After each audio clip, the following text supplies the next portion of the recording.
Vidyapeeth Physics faculty. Myself, Dr. G. Devender, Geology faculty, and I'm Dr. Partha Botany faculty.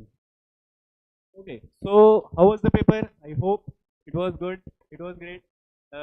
See, we will just give all our best wishes and blessings that you all will be get selected. For that, we have come here for the discussion. And one more thing, I would like to just say, see, how was the paper? If it was tough or if it was easy. If you felt that it was tough, do not be worried about that. Just wait for the answer key and also wait for the results, because if it was tough, the cutoff will be coming down, and if it was easy, then you know that what you have to do, right? And as if the concern subject is chemistry, I will say that it was easy to moderate. Few of the questions were, I believe that it was tough, but it is expected to be, right? 2-3 questions will be deviating from its linear path. So that is not a big deal, right? So for chemistry, I will say, see, it was a doable. Anybody, if you have prepared well, so 40 question was doable, or you can say that 38 or 37 question was anyways good. So that is something that is for chemistry, sir, for physics. If I talk about the physics, I would rate the question as a medium to difficult level, and depending on the if you see the current trends that is start out for NEET before years, this year paper was little medium to difficult, but not all the questions were difficult. Some questions were moderate, and simple formula based questions were there. And I have made the list of something like from all the chapters it is coming from, starting from the units and measurement to electronic devices. It is covering one questions from all the topics that we have. This we can expect 3 questions from the work engine power, 2 questions for NLM. Some more questions they're asking from the potential and capacitance. So potential and capacitance they ask, capacitance questions they ask more. Then ray optics, we expect two questions were there. So these are the weightage. We have modern physics, which is we find it a little bit easy, or most of the students find it a little bit easy. We are expecting from this, we have seen that 2 plus 3 plus 2, that is 7 questions that came from the modern physics. So gravitation, again 3 questions from the gravitation, which is easy topic that we have revised in that some of the chapter. And let's see how the questions goes. Till now, whatever the questions I found it little bit medium, and some questions were difficult. If we see that to compare with the previous NEETs, that is for physics, I would like to say. Geology concern, geology is medium to moderate. Most of the geology questions are very moderate questions only, but only 2-3 questions, or at least 5 questions, those are application type question. Already we have discussed in the classroom. So that question, most of the our student will be doing that questions, but most of the at least 3 questions. The 3 questions, those were prepared well and they can do, but the rest of the questions related to the geology all are moderate and easy questions only. From the biotechnology chapter, one question is there, and from human reproductive chapter, there is a 1 question. Except the 2 questions, the rest of the questions are moderate and easy only related to geology, right? And most of the students they will get 180. I expect most of the students they will get definitely 180, 170 they will get if they correctly after that option. If there is no confusion in asking the options during the examination, everything is okay. Geology. Hi everyone again. Botany paper is also easy to medium, except 1 or 2 questions which are lengthy but not difficult to do it. Okay, so if you have a calm mind, it is very easy to understand the question and also able to answer it. So it's relatively easy to get 180 out of 180 with this kind of paper. Okay, so now biology will be the first part that we'll be discussing.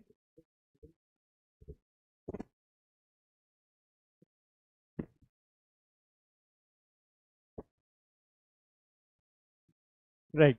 So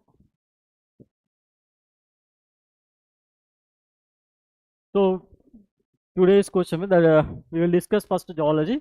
After that, botany or botany sir will be discussing botany paper, and geology, chemistry sir will be discussing chemistry. No issues. That question paper is very, yes. You can check your mark list based on this. We can confirm that NTA key also, but this is the preliminary key. You can check your marks based on this key also. Yes. Yep.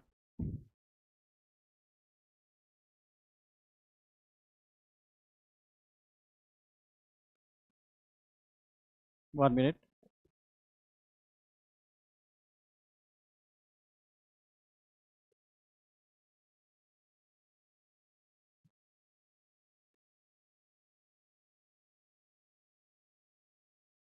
Right.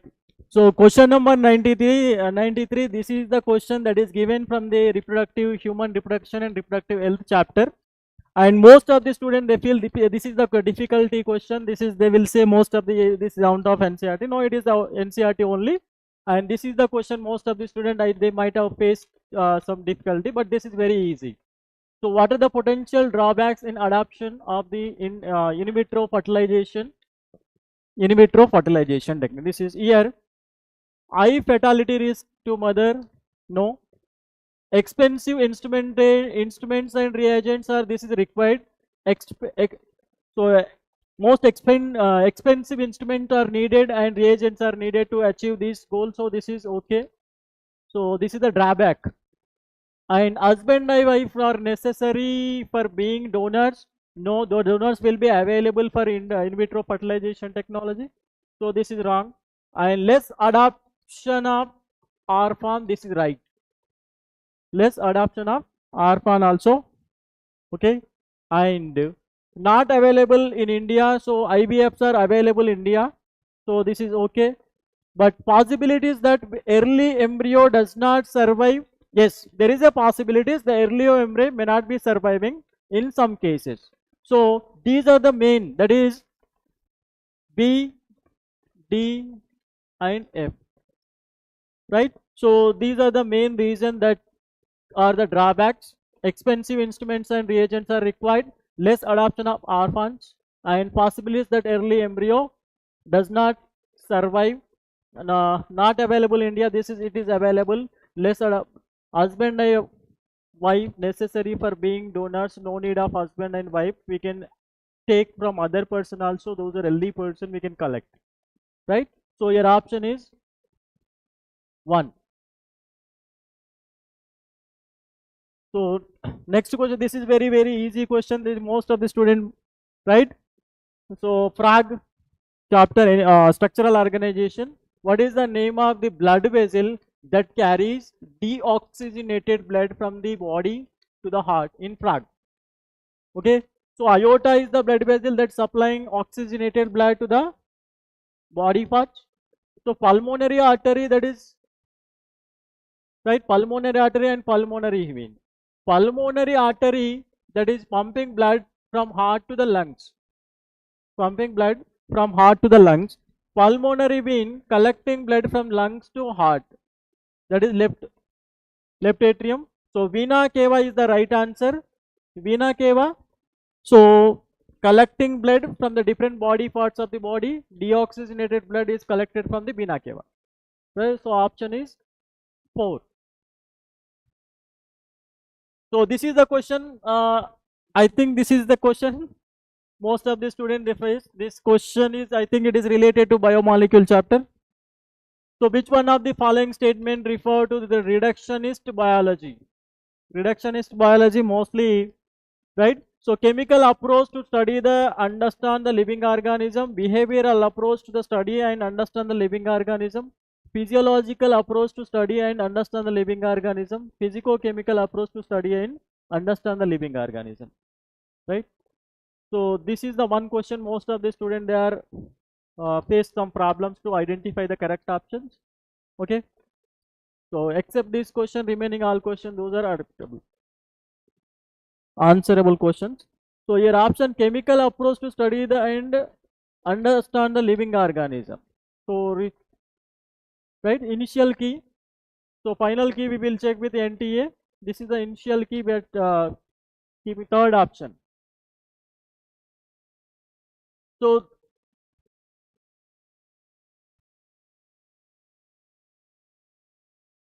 this is the botany question. Botany sir will be discussing about this question, right?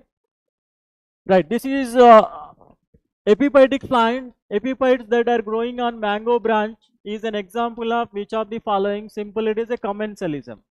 It is a commensalism. Very easy question. This is from ecosystem chapter, right? Ecosystem chapter. So this is botany question. Sir will cover. and this is which one of the following is an example of ex situ conservation? National park, wildlife safari, protected area, these are in situ conservations.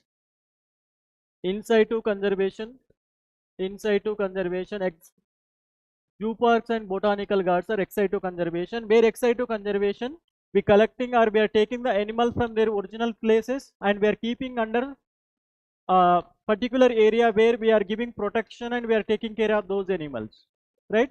So under regulated condition, under regulated condition. But national park, wildlife safari, protected area, we protecting those animals in their natural habitat. So here ex situ conservation answer, zoo parks and botanical gardens is the right answer.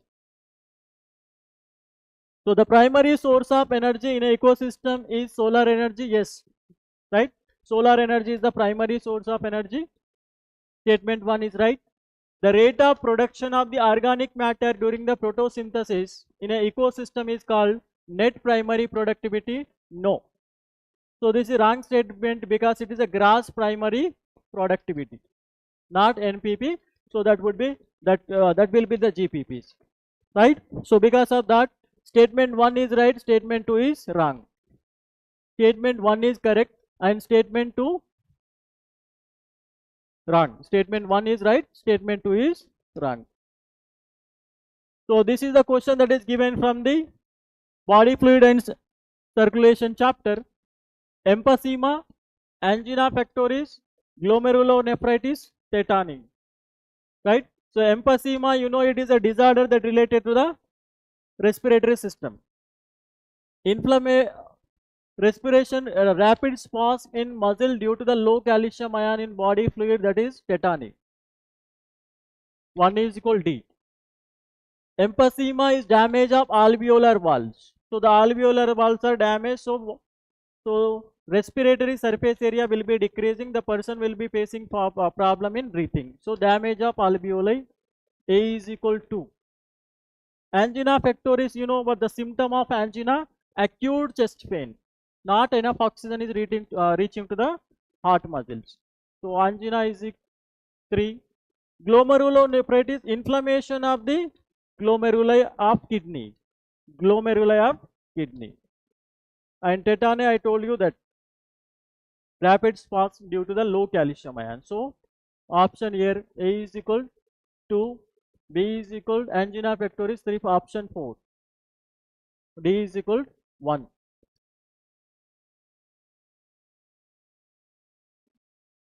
So botany question.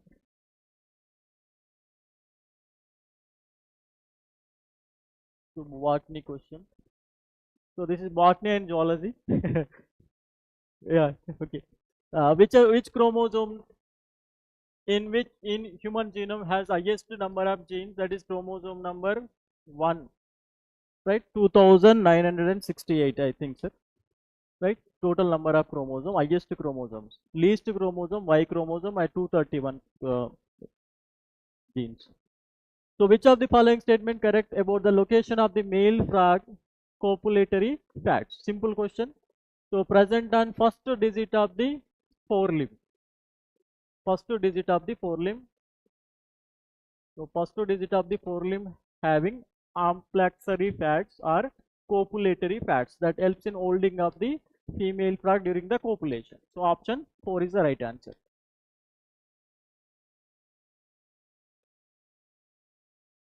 This is the question, application type question. Most of the student, my student, maybe they knowing. So I always told them to, this time they will give you some application type of questions. So this is the question that is given from the animal kingdom.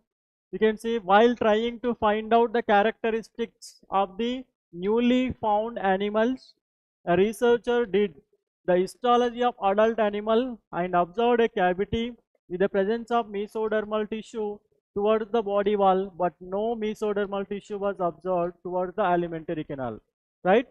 So here, this is pseudocoelomate, right? So this is outside alimentary canal, body wall is lined by mesodermal tissue.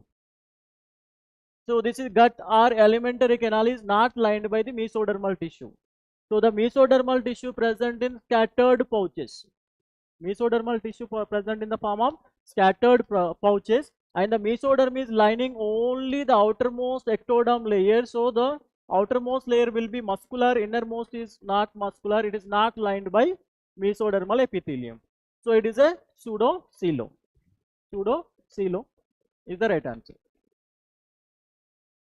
So this is the engine that is from reproduction chapter. This question is from reproductive chapter about this sperm. Head of the sperm, main source of energy. So third main source of energy for the sperm is middle piece. So middle piece contain mitochondria. That mitochondria providing energy for the movement of the tail, right? So head is the genetic material present because nucleus present in the head. Head consisting nucleus, so there will be genetic material, right? So mitochondria present in middle piece, they providing energy. Acrosome, right? So acrosome, nucleus is surrounded by the acrosome, cap-like structure. That acrosome releasing enzyme, right? So those enzymes helps in fertilization. Enzymes helps in fertilization. So the tail piece helps in motility of the sperm. The tail piece of the sperm helps in movement inside the female reproductive tract, right? So option A is equal to 4, B is equal to 3, and C is equal to 1, right? And D is equal to 2. Simple answer, except if you identify only one option only there, last option, you can get this answer. Very, very important. And it was very easy question also. Right, this is the question that is from body fluids and circulation. This chapter we also we uploaded a video, short video during the rapid revision program. In from that also, that time also I told you this question. Right. So cardiac activities of the heart are regulated by. So we know that there is a nodal tissue. That nodal tissue can regulate auto-regulated. That means nodal tissue can generate action potential without any stimulus. It is auto-regulated myogenic heart. So right, a special neural center is in the medulla oblongata. Yes, that is called cardiac center present in medulla oblongata. Adrenal medulla hormones. Adrenally medullary hormones. Adrenaline, noradrenaline, catecholamine. Adrenaline, noradrenaline, both can increase the heart rate, right? So not cortical hormones. Cortical hormones are glucocorticoids, mineralocorticoid, example aldosterone, cortisol. So except option D, A, B, C, three are right. These three can regulate the function of the heart. So option is A, B, C. A, B, C only. A, B, C.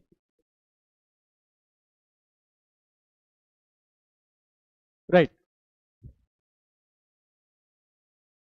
Transfer of RNAs and ribosomal RNA do not interact with mRNA. No, ribosomal RNA interact with ribosome RNA, mRNA interacting with ribosomal RNA during the translation, right? So here statement 1, okay, do not interact with mRNA. Statement 1 is right. And RNA interference takes place in all eukaryotic cells as a method of cellular defense mechanism, right? Right, this is NCERT statements only, but this is one statement, one is just little bit confusing statement, but that is also right. I do not, because of this, it is incorrect one. Sorry. Option 4, statement 1 is incorrect, statement 2 is correct. Right. This is the question. Very, very important. Most of the students they might have confused about this question. This is very, very important question. Already we had practiced many questions on this. Right. Here they're asking that in above represented plasmid, an alien piece of DNA is inserted at eco-R site. Eco-R site. Which of the following strategies will be chosen to select the recombinant colonies? Here you can see they have mentioned here beta galactosidase enzyme. So we are discussing that we are using selectable markers, that is ampicillin and tetracycline as a selectable markers. But in case of here, chromogenic substances are also we are using as a selectable markers, right? So when alien piece of DNA is inserted into ECOR R1, there is a beta galactosidase enzyme is there, right? So non-recombinant colonies will produce blue color. Non-recombinant colonies will produce blue color and recombinant colonies will produce white color, right? They're asking chosen to select the recombinants, right? So white color colonies will be selected because there is a beta galactosidase enzyme is there. So white color colonies will be selected. So which of the following is genetically engineered organism was used by the Eli Lilly to produce human insulin? That is bacterium. Bacterium, easy question, biotechnology. So name the enzyme that usually catalyze the following reaction. This is NCRT only, line to line, right? So you can see one molecule transferring from one substrate to another substrate, right? G is transferring from here to here. The substrate is transferring. So here simple transferase enzyme. Not hydrolase. Hydrolase means addition of water and splitting the substrate into two compounds. Liase means splitting the without water. Ligase attaching the two molecules, right? So these are wrong. Only transferase is the right answer.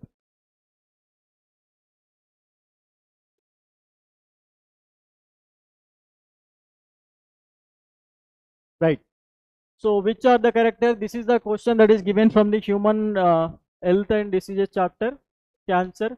Computed tomography and magnetic resonance imaging detect the cancers of internal organ. This is right. Chemotherapeutic drugs are used to kill non-cancerous cells. No. Chemotherapeutic are the drugs we are using to kill cancerous cells. Right? So wrong. Alpha interferons activate the cancer patient's immune system and helps in destroying the tumor. This is the right. So they are biological response or biological modifiers. Chemotherapeutic drugs are biological response modifier. Yes.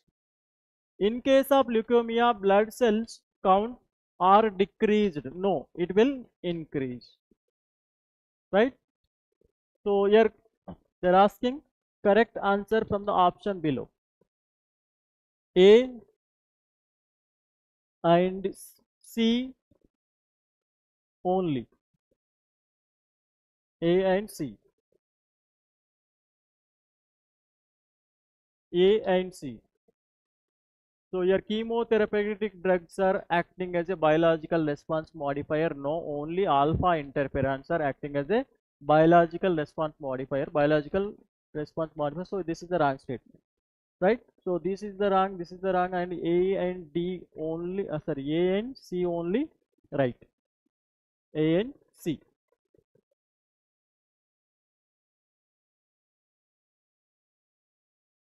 Find the correct statement. In human, the pregnancy, the major organ systems are formed at the end of the 12 weeks of pregnancy. That is the first 12 weeks of pregnancy, right? And in human pregnancy, the major organ systems are formed at the end of the 8 weeks. No, this is the second trimester, right? Second trimester. In human pregnancy, heart is formed after 1 month of gestation. This is right. In human pregnancy, limbs and digits develop by the end of the second month, right? In human pregnancy, the appearance of the air is usually observed on 5th month. This is also right. Right? So option, human major organ systems are at the end of the 12 weeks. Major organ systems, no. B C, D and E. B, C,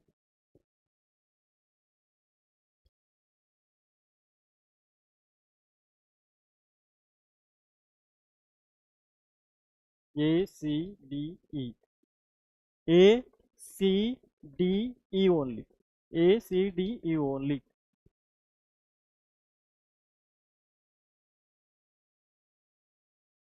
So which of the following diagram is correct with regard to the proximal convoluted tube and distal convoluted tube of the nephrons?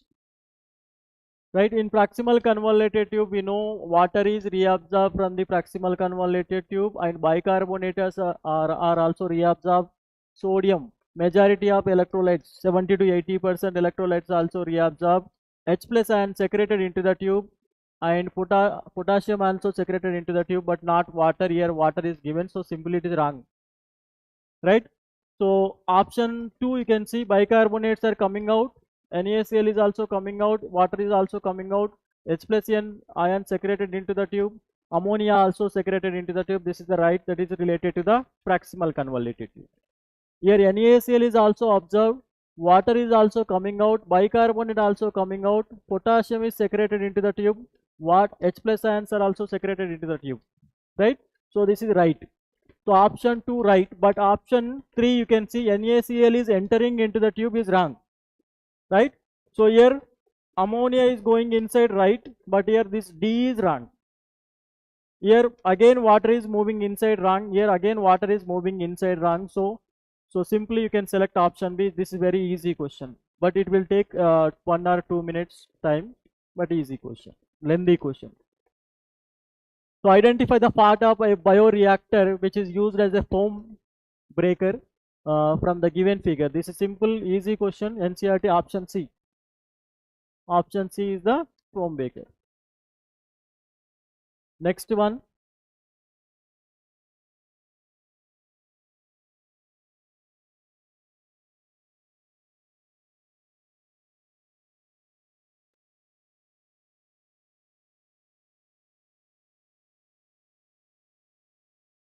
Right. So this is also question that is given from the NCERT Human Reproductive Health and Disease chapter. Neoplastic characteristics of a cell refer to the a mass of proliferating cells. Yes. Rapid growth of the cells will be there. Yes. Invasion and damaging to the surrounding tissue. Metastatic condition, that is also right. Those are confined to the original site. No. Metastatic tumor, they can migrate from one part to the other part through the circulation. So except to D, remaining 3 are right. A, B, C. Right answer is A, B, C.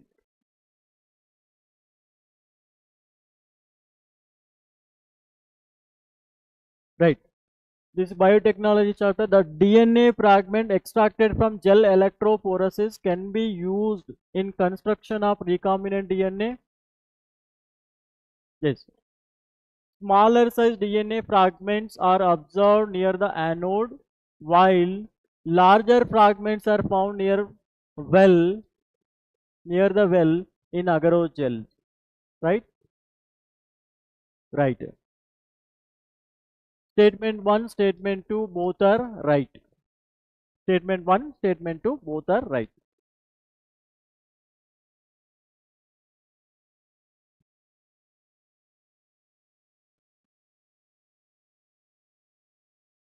Right. So the reductive division for the human female gametogenesis starts earlier than that of male gametogenesis. Yes. The human reproductive system, the reductive division for the human female gametogenesis starts earlier than that of the male gametogenesis. Right? So production of the male and female gametes we are calling gametogenesis. Here they are acting. Reductive division for the human female gametogenesis starts earlier than that of the male gametocytes. No. Reason is that the egg will develop, or the primary follicle, primary oocyte will develop when it is embryonic stage. but it is arrested temporarily in meiotic division 1, right? So that meiotic division will be completed at the time of the puberty, right? So that reduction division at the time of the puberty, but here they are saying earlier than the male, so both the cases it will take place at puberty. The gap between first meiotic division and second meiotic division is much shorter for male compared to the female. The gap between first meiotic division and the second meiotic division is much shorter for male compared to the female, right? You can see the ova is arrested in primary oocyte at the early embryonic stage. Now it will continue at the age of the puberty. There is a gap, right? So, but in male, immediately the primary oocyte undergoes meiotic division 1 and produce secondary oocyte. So, it within the short period of time it will complete it. But in female, it will take some time, 11 years period after embryonic development. The first polar body is associated with the formation of the primary oocyte.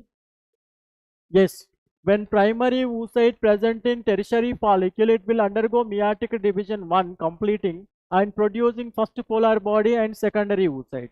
So this is right. First polar body is associated with formation of the primary oocyte is right. LH hormone, luteinizing hormone surge lead to the disintegration of the endometrium and onset of menstrual bleeding. LH surge, no. LH surge helps in rupture of the mature Graafian follicle and releasing secondary oocyte. So these Graafian follicles are converted into corpus luteum. So corpus luteum maintains releasing progesterone. That progesterone maintains highly developed endometrium lining, right? But here they are saying that luteinizing hormone, the increase in the luteinizing hormone concentration, it can lead to disintegration of endometrium lining. No, that is wrong one, right? Here option B and C is the right answer. B and C are the right answer. So easy question but lengthy question. So you have to think at least 1 or 2 minutes. That's why you might have taken for time for this question. Right, all living members of the class Cyclostomata are, right? All the living members of the Cyclostomata are ectoparasites, right? So all the living members of Cyclostomata are ectoparasite on some fishes. This is already statement I have given. I might written 2020-24 question this in my class. Important. So easy question. This is from animal kingdom. This is botany question. This is also botany. Right.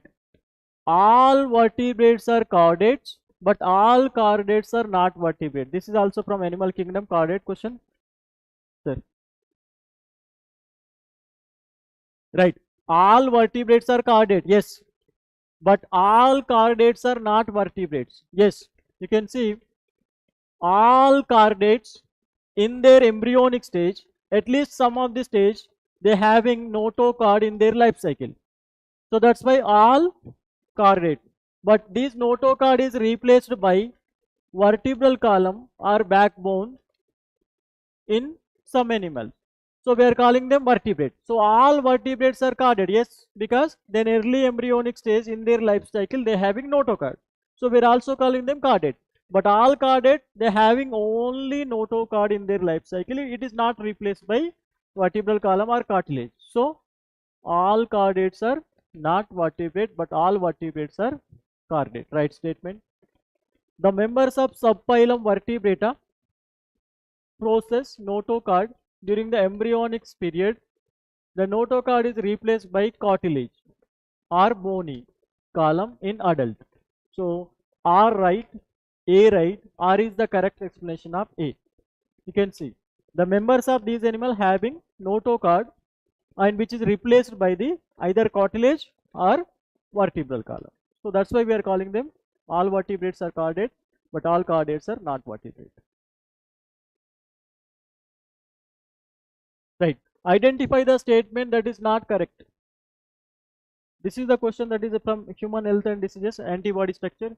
Each antibody has 2 light chain and 2 heavy chain. Antibody having 2 light chain, yes, 2 AB chain, 2 light chain, 2 light and 2 AB chain, right? The AB and light chains are held together by disulfide bond, right? So light chain and AB chain both are held by disulfide bond, right? Antigen binding site is located at C terminal region of the antibody molecule.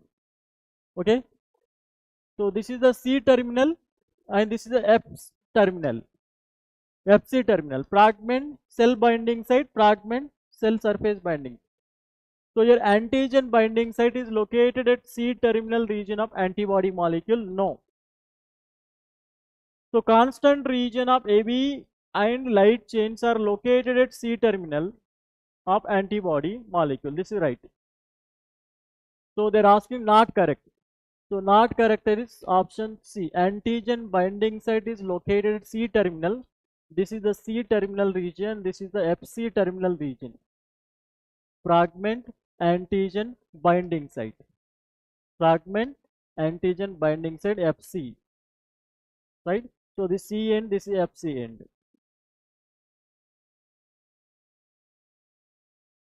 Silencing of mRNA, specific mRNA is possible via RNAi because of complementary double stranded RNA. Complementary double stranded RNA, that is reacting with complementary double stranded RNA, not inhibiting, not single stranded, not complementary. So first option is the right answer.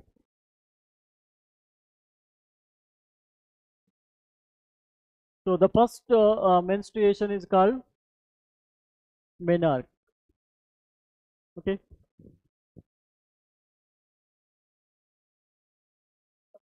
Next, matching question. Erythropoietin is an hormone released from the kidneys.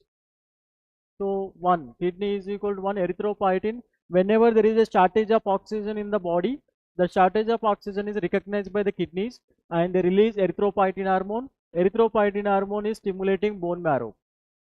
So bone marrow will produce more and more RBCs. So kidney is equal to 1.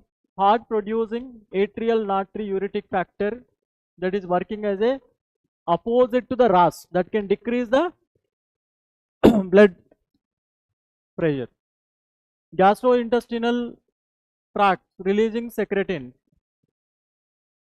Adrenal cortex release aldosterone, that is a mineralocorticoid or mineralocorticoid.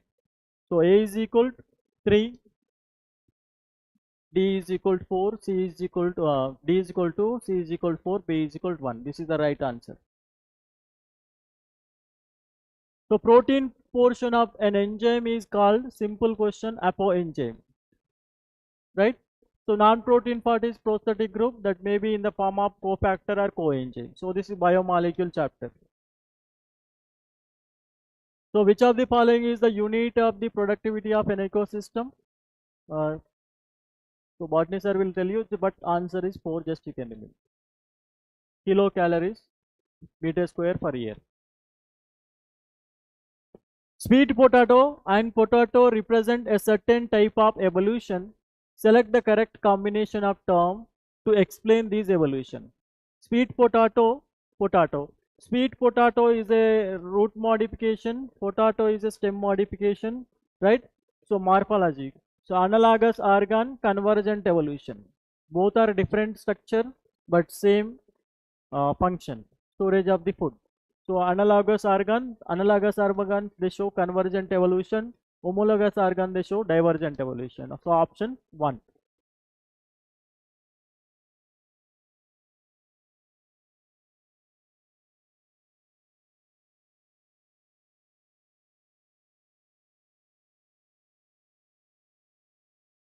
Right.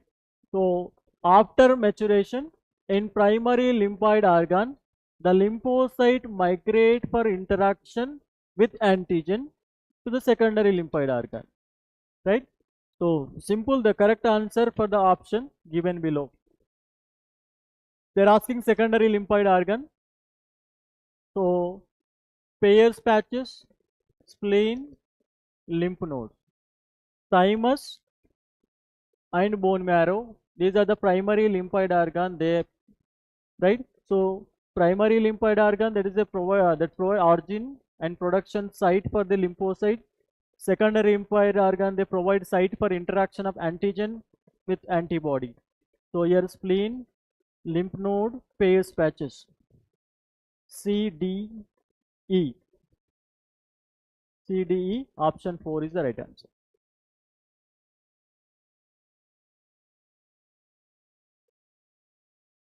So pig fruit is a non-vegetarian fruit. Yes, it is. It has enclosed pig wasp in it. Yes, because the pig wasp is eating small seeds that present inside the pig fruit. So non-vegetarian. Pig fruit is a non-vegetarian fruit as it has enclosed pig wasp. Right?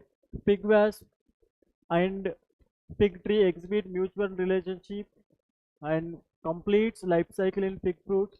Fig fruits get pollinated by the fig wasp. So both are right statement. Right? So Botany sir, this question, no, just asking the question.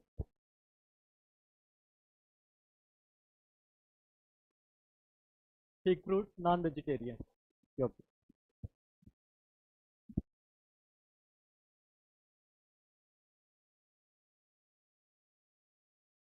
Right. Consider the following statement regarding the function of adrenal medullary hormone. So adrenal medullary hormone, we know that adrenaline, noradrenaline, catecholamines. It causes pupillary constriction? No. Pupillary dilation.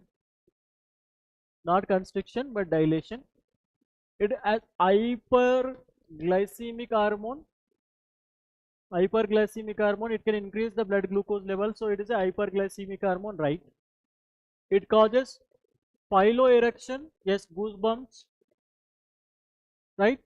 It increases the strength of heart contraction, yes. So it can stimulate the SA node generating more impulse are reaching to the ventricle undergo contraction. So this is right. So your option B, C and D. B, C and D. Increase the strength of the heart contraction. Hyperglycemic hormone increases the glucose level during the emergency situation. Right? Why cannot insulin be given orally to diabetic patient? Insulin is simple, it is a protein, so it will be digested in the digestive system. Human body will elicit strong immune response. It will be digested in gastrointestinal tract. This is right. Because of structural variation, no. It is a viability will be increased, no. Right? So human body will elicit strong immune response. Yes, that is, but here they are asking orally. Orally means it is a protein, so it will be digested by the hormones, enzymes.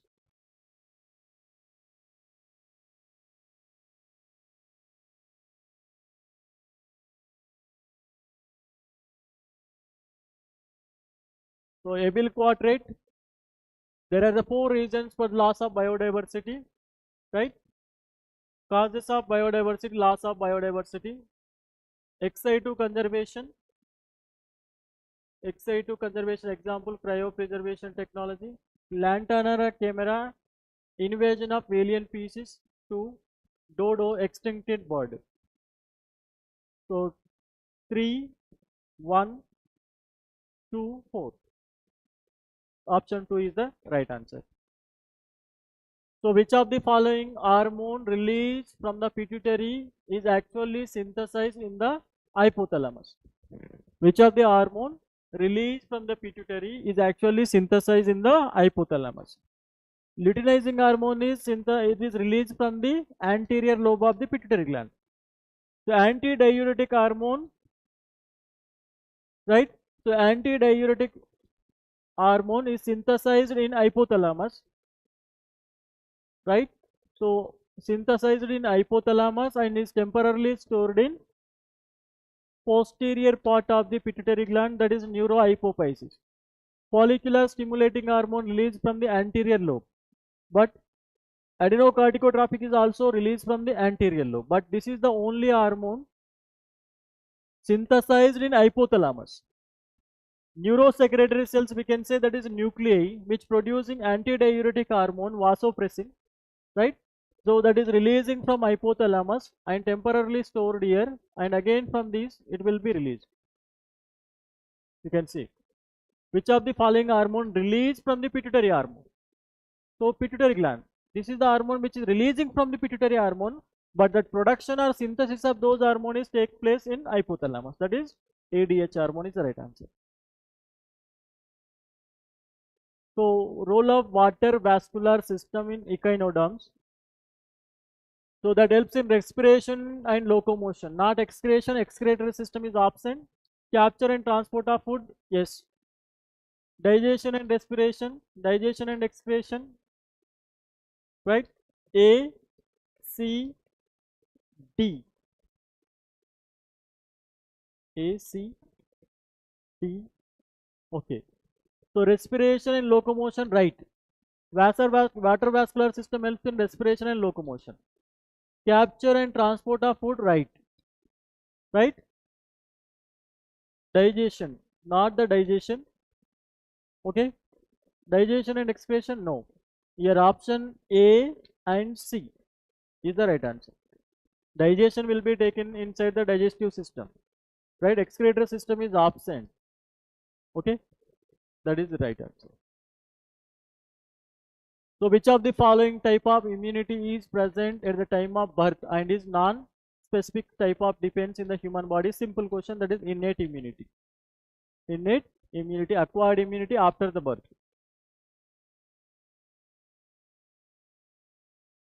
In fact, the renal portal system is a special venous connection that act to link.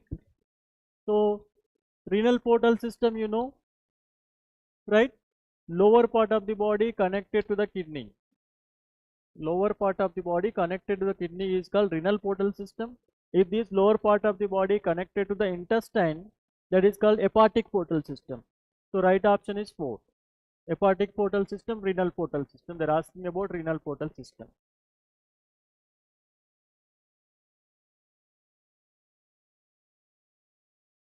Right. So in ecosystem, there is an unidirectional flow of energy from sun, from producer to consumers. Right. Energy flow is only unidirection. Ecosystem are exempted from the second law of thermodynamics. No, the second law of thermodynamics is also that is present in ecosystem, so operates in ecosystem. So option 1 is right and 2 is incorrect. 1 is right and 2 is incorrect.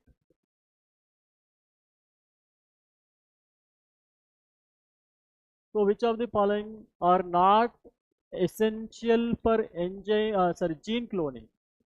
Not essential for gene cloning. Example, restriction enzymes are required for gene cloning. We have to cut the DNA.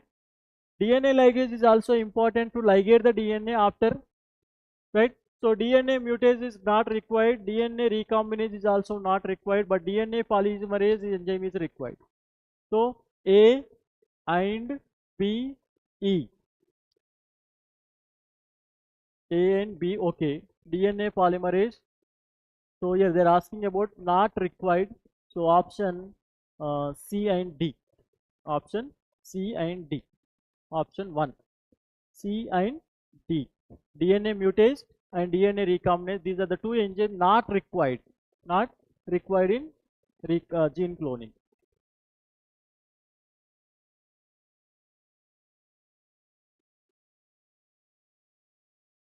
So frog respire in water by skin and buccal cavity, and on land by skin, buccal cavity and lungs. Choose the correct answer from the following. The statement is true for water but false for land. No, generally skin helps in water, skin also helps in land during the estivation or hibernation time. Okay, the statement is the true for both environment. The statement is false for water. No, it is right. The statement is false for both.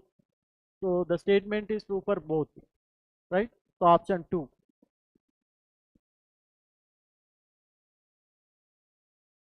twins are born to a family that lives next door to you. The twins are a boy and a girl. Which of the following must be true? They are monozygotic twins? No. They are paternal twins. They are conceived through in vitro fertilization. They have 75% identical genetic content. Right here, they're asking question. Twins are born to a family that lives next door to you. The twins are a boy and a girl. Which of the following must be true? They are monozygotic twins. Monozygotic twins will develop from the single zygote. You can remove this option. Simple. They are fraternal twins. No. They are conceived through the in vitro fertilization. Right. So in vivo fertilization, in vitro fertilization. They have 75% identical content. No. Right here, the right answer is they are conceived through the in vitro fertilization. Okay. As per Chiller's. Right. So matching question, chemical coordination and integration chapter. Progesterone is released from the corpus luteum. Relaxin is released from the ovary. Melanocyte stimulating hormone released from the pars intermedia. And catecholamines are released from the adrenal medulla. So 4, 2, 1, 3. Option 1.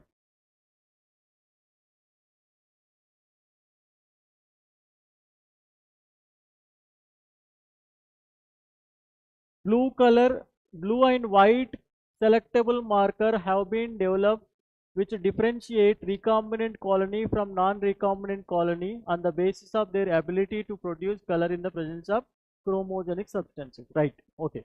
The given below are two statements about this method. The blue color colonies have DNA insert in the plasmid and they are identified as a recombinant colonies. No. Blue color colony means non-recombinant DNA. The colonies without blue color have DNA insert in the plasmid and are identified as a recombinant. Right. Statement 1 is wrong. Statement 2 is right. 1 is incorrect and 2 is correct. So simple, blue color are non-recombinant, white color is recombinant. So which of the following equation represent the logistic growth curve population? So dN by dt Rn k minus n by k. This is right option. Right, sir. Rana, sir. Botany, sir.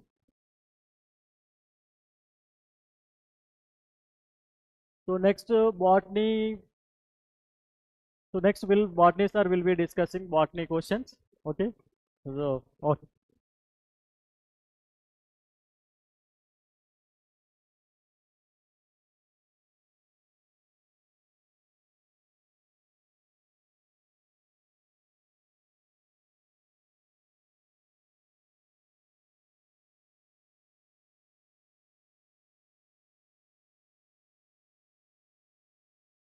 Right. Okay. So most of the questions are geology very easy. Every question is most of the questions are easy. At least 3 or 4 questions little bit confusing, but those are also very easy questions. Okay. Right.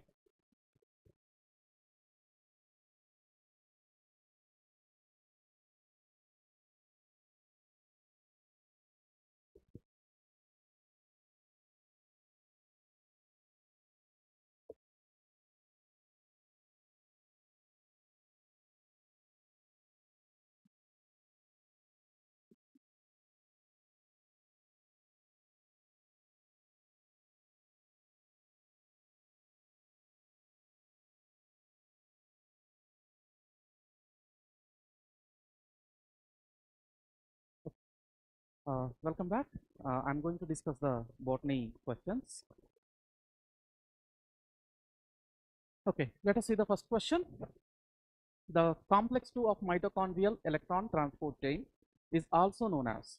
So we know that in the mitochondria we have 4 complexes that carries the electron, and there is a 5th complex which does not involve in the electron carrying but synthesizes the ATP. Okay. So if we see all the 4 complexes, so we have we can draw something like this: complex 1, complex 2, complex 3, okay, complex 4, right? Electrons will be carried this way, and what we have, this one, which is converting, okay, involves in the succinate metabolism. What it does is it takes the electrons from the substrate and gives to FAD. Thereby the FAD will be converted into FADH2. Okay, so what we call the complex, which is also the complex, only complex, okay, uh, which also has the enzymatic activity involved in the Krebs cycle. What we call it as is succinate dehydrogenase. It is a straightforward question. Okay, succinate dehydrogenase. Now, polymerase chain reaction amplifies DNA following the equation, which follows the equation 2 power n.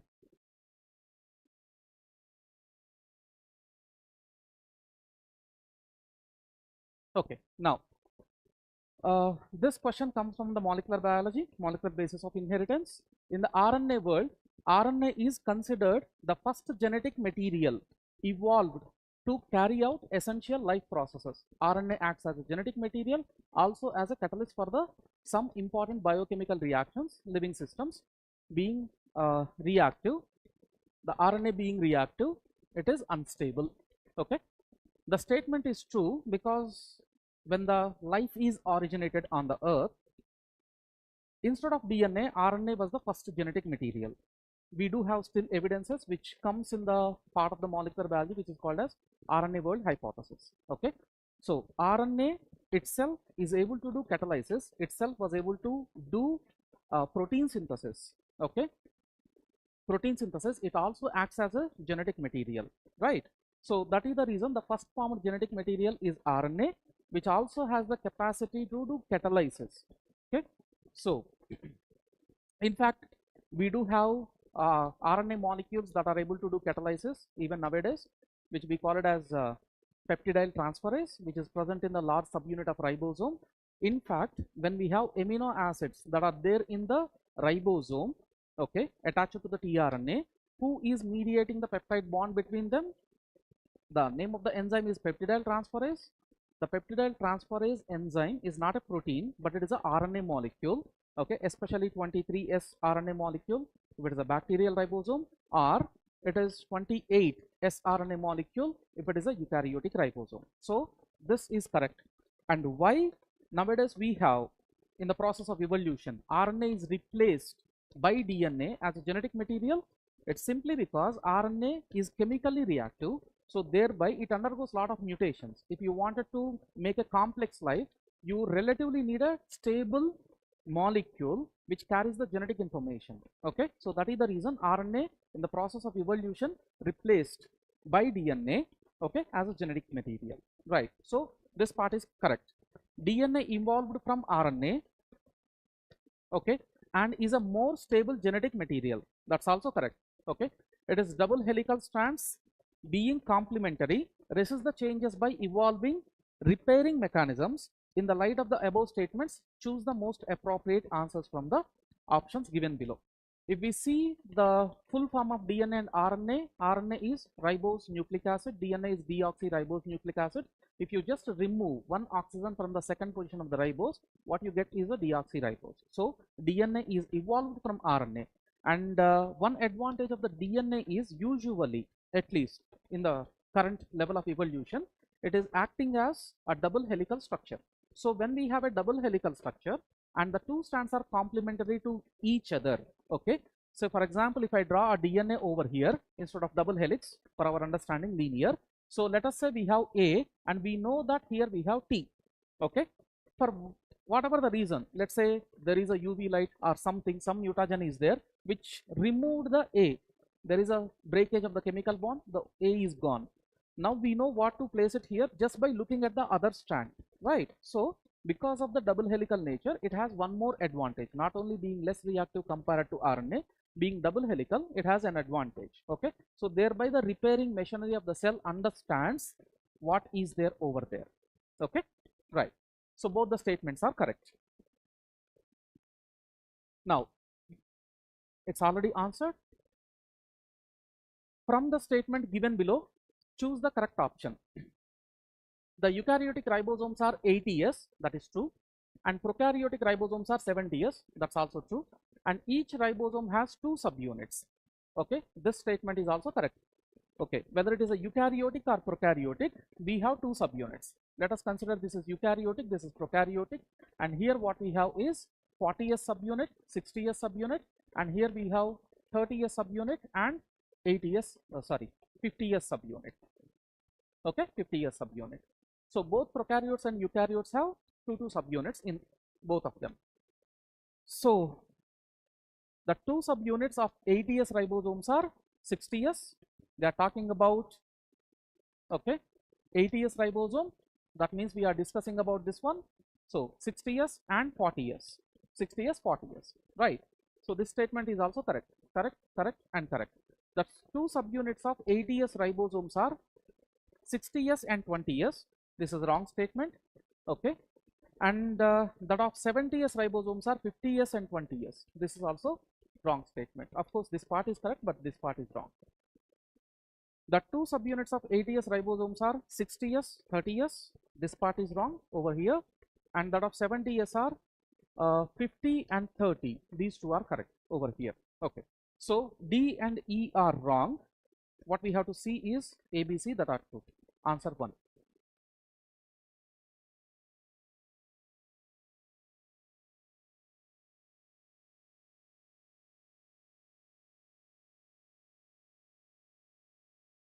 Okay.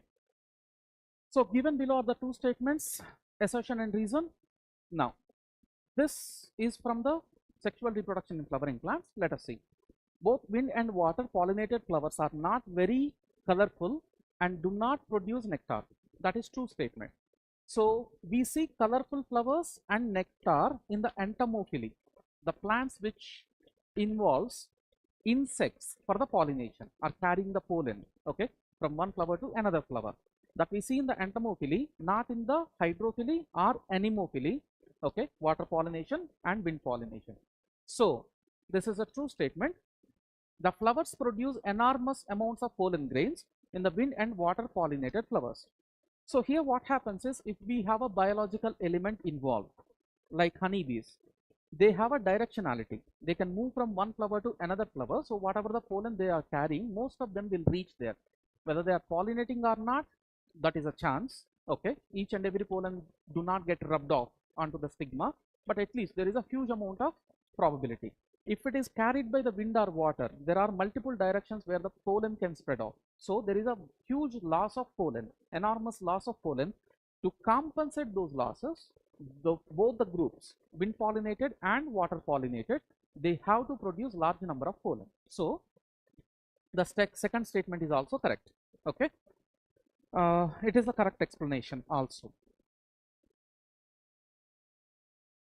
Now, which of the following is an example of non-distilled alcoholic beverage produced by the yeast? Okay, so the beverage which is produced by the yeast, and also they have used another one, non-distilled. So non-distilled means we are not, okay, involving the heat and removing the alcohol from it. We are just using the filtration. Which one is used just by the filtration is the beer. Okay, it is non-distilled. Whether whiskey, brandy, rum, all these are distilled alcohols. Okay, so this is newly added topic, but some of the concepts are from the morphology of flowering plants, actinomorphic, zygomorphic, that we have already studied. Statement 1. In a floral formula, a circle with a plus stands for zygomorphic nature of the flower. That is a wrong statement. Okay, the zygomorphic flowers are indicated by percentage symbol. Okay, you can also imagine that you have a flower which can be cut only from one direction. Okay, this one actinomorphic, there is a flower you can cut from multiple directions to get the equal halves. Okay, so stands for the zygomorphic, which is a wrong statement, and the nature of the flower. And G with the line below the Z stands for inferior ovary. That is correct. Okay, what is inferior ovary? We have ovary. Okay, The floral parts. Okay. So inferior ovary, what we have is basically hypogynous flower. Okay. So what we have here is basically the ovary is below. What that symbol actually stands for is ovary below. The floral parts are coming from the below part of it. Okay. So in other words, this is not inferior ovary, this is superior ovary. Okay. The ovary is superior. The ovary is superior because all the floral parts are coming downward. So gynoecium or the ovary is represented over here with the Z, and floral parts are represented with this dash. What it stands for is actually superior ovary. Okay. So we have this one, which is also wrong statement. Statement 2, in a floral formula stands for actinomorphic. This is correct. And stands for superior ovary. This is also correct. Okay. So first statement is wrong, second statement is correct. Streptokinase produced by the bacterium Streptococcus is used for. So what we have here is streptokinase. What this enzyme does, it breaks down the blood clots. Okay, hence the name clot buster, right? So it is used for removing the clots from the blood vessels. We know that the curd production is by lactobacillus, ethanol is by the Saccharomyces cerevisiae, common yeast. Okay. Liver disease treatment, it is not even mentioned anywhere in the microbes in human welfare. So this is not even relevant related to this chapter. So which chromosome in the human genome has the highest number of genes? It is chromosome 1.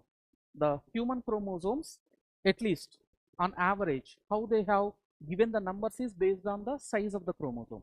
So the largest chromosome in the humans is 1, second largest is 2, so on and so forth. So being it is a large one, also carries proportionally high number of genes, approximately 3000. Okay.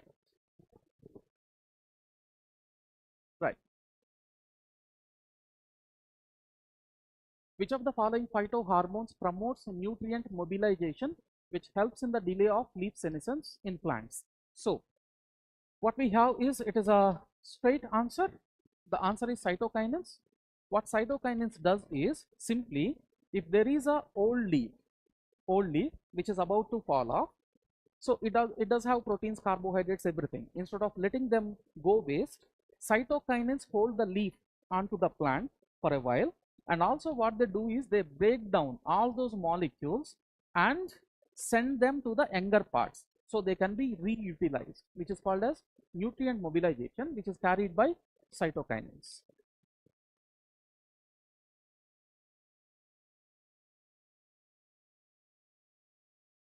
Okay. Given below are the stages in the life cycle of pteridophytes. Arrange the following stages in the correct sequence. So there are some aspects of the pteridophyte life cycle are mentioned. We have to put them in a sequence. Right. Let us come one by one. What is a prothallus? Prothallus is a gametophytic stage of the pteridophytes, which is kind of heart shaped. So I have drawn over there. This is A, option A, right? So meiosis in spore mother cells. Let us say, from where this gametophyte come from? It comes from the sporophyte. Okay. The sporophyte contains sporangia, sori. The sori contains sporangia and all that stuff. So eventually the spores are produced from the sporophyte. So spores, right? So this would be B over here. Fertilization, where the fertilization happens? So on the gametophyte, if we see the gametophyte bottom side, okay, we have antheridia, archegonia, reproductive structures. So we have antheridia, archegonia. Archegonia are usually close to the north, and antheridia are somewhere over here. So we have antheridia, archegonia, and what they does is basically antheridia produces egg cell, antheridia produces sperm cells, and archegonia produces egg cells. Archegonia is here, antheridia is here. Okay. So formation of the archegonia and antheridia in the gametophyte. Yes. So this would be D. And what we have is fertilization. The fertilization would follow this. So it would be C, fertilization.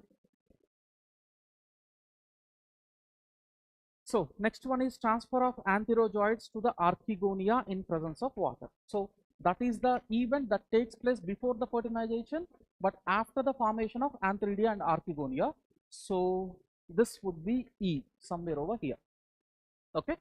So first we have B, the spores are produced, then they are germinating and producing this heart-shaped structure, which is gametophyte, prothallus, and prothallus produces antheridia towards this side, archegonia towards the notch. Okay. Then they produce sperm cells, also known as antherozoids, because they are able to move. Zova stands for moving. So antherozoids, and we have egg cell. Then the sperm cells move towards the egg, which is E, and then fertilization takes place. So let us see the option B, A, D, E, C. Okay, first one itself.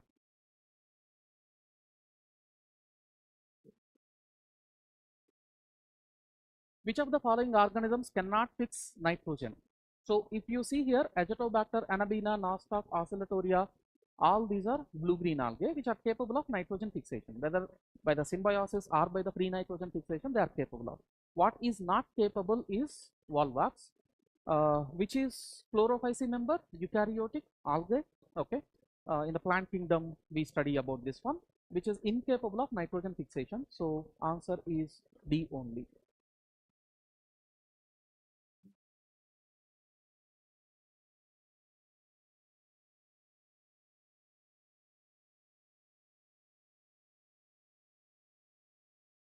Okay, find the statement that is not correct with regard to the structure of monocot stem. So what we have in the structure of the monocot stem, as usual, every layer, the outermost layer is epidermis, and after that we have another layer, tough one, which is hypodermis, made up of sclerenchyma. Okay, which is made up of sclerenchyma. After sclerenchyma, what we have is ground tissue. All this is ground tissue, and vascular bundles are scattered. Okay, center we will have a large ones, in the peripheral we have smaller vascular bundles. So that's how it is. Hypodermis is parenchymatous, which is wrong statement because it is sclerenchymatous. Vascular bundles are scattered, yes, which we call it as atactostele type. Vascular bundles are conjoined and closed. What is conjoined and closed? So closed means there is no meristematic tissue between the xylem and phloem. Okay, so if we consider this upper portion is xylem and this portion is phloem, we don't have meristematic tissue, then we call it as closed. Okay, when they are on the same line, we call it as conjoined. So they are conjoined and closed because there is no meristematic tissue, which is exactly the same description of monocots. So all these statements are correct. Phloem parenchyma is absent. Generally in the monocots, phloem parenchyma is absent. Okay. So the correct sequence of events in the life cycle of bryophytes is, again it is something similar to pteridophytes. Okay, let us see. Fusion of antherozoids with the egg. The same thing, fusion of antherozoids with the egg, right? Two flagella will be there. So that is A. Then attachment of gametophyte to the substratum. Okay, so when attachment happens, it happens after fertilization, and then we have a sporophyte. That sporophyte undergoes meiosis, then produces the spores, and the spores germinate, something like this. Consider this one is spore, it germinates. Okay, and this is the one started attaching to the substratum with the help of rhizoids. Okay, what we are talking about here is leafy gametophyte, right? So which one is B? The step is B. Then reduction division to produce haploid spores. As we have discussed, fertilization happens. After the fertilization, we are producing embryo. The embryo produces sporophyte. The sporophyte produces spores by meiotic division. Okay, the spores germinate into gametophyte. So they are talking about reduction division to produce haploid spores. So this step is C.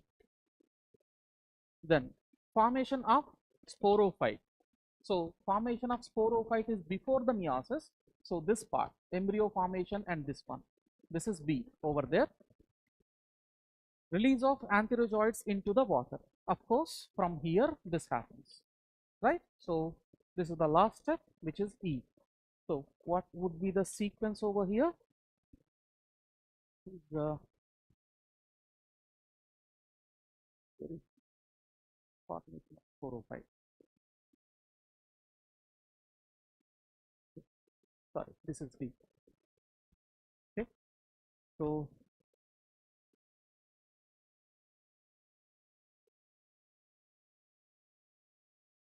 they are starting from the gametophyte seems to be, so B, E, A, B, C. Option C.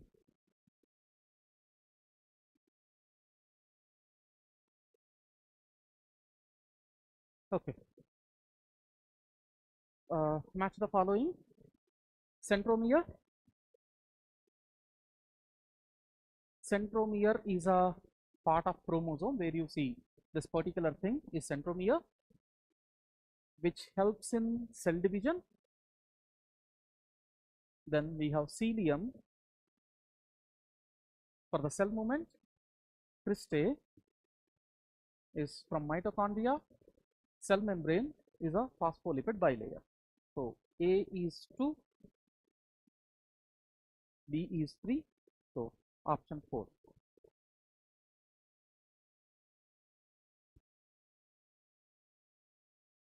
Okay, so we have to figure out the colors. Okay, on a chromatogram. What is a chromatogram? Basically, you are extracting the colors, putting on a paper, let them move, just like electrophoresis. And if the pigment is colorful, you can see the bands are also colorful. They are asking what is the color of chlorophyll A, B, carotenoids, and xanthophylls. Okay, so for sake of easy understanding, let's see a simple thing. Okay, this we know, Vidya. Chlorophyll A is blue to green. Okay, chlorophyll A is blue to green, right? Chlorophyll B is basically yellow and green, this particular part. Okay, yellow and green. Blue green for A, green and yellow or yellow to green is chlorophyll B. Then what we have is xanthophylls. We have already taken this one, which is blue green, and this one is yellow green. Then we have xanthophylls, which are yellow, and carotenoids are yellow to orange. So this particular part is yellow, which is xanthophylls, and again yellow to orange. This particular part is for carotenoids. Okay, carotenoids, right? So let's see.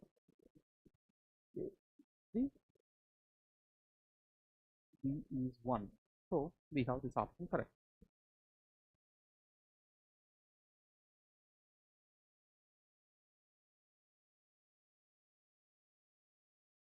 So in the seeds of cereals, the outer covering of the endosperm separates in the embryo by a protein-rich layer called as. Okay. So what we have here is basically there are two types of endosperms.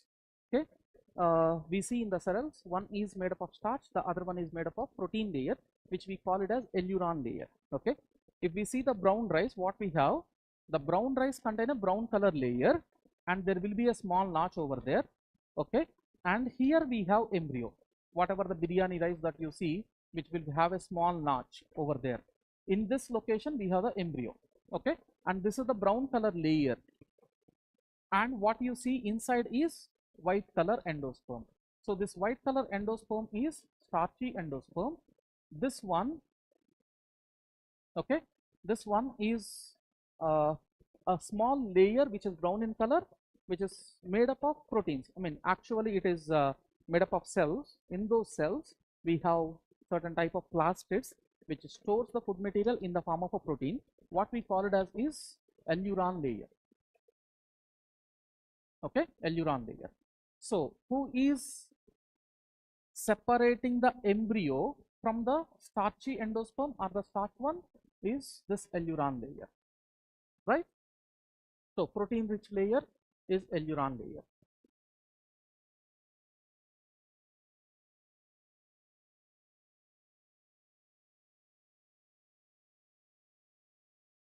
Okay.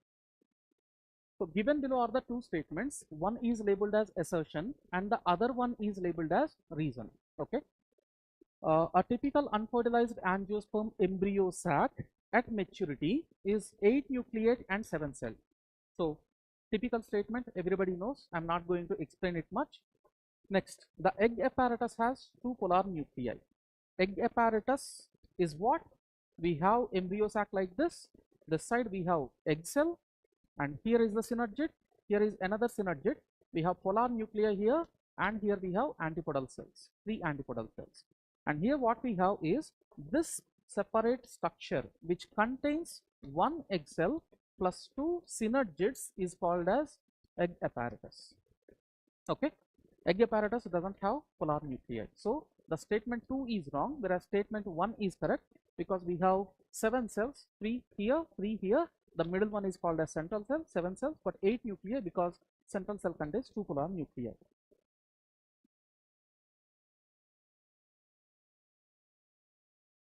Okay.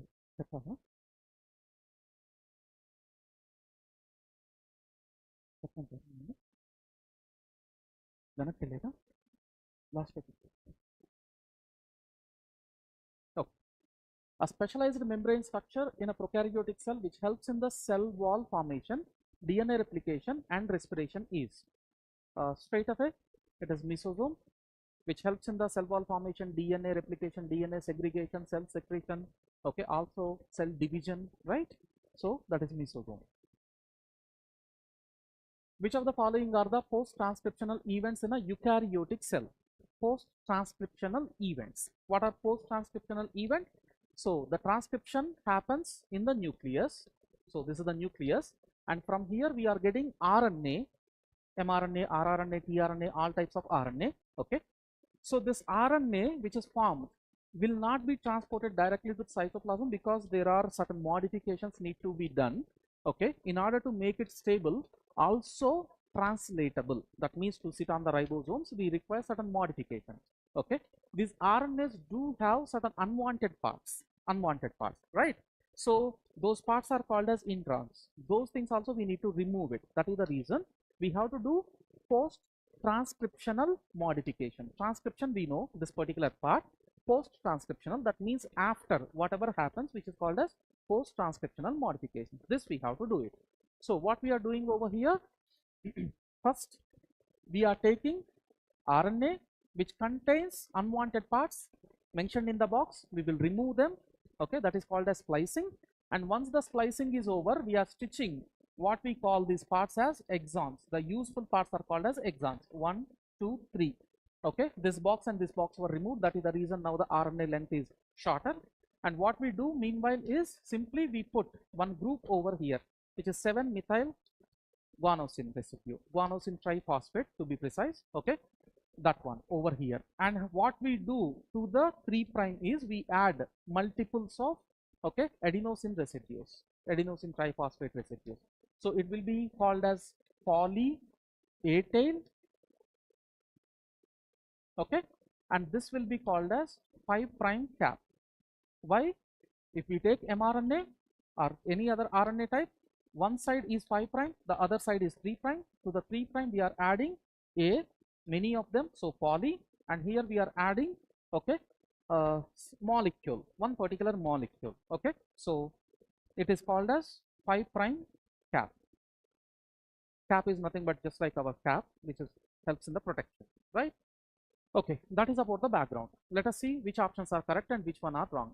Transport of pre-mRNA to cytoplasm prior to the splicing. Are we transporting the pre-mRNA? That means this one, the first copy, into the cytoplasm? No, we are not transporting. So remove this one. Removal of introns and joining of exons, that we are doing before transporting into the cytoplasm, and also which is post transcriptional modification. That is correct. Addition of methyl group at the 5' of the hnRNA. Okay, they should have given as methyl guanosine group, but close, right?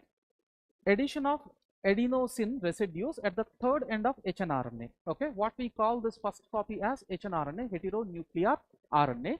So we are adding polyatyl, already we have discussed about it, methyl group, okay, precisely 7-methyl, okay, guanosine, right, that we are adding.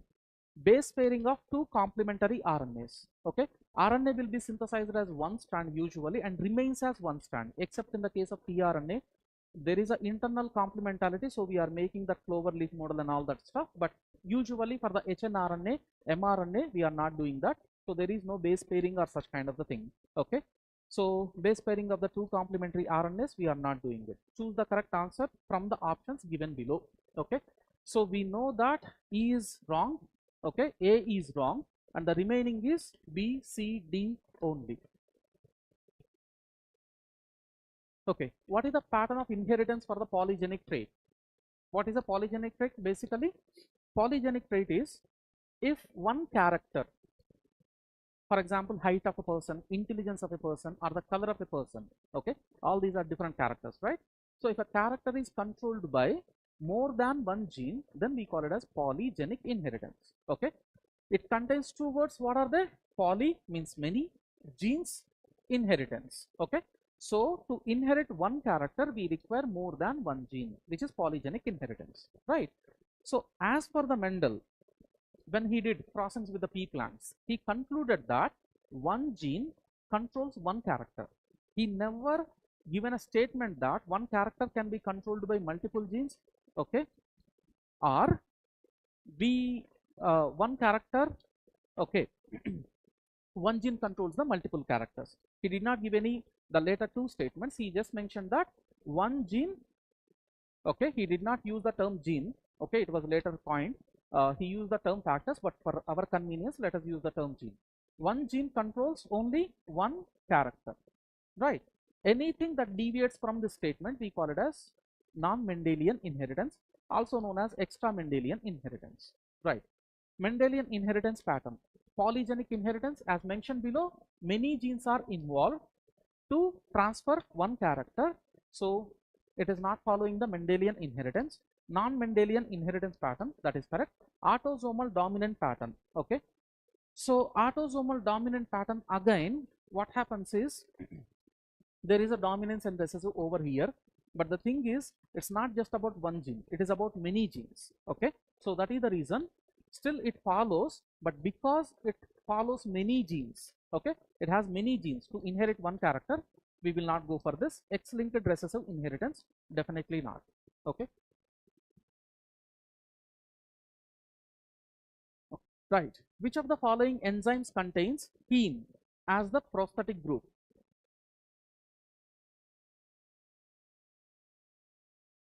I think it comes in zoology, sir.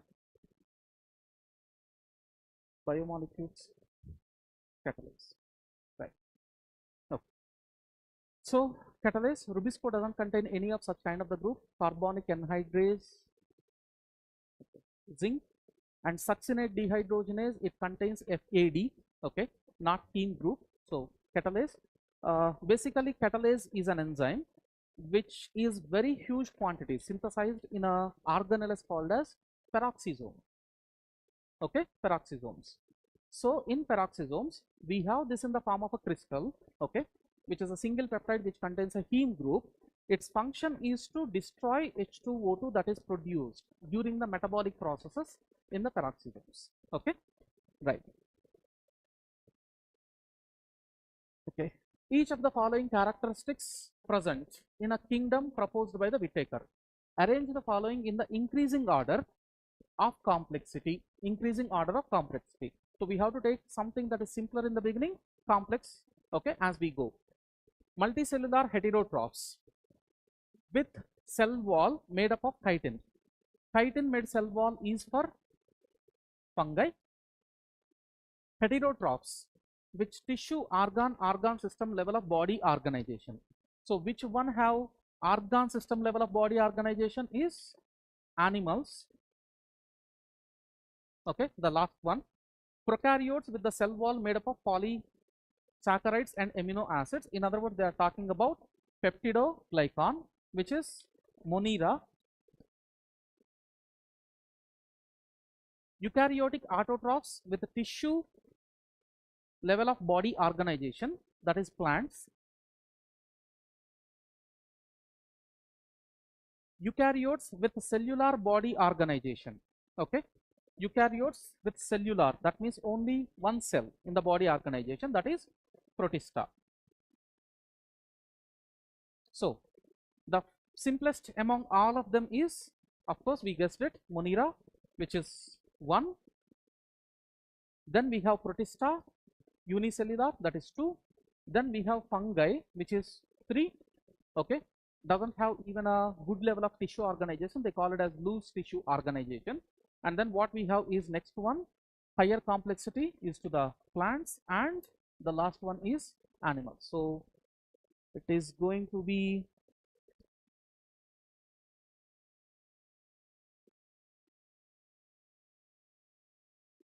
so C in the first place, second place is E, these two, then A, the fourth place is, okay, so animals are last, option 2.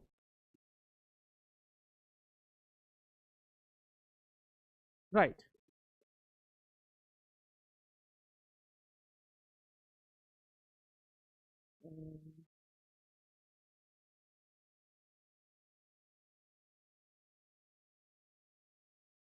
Sir, ecology.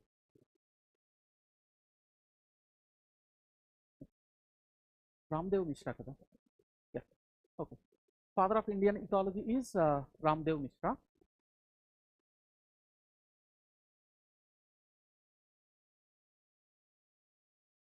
So match list 1 with the list 2. Alfred Hershey and Martha Chase, what they have done is unequivocal proof for DNA as genetic material. It is fourth one. Euchromatin is loosely packed and lightly stained chromatin. So in the nucleus we have two types of chromatin. One is very tightly packed, dense, and the other one is loosely packed. So because of loose packing, RNA polymerase is able to access the genes. That is the reason transcription can go on. So gene will be expressed, right? Densely packed chromatin is so dense, RNA polymerase cannot penetrate into that structure, right? Also staining will be higher over here, lower over here. Frederick Griffith,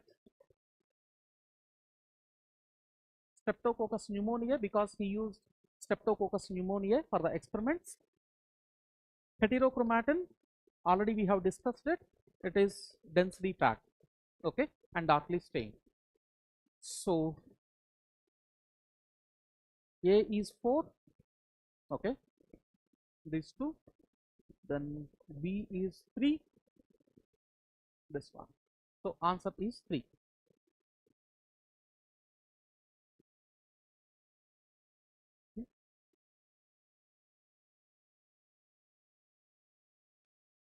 Okay. So here alanine, we know it is amino acid, okay. Adenosine, adenine is a nitrogen base. I'll explain what they are in a bit. So adenosine is nucleoside, adenylic acid is nucleotide, right? So what we have in a nucleotide is 3 components. What are the 3 components? One is sugar, one is nitrogen base, and the other one is phosphate. 3 components are there, okay. So if we have nitrogen base plus sugar, okay, this is nitrogen base and this is sugar, what we call this combination as is nucleoside, okay. This is adenine. When you combine this with the sugar, then it is adenosine, right? So A is 3, okay, B is 2, C is 1. So answer is 3.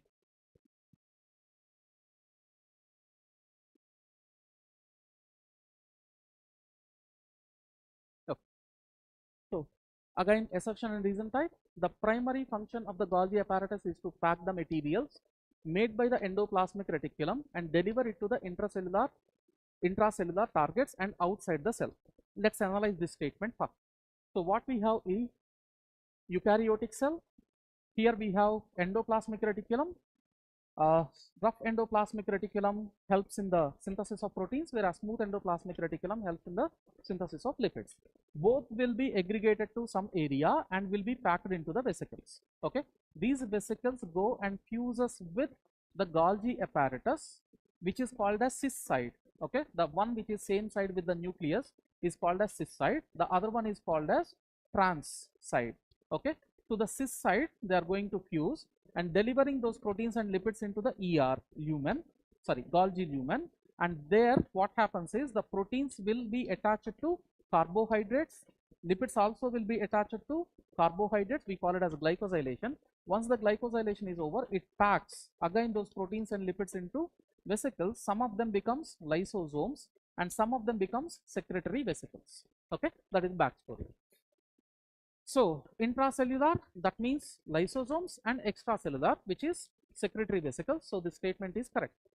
Vesicles containing materials made by the endoplasmic reticulum fuse with the cis phase of the Golgi apparatus and they are modified and released from the trans phase.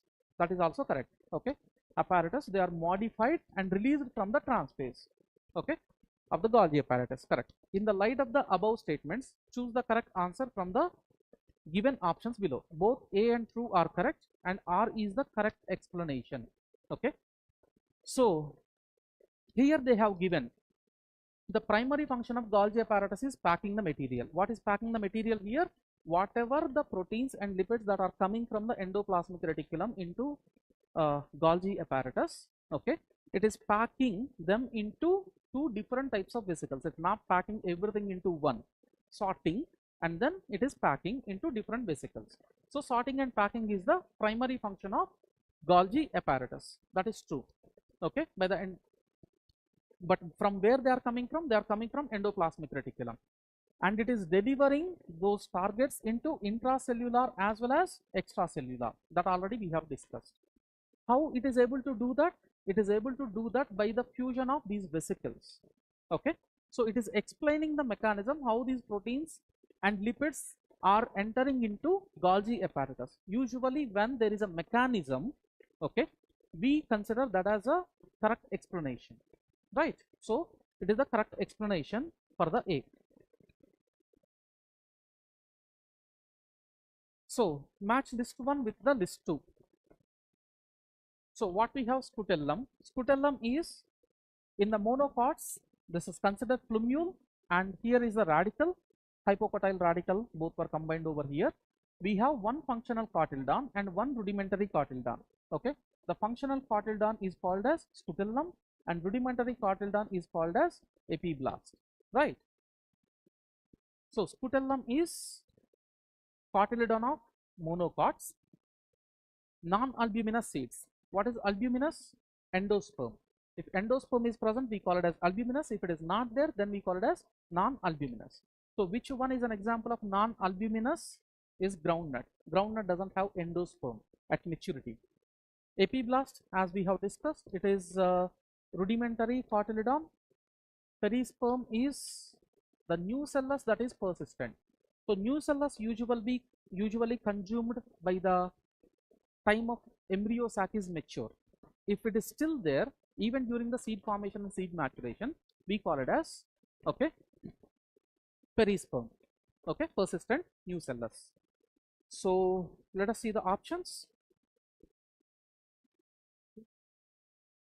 Okay, A is 2, then B is 3, C 4. Yeah, first one.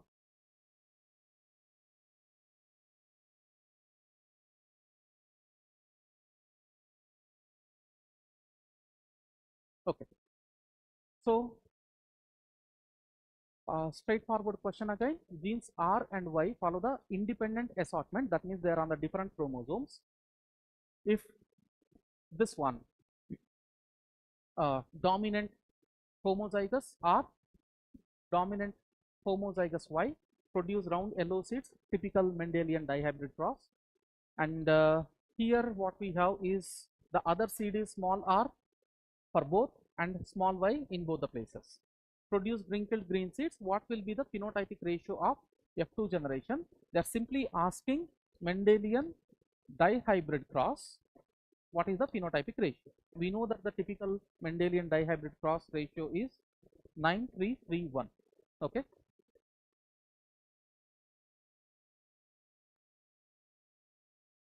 Histones are enriched with. Histones are the proteins, okay, which are associated tightly with the DNA, and DNA is negatively charged. So if a molecule has to attach to the DNA, at least it should have positive charge, right? Opposite charge extract. So lysine, arginine are positively charged amino acids that are rich in the histone proteins. So answer is lysine and arginine.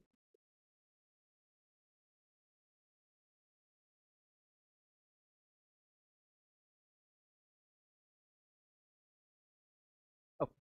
So which of the following is the unit of productivity in ecosystem?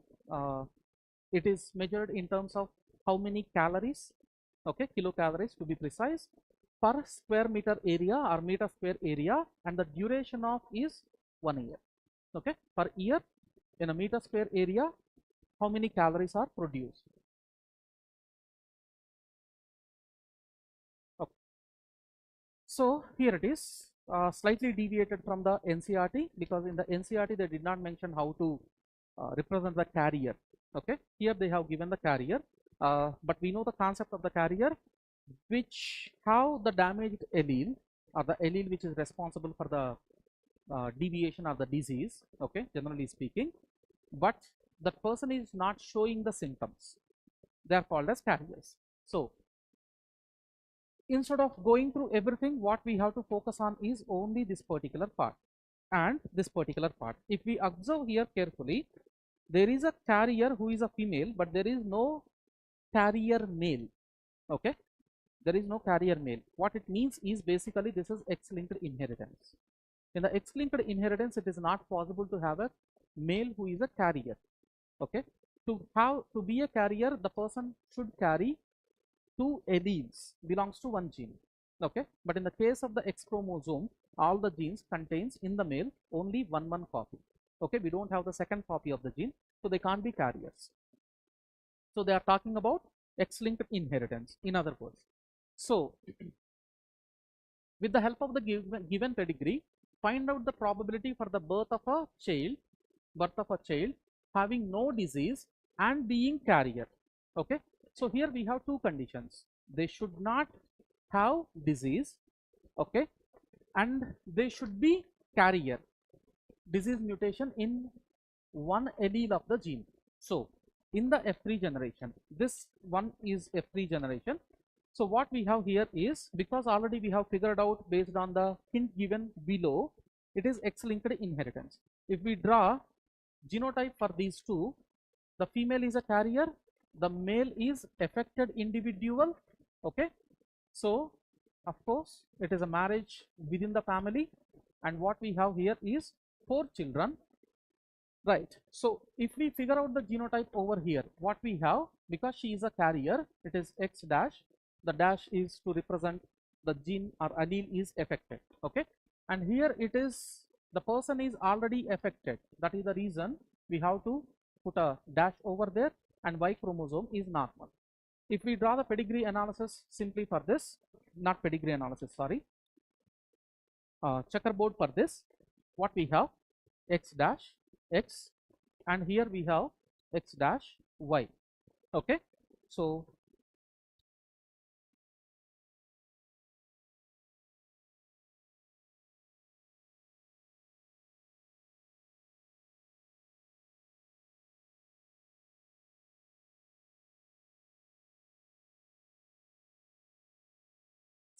now out of this, right,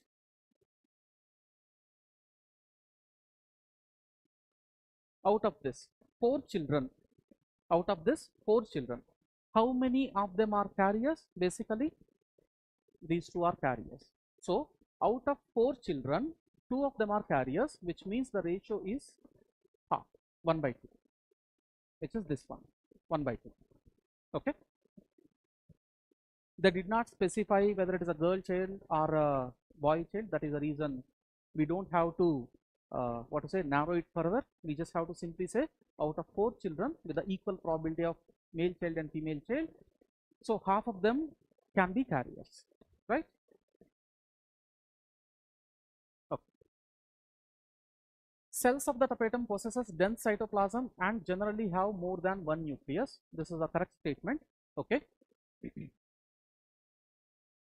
Presence of more than one nucleus in the tapetum increases the efficiency of nourishing the developing microspore mother cells. So let us see what is tapetum basically. If we see one lobe of anther, basically one part of the anther, okay, microsporangium, what we have is a tissue called as tapetum, and inside what we have is sporogenous tissue, which will be later developing into pollen grains.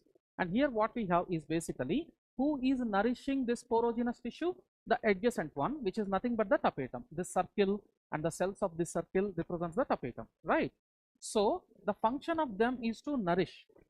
When it is the nourishment, okay, in the form of the lipids or the proteins, what you have to do? You have to synthesize more lipids, you have to synthesize more proteins, okay? And who will synthesize more lipids and more proteins? Of course, the enzymes. If you wanted to synthesize more enzymes, what you have to do is more proteins, okay, more proteins which behaves as enzymes. How do you synthesize more proteins? By transcription, okay? And then transcription happens because the genes, right? If the demand is too much, what happens is whatever the 2 copies of the DNA that we have in the cell are not sufficient. So you increase the number of DNA copies. It is as simple as that. If 2 guests come to your home, okay, you can manage it whatever the stuff you have. One stove, okay, whatever the utensils you have is sufficient. Let us say some 50 guests are coming and you do not have the option to order from other side, okay, outside. What you have to do is you have to increase the stove size or the number of the stoves, right? So here imagine the stove is DNA and you have to cater to hundreds of people, right? To do that, what you have to do is 2 is not sufficient. 2 chromosomes, okay, or 2 DNA molecules are not sufficient. So you increase the DNA molecule number to serve them, okay? That is the reason we have polyploid condition. Also we have multinucleate condition. Multinucleate condition again increases the number of DNA molecules per cell, right? So it is also mechanism we are explaining over here. So both are correct and the explanation is also correct. It is A. How many meiotic and mitotic divisions need to occur for the development of a mature female gametophyte from the megaspore mother cell in an angiosperm plant? Okay. So what we have here? We have ovule. In the ovule, we have nucellus in the center. One of the nucellus cell is becoming what? Megaspore mother cell. Okay. This megaspore mother cell, I am drawing outside of it now, undergoes which division first? Meiotic division. How many? 1 meiotic division, right? So after the meiotic division, it is producing 4 cells. Meiosis 1, meiosis 2 produces 4 cells. So out of that, 3 will die and only 1 remains. So how many meiotic divisions happen so far? It is just 1. This one is called as functional megaspore. That functional megaspore, okay, is the one which undergoes first mitotic division and produces 2 nuclei. There is no cytokinesis over here.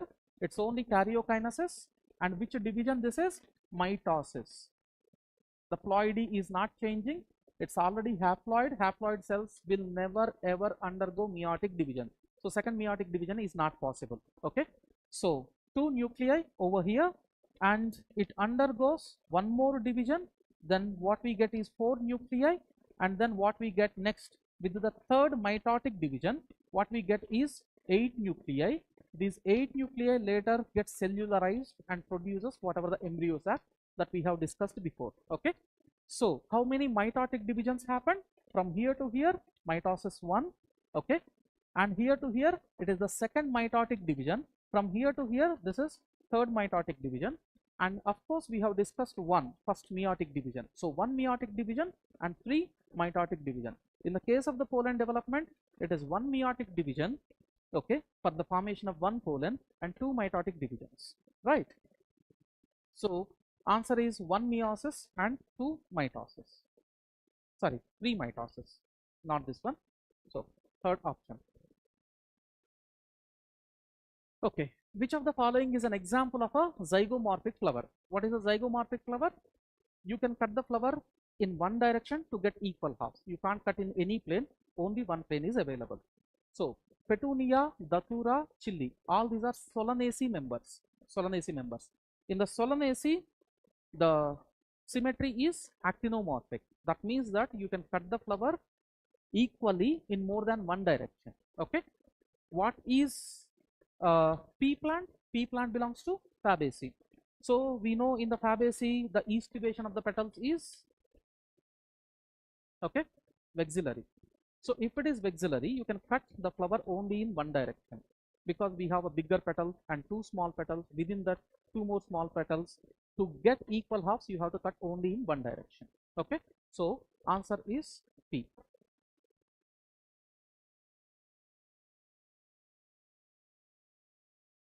Okay, what is the main function of the spindle fibers during the mitosis? Spindle fibers are nothing but the proteinaceous filamentous structures that are produced from the centromeres, okay, in the animal cells, right? These filamentous structures that we see, what is the function of them? Is to separate the chromatids, also to separate the chromosomes. So in mitosis, one chromosome with two chromatids attaches to both the poles. So what we are separating here is not chromosomes but chromatids. But in the case of the meiosis, what happens is there is a homologous pairing, right? So this is chromosome 1. Let us say we have another chromosome 1 which are lying side by side. That is the reason this one entire chromosome will be attached to one side or one pole, and this entire chromosome will be attached to another pole. Okay, so when you are dragging this, what you are dragging is actually the entire chromosome, not chromatid, right? At least in the meiosis 1. So separation of chromosomes, it is applicable to meiosis 1. To synthesize new DNA, of course not. To repair the damaged DNA, not. To regulate the cell growth, not. Okay, at least indirectly correct, but not as per your syllabus. So okay, which of the following characteristic feature of gymnosperms? Seeds are enclosed in fruits. That is for the angiosperms. Angio means covered.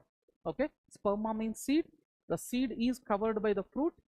That means whatever the fruits that we see, all those are from the angiosperms. Seeds are naked. Gymnos means naked. Sperma means seed. So you can see the seeds directly without dissection, which is gymnosperms. So this one.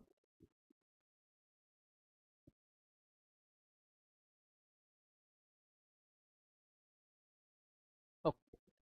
Match list 1 with list 2. Pteridophytes. Example is Salvinia. Okay, there is an image in the pteridophytes in plant kingdom. The fourth image, last image is Salvinia. Bryophytes, Polytrichum. Angiosperms is Salvia that we get in the sexual reproduction in the flowering plant. That example over there. And gymnosperms is Ginkgo. Ginkgo biloba is an example of gymnosperms. So let's see. One is 4. Okay. The B is gymnosperms is 2. So this one. Second option is correct. Okay. Who proposed that the genetic code for the amino acid should be made up of 3 nucleotides? So we have total 4 different types of nucleotides. What we have here is one amino acid is coded by 1 nucleotide, or 2 nucleotides, or a combination of 3 nucleotides? That was the question. Okay, Gamow is a mathematician who proposed that. Okay, 4 nucleotides, they are in 3 groups. Okay, produces the 64 combinations.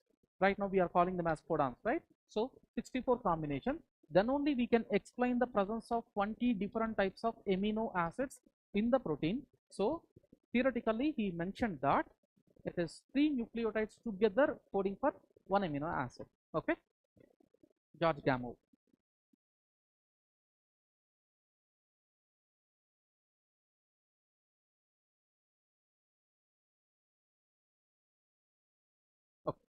In bryophytes, gemme help in the which one of the following? So what are gemme? Basically, we have Marktantia polymorpha. It is a kind of liver shaped, hence we call it as liverwort, which contains thallus. And what we have is cup shaped structures which are called as gemma cups.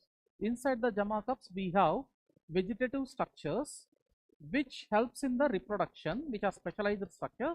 So a specialized structure helps in the reproduction is called as asexual reproduction. Hence, the gemma are involving in the asexual reproduction, which are green color multicellular kind of dumbbell shape. Okay, asexual reproduction. Vegetative reproduction is there is no modification from the normal parts. Let us say if we cut off this thallus over there and it is growing, it is vegetative reproduction because it is not a modified structure, naturally modified structure.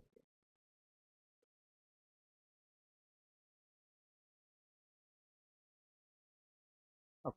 Which of the following statements about the Rubisco is true? Rubisco is the first enzyme involved in the C3 cycle, right? So it is active only in the dark. It is not active in the dark, at least not only active in the dark. It has higher affinity for the oxygen than carbon dioxide. Okay, it has higher affinity for the oxygen, which is wrong statement because it has higher affinity for the carbon dioxide than oxygen. This is also wrong statement. It is an enzyme involved in the photolysis of water. No, it is done by water splitting complex or oxygen evolving complex in the light reaction, but Rubisco is a Kelvin cycle enzyme. It catalyzes the carboxylation of RUBP. Okay, carboxylation. What is carboxylation? Addition of carbon dioxide. Okay, to whom? RUBP. Of course, this is the substrate, and what Rubisco does is it adds carbon dioxide. The reaction is called as carboxylation. Sometimes it does oxygenation, but in the presence of equal number of carbon dioxide and oxygen, it prefers carbon dioxide. So affinity of Rubisco towards the carbon dioxide is slightly higher. Okay, so this statement is correct. Okay, so read the following statements on the plant growth and development. Parthenocarpy can be induced by auxins, which is correct. Plant growth regulators can be, of course, tomato is an example of that, right? Plant growth regulators can be involved in promotion as well as inhibition of growth. That is also correct. They did not mention which plant growth regulators. They just given the general term, which means auxins, gibberellins, everything that we know of. So we know abscisic acid is a growth inhibitor. Okay, in generally speaking.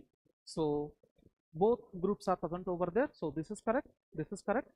And de-differentiation is a prerequisite for redifferentiation. Let us analyze this particular point first. So we have meristematic tissue which is differentiated into, let us say, a parenchyma. This process is called as differentiation. Okay, then this parenchyma, what is doing is, let us say, it is turning into again meristematic tissue. This is meristematic, this is permanent, again it is turning into meristematic tissue. What we call this process as is differentiation.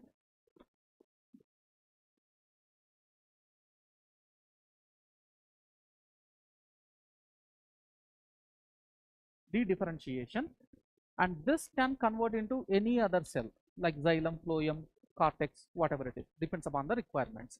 So what we call this process is again re-differentiation. So let us study the statement again. De-differentiation, that means this one, okay, is a prerequisite for the re-differentiation. Of course, it is a prerequisite. Okay, if this is happening in the beginning, then we call it simply as differentiation, not as re-differentiation. Okay, so this is also correct statement. Abscisic acid is a plant growth promoter. It is not a plant growth promoter. It is important for the survival of the plant, but it's not a promoter because it closes stomata, slows down the photosynthesis, okay, transpiration and all that stuff. It is a stress hormone. So it is not involved in the growth promotion, but rather inhibition. So wrong statement. Apical dominance promotes the growth of the lateral buds. The definition of the apical dominance is suppression of growth of lateral buds by the apical bud. Okay, so this is also wrong statement. So what are correct? A, B and C. First option. Okay, which factor is important for the termination of transcription?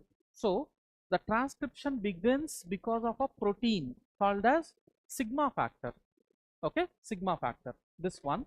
And the transcription, when completes, which one will release RNA from the DNA complex, is called as rho factor. Okay, so rho factor,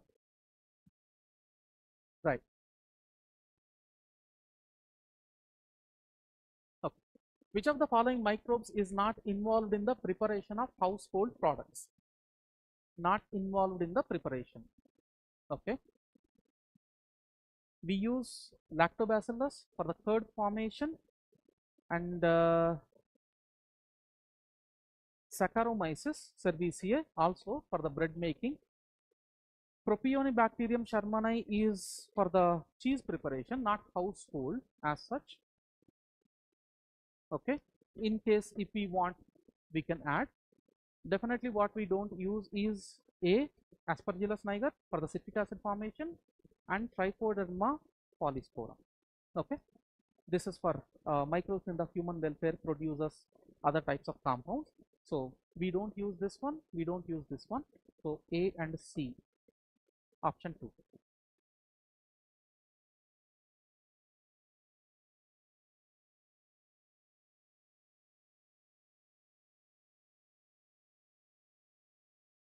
Hopefully you have done well. If you like our explanation,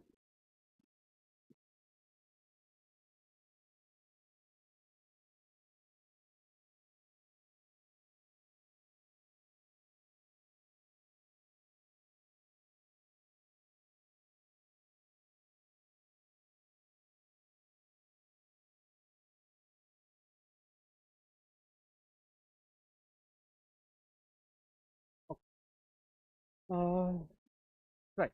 So which of the following statements refers to the reductionist biology? The answer is physiological approach to study and understand the living organisms. Huh? Oh, this one, not this. Oh. Okay, physicochemical approach to study understanding the living organisms. This is the definition for the reductionist biology. So if you like our explanation, just let me know in the comments below.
Okay. Hello everyone. So,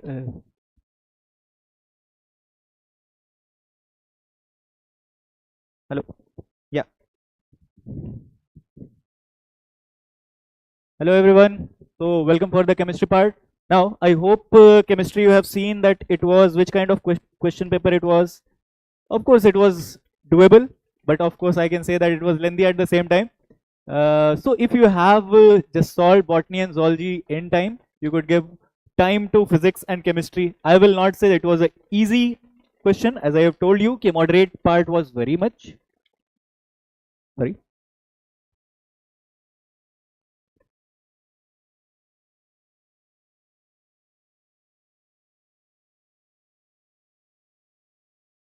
Okay, so let's start with the chemistry part.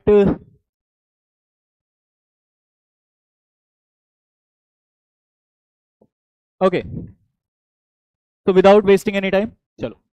We have this question: the ratio of the wavelength of the light absorbed by hydrogen atom when it undergoes n equals to 2 to n equals to 3 and n equals to 4 to n equals to 6 transition respectively is. I hope it is a very easy question. How do you solve such question? Whenever there is going to be transition, तो क्या लगाओगे? Rydberg's equation. What is that Rydberg's equation? I hope you all know that E is going to be equals to, you can say RCH or you can say RH into Z square into 1 by N1 square minus 1 by N2 square. Any doubt? No doubt. So what we can say? E1 here, what we can say? E1. E1 is what? 2 to 3, or you can say, because the enter goes from 2 to 3, so what we can say? 2 to 3. It will be equal to RH into Z square, because we know that RHZ square is same for all of them because it is hydrogen atom only, and RHZ square, can we say that it is a constant? If it is a constant, can I not say it is equal to K? It will be 1 by 4 minus 1 by 9. 2 square is 4, 3 square is 9. चलो भाई next की बात करेंगे. E from 4 to 6. E 4 to 6. E equals to, let's say if you have any question, please you may reply me. You may reply or you may ask me in the chat box. I'll be keep on checking. Okay. It will be equal to how much it is? 4 to 6. So what we can say? 1 by 16 minus 1 by 36. What we can say? Can we just see both of them? The ratio 2 to 3 by E of 4 to 6. KK cancel. What we can say that it is nothing but it is 9, 5 by 36K, and it is how much? 36 minus 16. 36 minus 16, that is how much? 20 by 16 into 36. Do not try to solve it because these things will be cancelled. 5 by 36K divided by 20 by 16 into 36K. Cancel. Anything else? 36 and 36 cancel. 5 and 20. 4 is cancelled. What we can say? It is nothing but 16 by 4. That is 4 is to 1. I have taken E2 to E. First E1 by E2, it has asked for I think E2 by E1. What we can say? Answer is fourth. Fourth answer is correct one, right? Easy one. I think it is something that is very easily doable. Next, we have come to the which of the following statements are true. Unlike gallium, that has a very high melting point, cesium has a very low melting point. No, not at all. Because it is already, we know that in NCERT it is also written that gallium, cesium, francium, mercury, these things are having very low melting point, right? And these gallium and cesium, both of them are very low. So no, very high, it's wrong. On Pauling scale, the electronegativity value of nitrogen and chlorine are not the same. So basically we know that key nitrogen has, we keep it as 3 and all, as well as we keep chlorine as 3. But still there is a bit of difference. In reality, the chlorine has more electronegativity than nitrogen, but still, okay, we can just consider it true or false. We'll check on the basis of options. Argon, potassium, Cl minus, calcium plus 2 and sulfide are all isoelectronic species. Easy one. We all can see all of them has 18 electrons. So what we can say? Yes, of course it is also correct. It is correct. The correct order of the first ionization enthalpies of sodium, magnesium, aluminium are and silicon are these. What we all know that as we go from left to right, what we can say? Left to right. Ionization enthalpy increases. But we all know that what we can say? Aluminium has less than magnesium. Similar is for boron has less than beryllium. Why does this happen? I hope you all remember it. The reason is because it is what? They have NP1, NS2, NP1, while they have NS2. NS2 is a fully filled, as well as the electrons are in S orbital, and S orbital we all know that it is more closer to nucleus. If it is close to nucleus, can you remove the electron easily? No, not at all. So what we can say? Of course we know these things, right? So यहाँ पर it will be changing. So what happens? Magnesium becomes more. So sodium will be least for sure. So sodium ज़्यादा कौन हो जाएगा? Aluminium. Then magnesium and silicon of course at its own place. So this should be, but silicon more than aluminium? No. Here aluminium is given greater than magnesium. That is wrong. So it is a wrong option. The atomic radius of cesium is greater than that of lithium and rubidium. क्या ये बात सही है? बिल्कुल सही है भाई. एक ही, because all of them are from same group, and cesium because we know that this is from the lower, so because its size will be more. But if it is given for cesium and francium, then cesium will be more than francium. It is something that we have to keep in mind. But here it is not asked. So basically it is a directly answer, right? Cesium is greater than lithium and rubidium. So C and E. Is there any option C and E? C and E. Yes. Is this given B also? B, C and E? No. So of course C and E will be the correct one. So here because they have considered n equals to 3 as well as chlorine is also equal to 3. चलो आगे बढ़ेंगे. Now here this is given that match the list of the cations. Okay, cation and group number. Everyone we know that. I hope ये चीजें तो सबको पता है भाई. Everyone see directly from. If you know it, you know it. You know that 0 group 0. If you talk about group and cation, you remember 0 for ammonium ion, first for lead plus 2, right? Important ones. Second for lead Pb plus 2, Cu plus 2, right? Or if you got to talk about 3, it will be aluminium plus 3, ferric Fe plus 3, Cr plus 3, chromic, yes or no? If you talk about 4, it is what? Nicomangan, Ni plus 2, Co plus 2, Mn plus 2, and Zn plus 2. Everyone remember, yes or no? 5. What about 5? Everyone we know that other than magnesium, alkaline earth metals, what is that? Calcium plus 2, strontium plus 2, barium plus 2, yes or no? And what about 6? It is going to be magnesium plus 2. देखो ये तो सबको याद होना ही चाहिए. You all have to have these things in your head. चलो आओ देखो जरा. यहाँ पर cobalt plus 2 is there given. Where is cobalt plus 2? Can you see? It is in the group number 4. Where is group number 4? 3. So what we can say, it is 3. What about this? Next one is magnesium plus 2. Magnesium group 6. Group 6. Is there group 6 given? Yes. It is 4 number. Okay. Pb plus 2. Pb plus 2 is group 2 or group 1? Group 1 is given. Okay. And Al plus 3. Group 3. देख रहे हो? Group 3 में all the plus 3 1. Al plus 3. Fe plus 3. Cr plus 3. अरे हो जाएगा ना? Yes or no? So can you just check that? You can just check that. Which of the following is there? So easy one. Right? चलो आगे बढ़ेंगे. So A3, B4, A3, B4. Option is going correct. And C1, D2 correct. Option 2 is the correct option. आगे बढ़ो. Next, predict the major product P in the following sequence of the reaction. In this reaction, what we can say that here we have got HBr, benzoyl peroxide. So what we can say, it is going to ask for, it is asking for anti-Markovnikov addition. Yes or no? Because there is peroxide is there, HBr is there. Peroxide effect is only working with the HBr. HCl के साथ तो करेगा नहीं, HI के साथ तो करेगा नहीं. What we can say, HBr है, peroxide है. So it anti-Markovnikov addition. Anti-Markovnikov addition tells that if there is any addendum, so negative part of the addendum will be going to that carbon where there is, Markovnikov used to say that the negative part will go at the point at the carbon where there is less number of hydrogen, but anti-Markovnikov where there is more number of hydrogen. चलो बताओ जरा, यहाँ पे कोई hydrogen है? No, यहाँ पे 0 hydrogen, यहाँ पे 1 hydrogen. So of course here HBr में it will be breaking into H plus and Br minus. अभी Br minus कहाँ आएगा भाई? यहाँ पे. H plus कहाँ पे? यहाँ पे. चलो बताओ. So for first step it is going to be CH3 HBr. Can you see? चलो भाई आगे बढ़ो. KCN. If you make this react with KCN, everyone remember KCN के साथ cyanide. What will be happening? Substitution reaction. यहाँ पे Br will be removed, CN will be coming here. But if there was Ag, what will happen with AgCN? It will not be CN, but it will be NC, isocyanide. Remember? चलो यहाँ पे क्या हो जाएगा? CN. What about the next point? It is going to be NaHgH2SO4. Array, it is what? Ethanol plus sodium amalgam. Sodium amalgam plus ethanol. NaHg plus ethanol. It is what? It is a reducing agent. It is a reducing agent. And that too, especially it is used for cyanide to 1 degree. I mean, yes or no? Cyanide to, why it is used? Cyanide to CH2 NH2. What we can say? Here, convert it into CH2 NH2. So CH3, CH2, NH2. So which of these are correct? Which of these are correct? Option 1 is the correct option. Okay, chalo आगे बढ़ो. Here, energy of the radius of the first Bohr orbit of the He plus.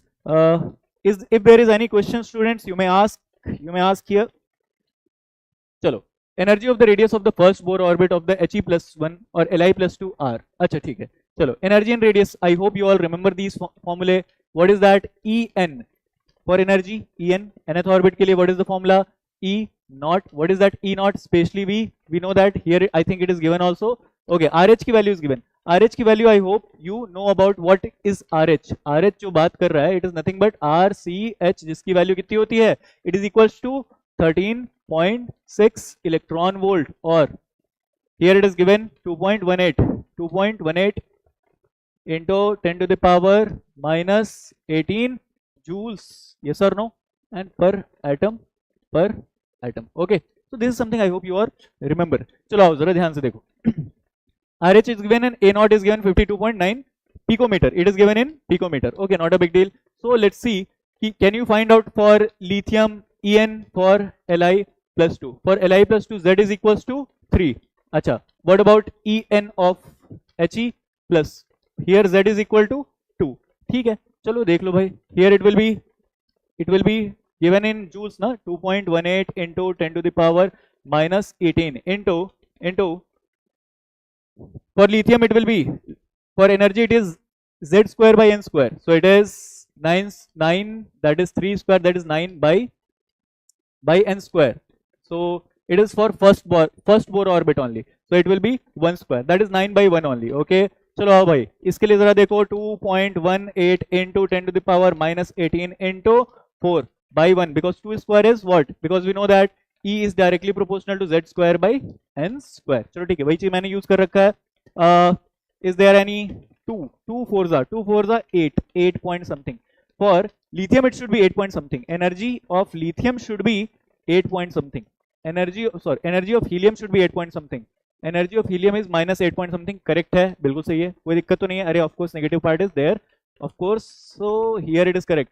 And here चलो देखो जरा 9 to the 18 or 19 something, of course it is going to be correct here. So there it is, so okay. Is there any other option where you can see that yes it is also okay, for yes it is also okay. What we can say, lithium के लिए no, it is not possible, so second and fourth option out. चलो आओ जरा think about R here. Rn for 17.6 picometer and for Rn for He plus is 26. Of course it is a lengthy question, you will have to do it. चलो भाई R for He plus 2, it will be equals to directly proportional to 0.5, or you can say 52.9 into Z, it will be N by N square by Z. चलो N square की बात करो भाई, यहाँ पे N की वैल्यू कितनी है 1, Z की वैल्यू कितनी है 2. What about Li plus 2? What about Li plus 2? It will be 52.9 picometer. It is in picometer into, what about N square? N square is same only because it is first Bohr orbit divided by, it is what, by Z, that is what, 3. Of course lithium के लिए it should be less and helium के लिए it should be more. चलो check करो, for helium it should be less, helium it should be more and lithium के लिए it should be less. Okay, that is I think it is going correct. While here if you see कि for lithium it is more, for helium it is more 26.4 and for lithium it is 17.6. Okay, that is also okay. Here lithium is less and for helium it is more. Okay, that is correct. What about here? Here lithium is less. Acha, here can you say it is minus 16? It is doing minus 16. Option ये भी out है. Option 1 is the only option correct. So आगे बढ़ो. Which of the following is paramagnetic? For paramagnetic, what do you need? That the number of unpaired electron, there should be unpaired electron present, should be there. Unpaired electron should be present. Okay, can you see that? NiCl4, can you see here Ni is plus 2, here Ni is 0, here NiCl4 plus 2, NiH2O plus 2, or because H2O Ni PPS3 whole 4, here Ni is 0. चलो जरा बताओ, which is strong field ligand, which is weak field ligand? Can you just do it with that? Yes or no? हाँ भाई बिल्कुल. What we can say here it is weak field ligand and Ni plus 2 is there. So Ni plus 2 is having D8. 4 is 0, 3D 8. So if it is a weak field ligand, so what we can say? So 1, or we can say, so there is not going to be any pairing up. If there is no pairing up, 1, 2, 3, 4, 5, 6, 7, 8, there are 2 unpaired electrons. So it is going to be paramagnetic. So it is going to be paramagnetic. चलो ये बात तो सही है. NiCO4. What about that? Ni0. It is 4s2 3d, or we can say 3d8 4s0. But because it is strong field ligand, what will happen? These 4s2, these 2 electrons will come here and it will convert into 3d10 4s0. So can we say ये क्या हो जाएगा, अरे sp3 hybridization आ जाता है, and because all the electrons are paired, so no unpaired electron, so there is unpaired electron is 0, so it is going to be diamagnetic. For B it is going to be diamagnetic. What about this Ni plus 2 CN4? So here it is strong field ligand or weak field ligand, it is strong field ligand. चलो आओ जरा ध्यान से देखो, it is what, D8, of course it is D8. If it is D8, चलो बताओ, if strong field ligand is there, what will be here? Of course these electrons will be paired up like what, like this. So in such case what is happening here, 1D 1S and 2P, like dsp2 dsp2. So dsp2 is what, square planar. Anyways, can you see all these electrons got paired up? So is there any unpaired electron? No unpaired electron. So unpaired electron here also is 0, so it is also going to be diamagnetic.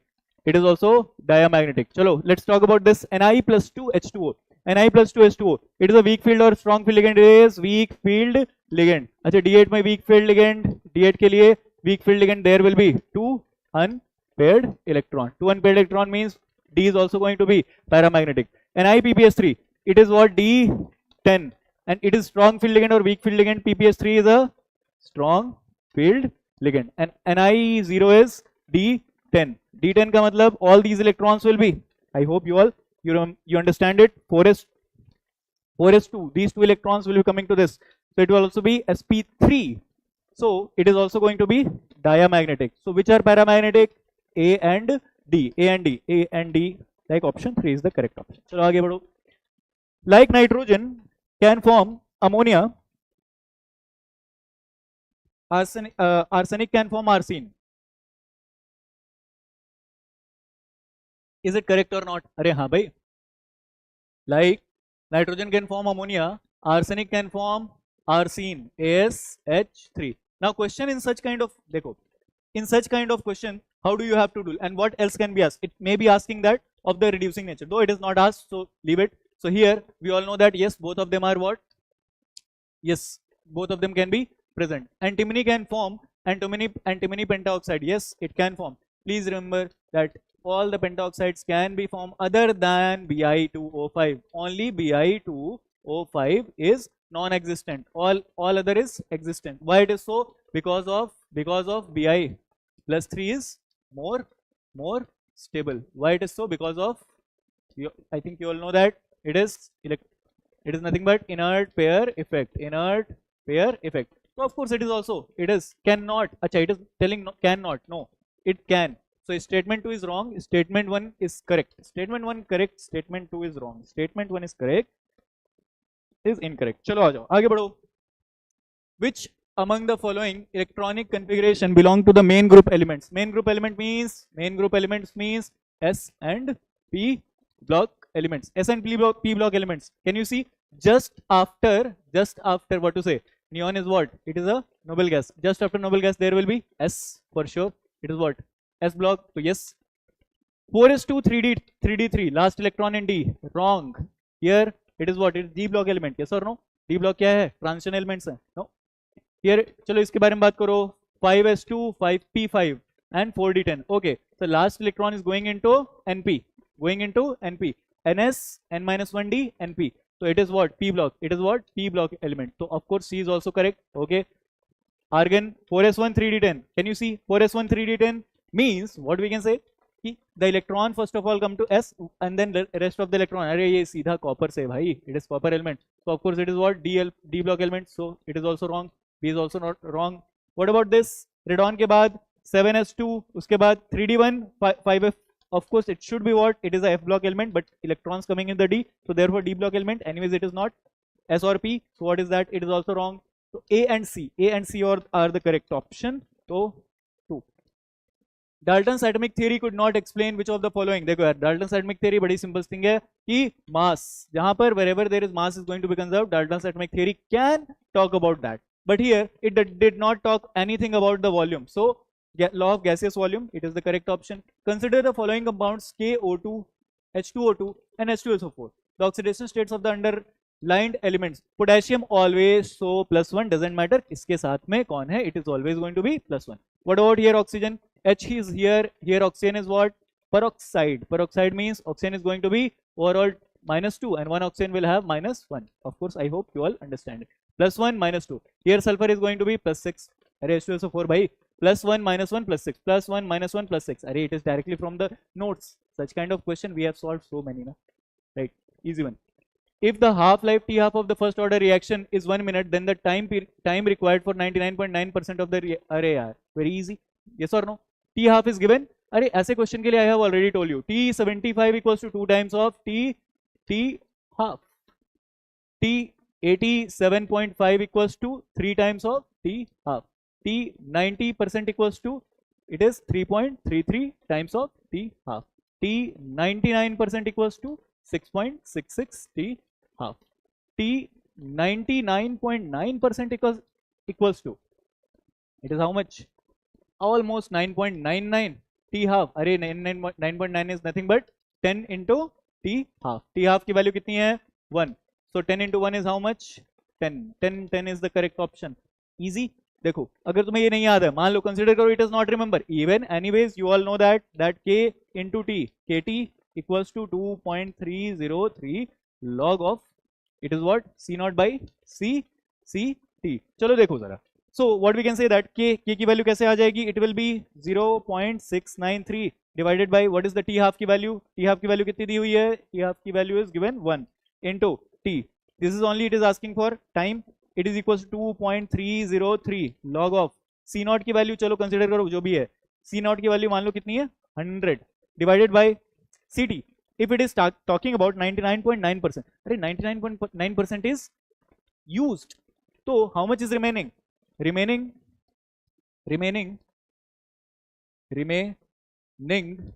CT will be equal to 100 minus 99.9. That is how much? 0.1.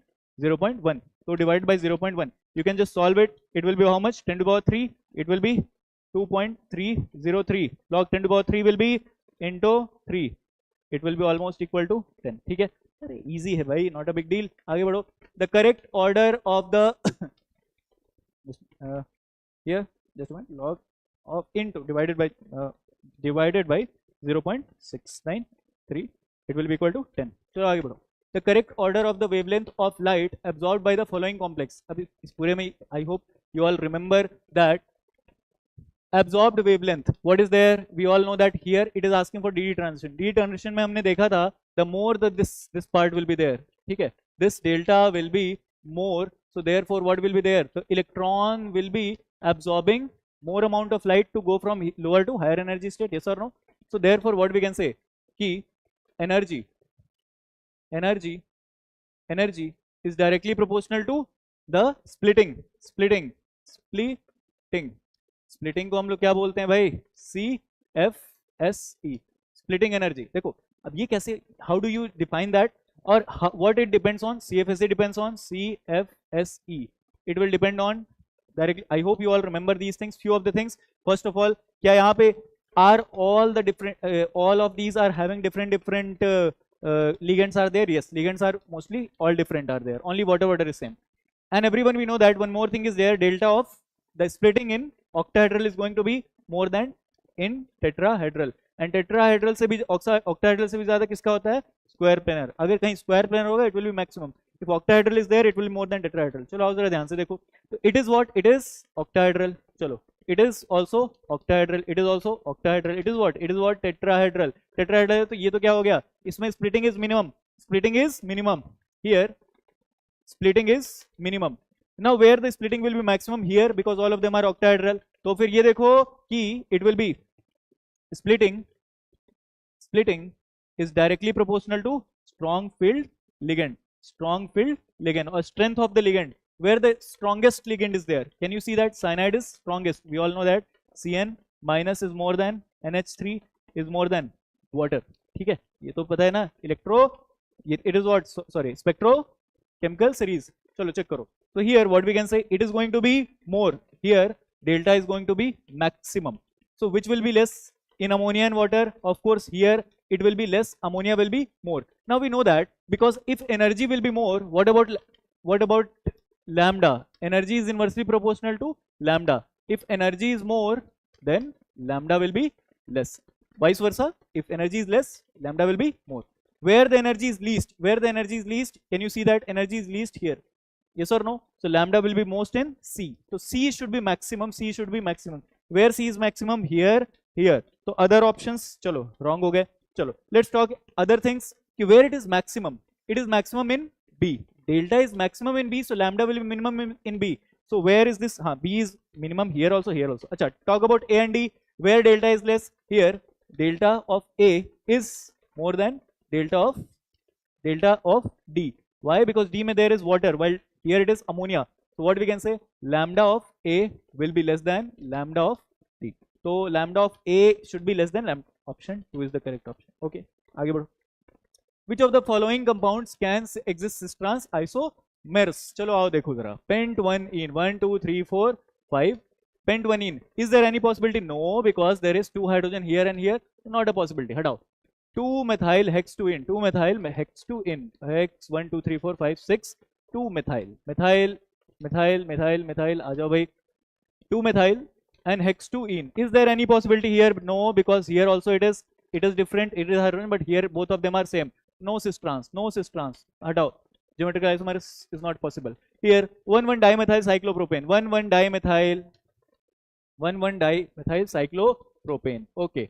So propyl 1,1 dimethyl cyclopropane. Is there any possibility?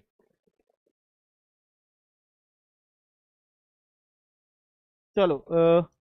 Any question, students? Any question? If you have, please you may write it here. I will keep on checking. If there is any question, you may ask me. Chalo, यहाँ पर देखो. Whenever there is any cycloalkane, if there is at any position, at one position there are two groups are attached. No, it will never show because both the groups are attached at the same position. No, it can never show. चलो आगे बात करो इसके लिए 1,2 dimethyl cyclohexane. 1,2 dimethyl cyclohexane. चलो भाई इधर भी मिथाइल, इधर भी methyl. Yes, it is possible. One may be up, one may be down. If it is up, it may also be up. If it is down, it may also be down. But if it is up, down, it is going to be same.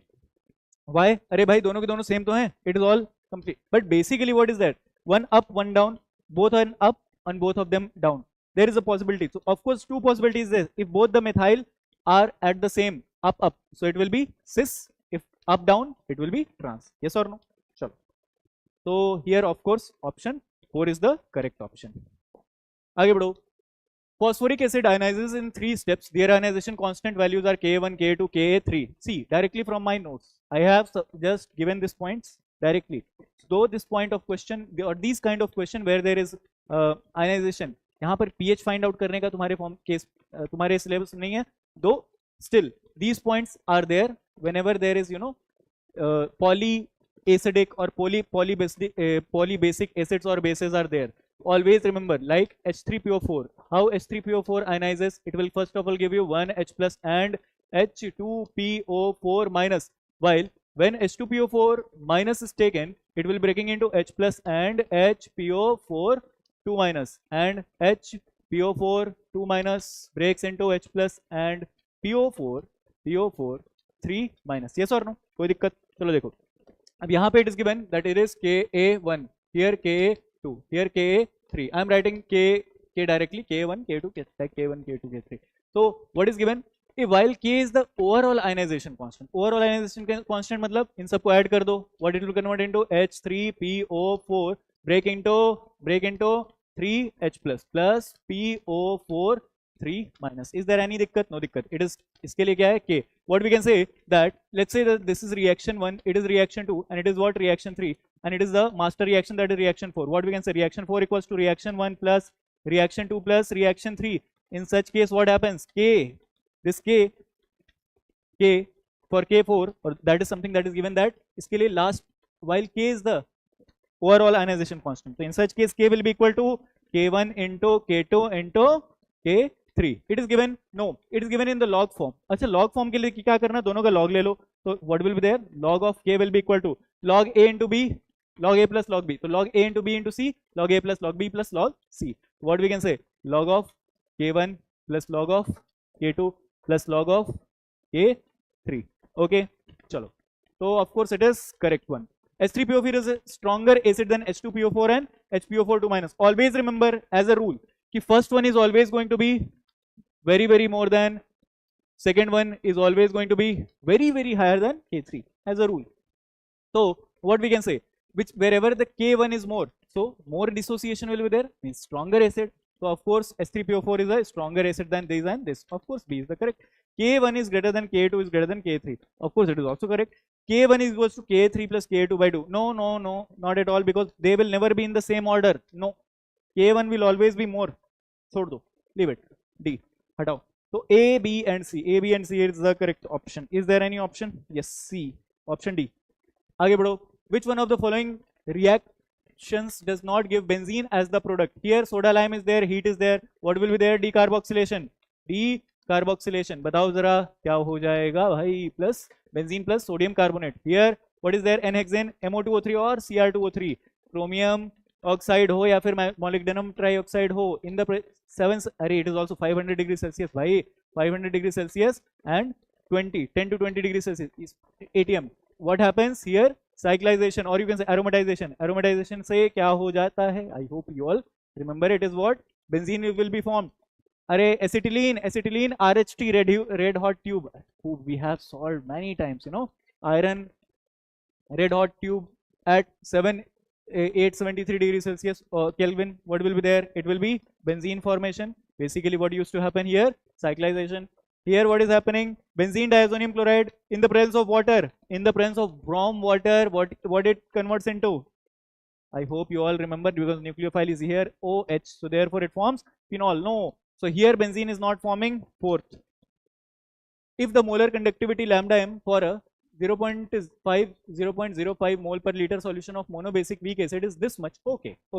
Molar conductivity. So here it is given lambda m is given how much? 90. Its extent degree of dissociation will be, okay, what it is asking for? Alpha. Alpha equals to, I hope remember, lambda m by lambda m naught, or we also know that lambda equivalent by lambda naught equivalent. Lambda naught is what? It is nothing but it is limiting equivalent or limiting molar conductivity. Remember? Chalo aa jao bada. Chalo. We all know that how to find out the limiting molar conductivity according to Kohlrausch's law. According to Kohlrausch's law, for weaker, you can even find out the limiting molar conductivity of the weaker, or we can say weak electrolytes. So ये क्या है? ये weak electrolyte है, तभी alpha की बात हो रही है. Alpha is only present for weak electrolyte. चलो जरा देख लो. Alpha कैसे find out करोगे? Everyone, for that you need to find out lambda m naught. Lambda naught m naught equals to lambda m naught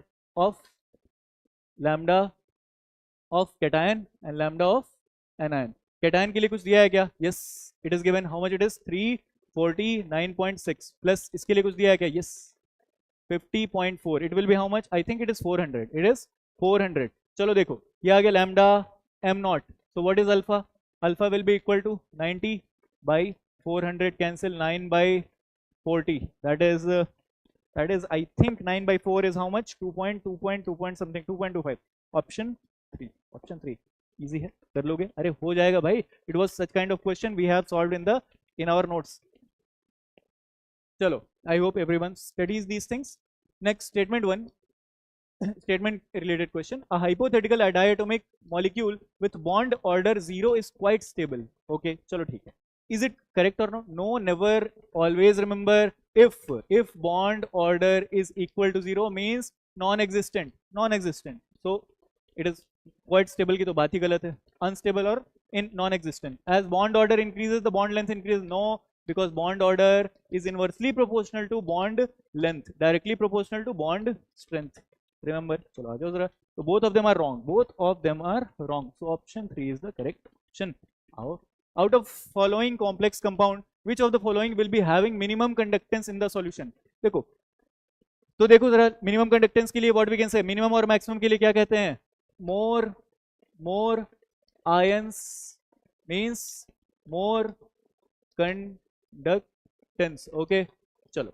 If less ions will be there, then less conductance. अरे simple सी बात है भाई. The more ion will be there, the more conductance will be there. चलो जरा इनको ionize करके देखो. If you ionize that, will you get any of the ion here? No, because all of them are inside the complex. अगर complex के अंदर होगा here cobalt is what, +3. Anyways, no matter, it is not going to be, because it is what, it is coordination polyhedra and it is non-ionizable. It is non ionizable.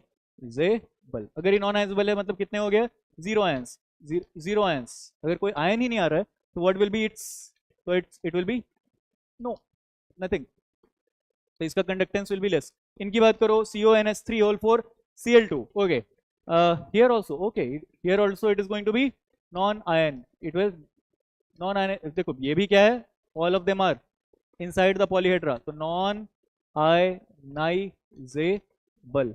non ionizable क्यों, क्योंकि 0 ions है, 0 ions है.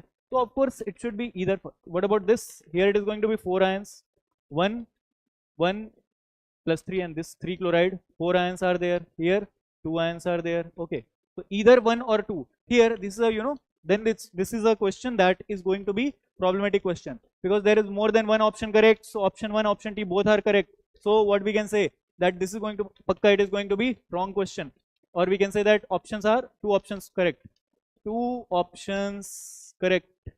There will be, extra mark will be there, of course, bonus question. It is going to be bonus question. एक और question, एक और बात. अच्छा देखो possibility क्या है, they may later on tell you that because cobalt is here +2, cobalt +2 may show coordination number 4 or 6, but when there is cobalt +3, this will always show cobalt coordination number 6. So all of them will be inside, fix है. पर यहाँ पे there is a possibility these chloride may go outside. So there is a possibility they may say कि option 1 will be the more correct option, if there is a possibility, because cobalt, so there will be coordination number 4 is also possible for cobalt +2. बहुत important है ये. Maybe there may be from NEET they may give you answer कि option 1 is the correct option. Why? On the basis of cobalt +2, because cobalt +2 can show plus coordination number 4 as well as 6. So it may give chlorides outside, but because it is not shown here, so what we can say here, it is going to be a bonus question. You are going to get extra marks for it. Now next, this is directly from BSc-PR, not a big deal. चलो देख लो भाई, sp3d sp. अच्छा, these things you have to just check that. What is the hybridization? Xe. Oxygen is what, monovalent or polyvalent? I hope you all know that. Steric number equals to half of V plus M minus C plus A. I do not need to tell you what is M. M is the monovalent atoms. Monovalent atoms. चलो देखो, oxygen is monovalent or divalent? It is divalent. तो बात ही छोड़ो. So here 0 monovalent. So if 0 monovalent is there, xenon has how many valence electrons? 8. So half of 8 is going to be 4. 4 is telling for sp3.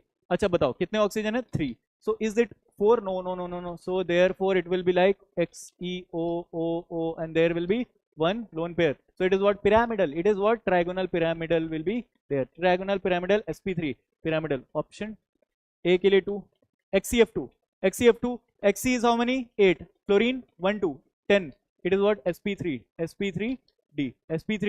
अच्छा, here also according to Bend's rule. B के लिए आ जाओ जरा ध्यान से देखो. According to Bend's rule. अरे बहुत ही प्यारा क्वेश्चन है ये, जरा देखो. वैसे तो ये बहुत इजी है, but still if you just go into the details, the fluorine will always take the places of the axial position, never on the equatorial position if there is possibility. Why? Because Bend's rule says that if there is any possibility of those positions where there is percentage is character less, जहाँ पे percentage is character less होता है, वहीं पर there only the highly electronegative atoms come. And because we know that at the axial positions electronegativity is less, because it is PD hybridization, while rest it is sp2 hybridization. Remember? If you do not remember, no issues. Anyways, आपको directly question करना है, is it looking like is it looking like linear? Yes. So sp3d and linear, sp3d linear. So of course for 1 it is going to be B, for 2 it is going to be A. sp3d3 and distorted octahedral. चलिए आइए जरा ध्यान से देखते हैं. XeOF4. Can you see what is the hybridization here? Here 8 plus 4, so half of 12 is going to be 6. That is sp3d2. sp3d2. Can you see? 4. So C, option C, बहुत ही simple है भाई, square pyramidal, because there is going to be oxygen like this, F, and there is going to be one lone pair downside. ठीक है, no issues. चलो XeF6 की बात करेंगे. XeF6, how many are there? 8 plus 6. Half of 8 plus 6 is how much? 7. Means sp3d3. sp3d3, that is distorted octahedral. Why so? Because there is one lone pair is going to be there. Chalo, theek hai, chodo kya. Not a big deal. यहाँ पर it is going to be D, D, D. So A is for 2, A is for 2, B is for 1, A2, B1, A2, B1, C4, C4, D3. Option 1 is the correct option. आगे बढ़ो. Next, C carbon, carbon plus hydrogen giving CH4. Delta H is given this much. Negative है भाई. Means it is exo or endothermic. Exothermic. For exothermic, what will be there? So heat of delta HF of product is going to be delta HF of the reactant. देख लो भाई, product should be low, reactant should be high. देख लो, यहाँ पे directly है भाई, graph की बात करो, reactant high, product less. Reactant high, product less. क्या ये सही है? हाँ भाई, possibility है. Product more wrong, product less, possibility है. Product more wrong. चलो देखो, चलो आओ जरा देखो. Now, can you see what is delta HF of reactant product difference given here? 74.8. क्या ये सही है? हाँ बिल्कुल सही है. But here it is given what? Here from reactant to this part, no, it is called activation energy. No. It is activation energy. ये गलत है भाई. It is wrong. It is given activation energy equals to 74.8. No, it is given that heat of reaction equals to 74.8. So option 1 is going to be correct option. Not a big deal. Easy one. Chalo. Match the list 1 and list 2. Humidity alloy. Okay. It is a type of solution directly from the solution chapter. Solution chapter NCRT का page number 2, there page number 1, there it is given directly. Types of solutions on the basis of different types of solvents. Remember, solid in solid, solid in liquid. Remember, liquid in gas, gas in liquid. ठीक है, देखो वहीं से directly आ गया. Humidity is nothing but water molecules in the gas. So liquid in the gas. So A. What about that alloys? Solid in solid. B. Okay. Amalgam देखो, amalgam remember, mercury में कोई sodium, that is a solid. Mercury में कोई aluminium, इन चीजों को मिला दो, क्या होता है? It will soak all the solid part will be that soak all the liquid parts. It will form what? Amalgam. So it will be liquid and solid. So there it is going to be C. Smoke क्या है भाई? There will be solid small particles. It will be just like colloidal particles present in gas. So it will be D. देख लो भाई, check कर लो. A2, B1, option 2. The correct order of the, if there is any question, please you may ask. I'm here. I'll take. चलो. The correct order of decreasing basic strength of the given amines. चलो भाई, amines की बात कर रहे हैं. चलो. Basic strength is directly proportional to availability of lone pair. Yes or no? Remember, as well as basic strength is directly proportional to electron donating effect, but inversely proportional to electron withdrawing effect. Remember, array electron withdrawing minus I minus M, electron donating plus I plus M. ठीक है, चलो आगे. N-ethyl aniline. चलो क्या क्या चीजें दे रखी हैं? N-ethyl aniline, N-ethyl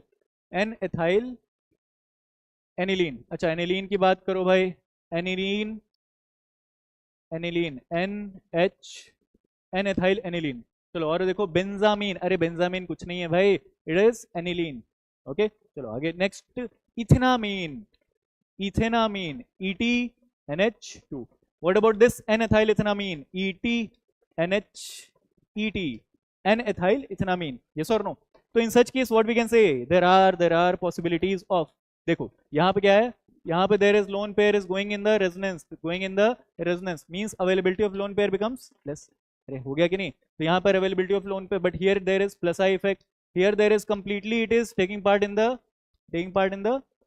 resonance. So what we can say, it is going to be more basic than this. What about this? This is what aliphatic. Always remember the basic strength of aliphatic amine is more than aromatic amine. चलो देखो यहाँ पे क्या हो गया? ETNH2. So what we can say? ETNH2, because there is only plus I from one side. Here plus I from both the side. What we can say? So therefore, what it is going to be? It is increase the lone pair availability. So what we can say?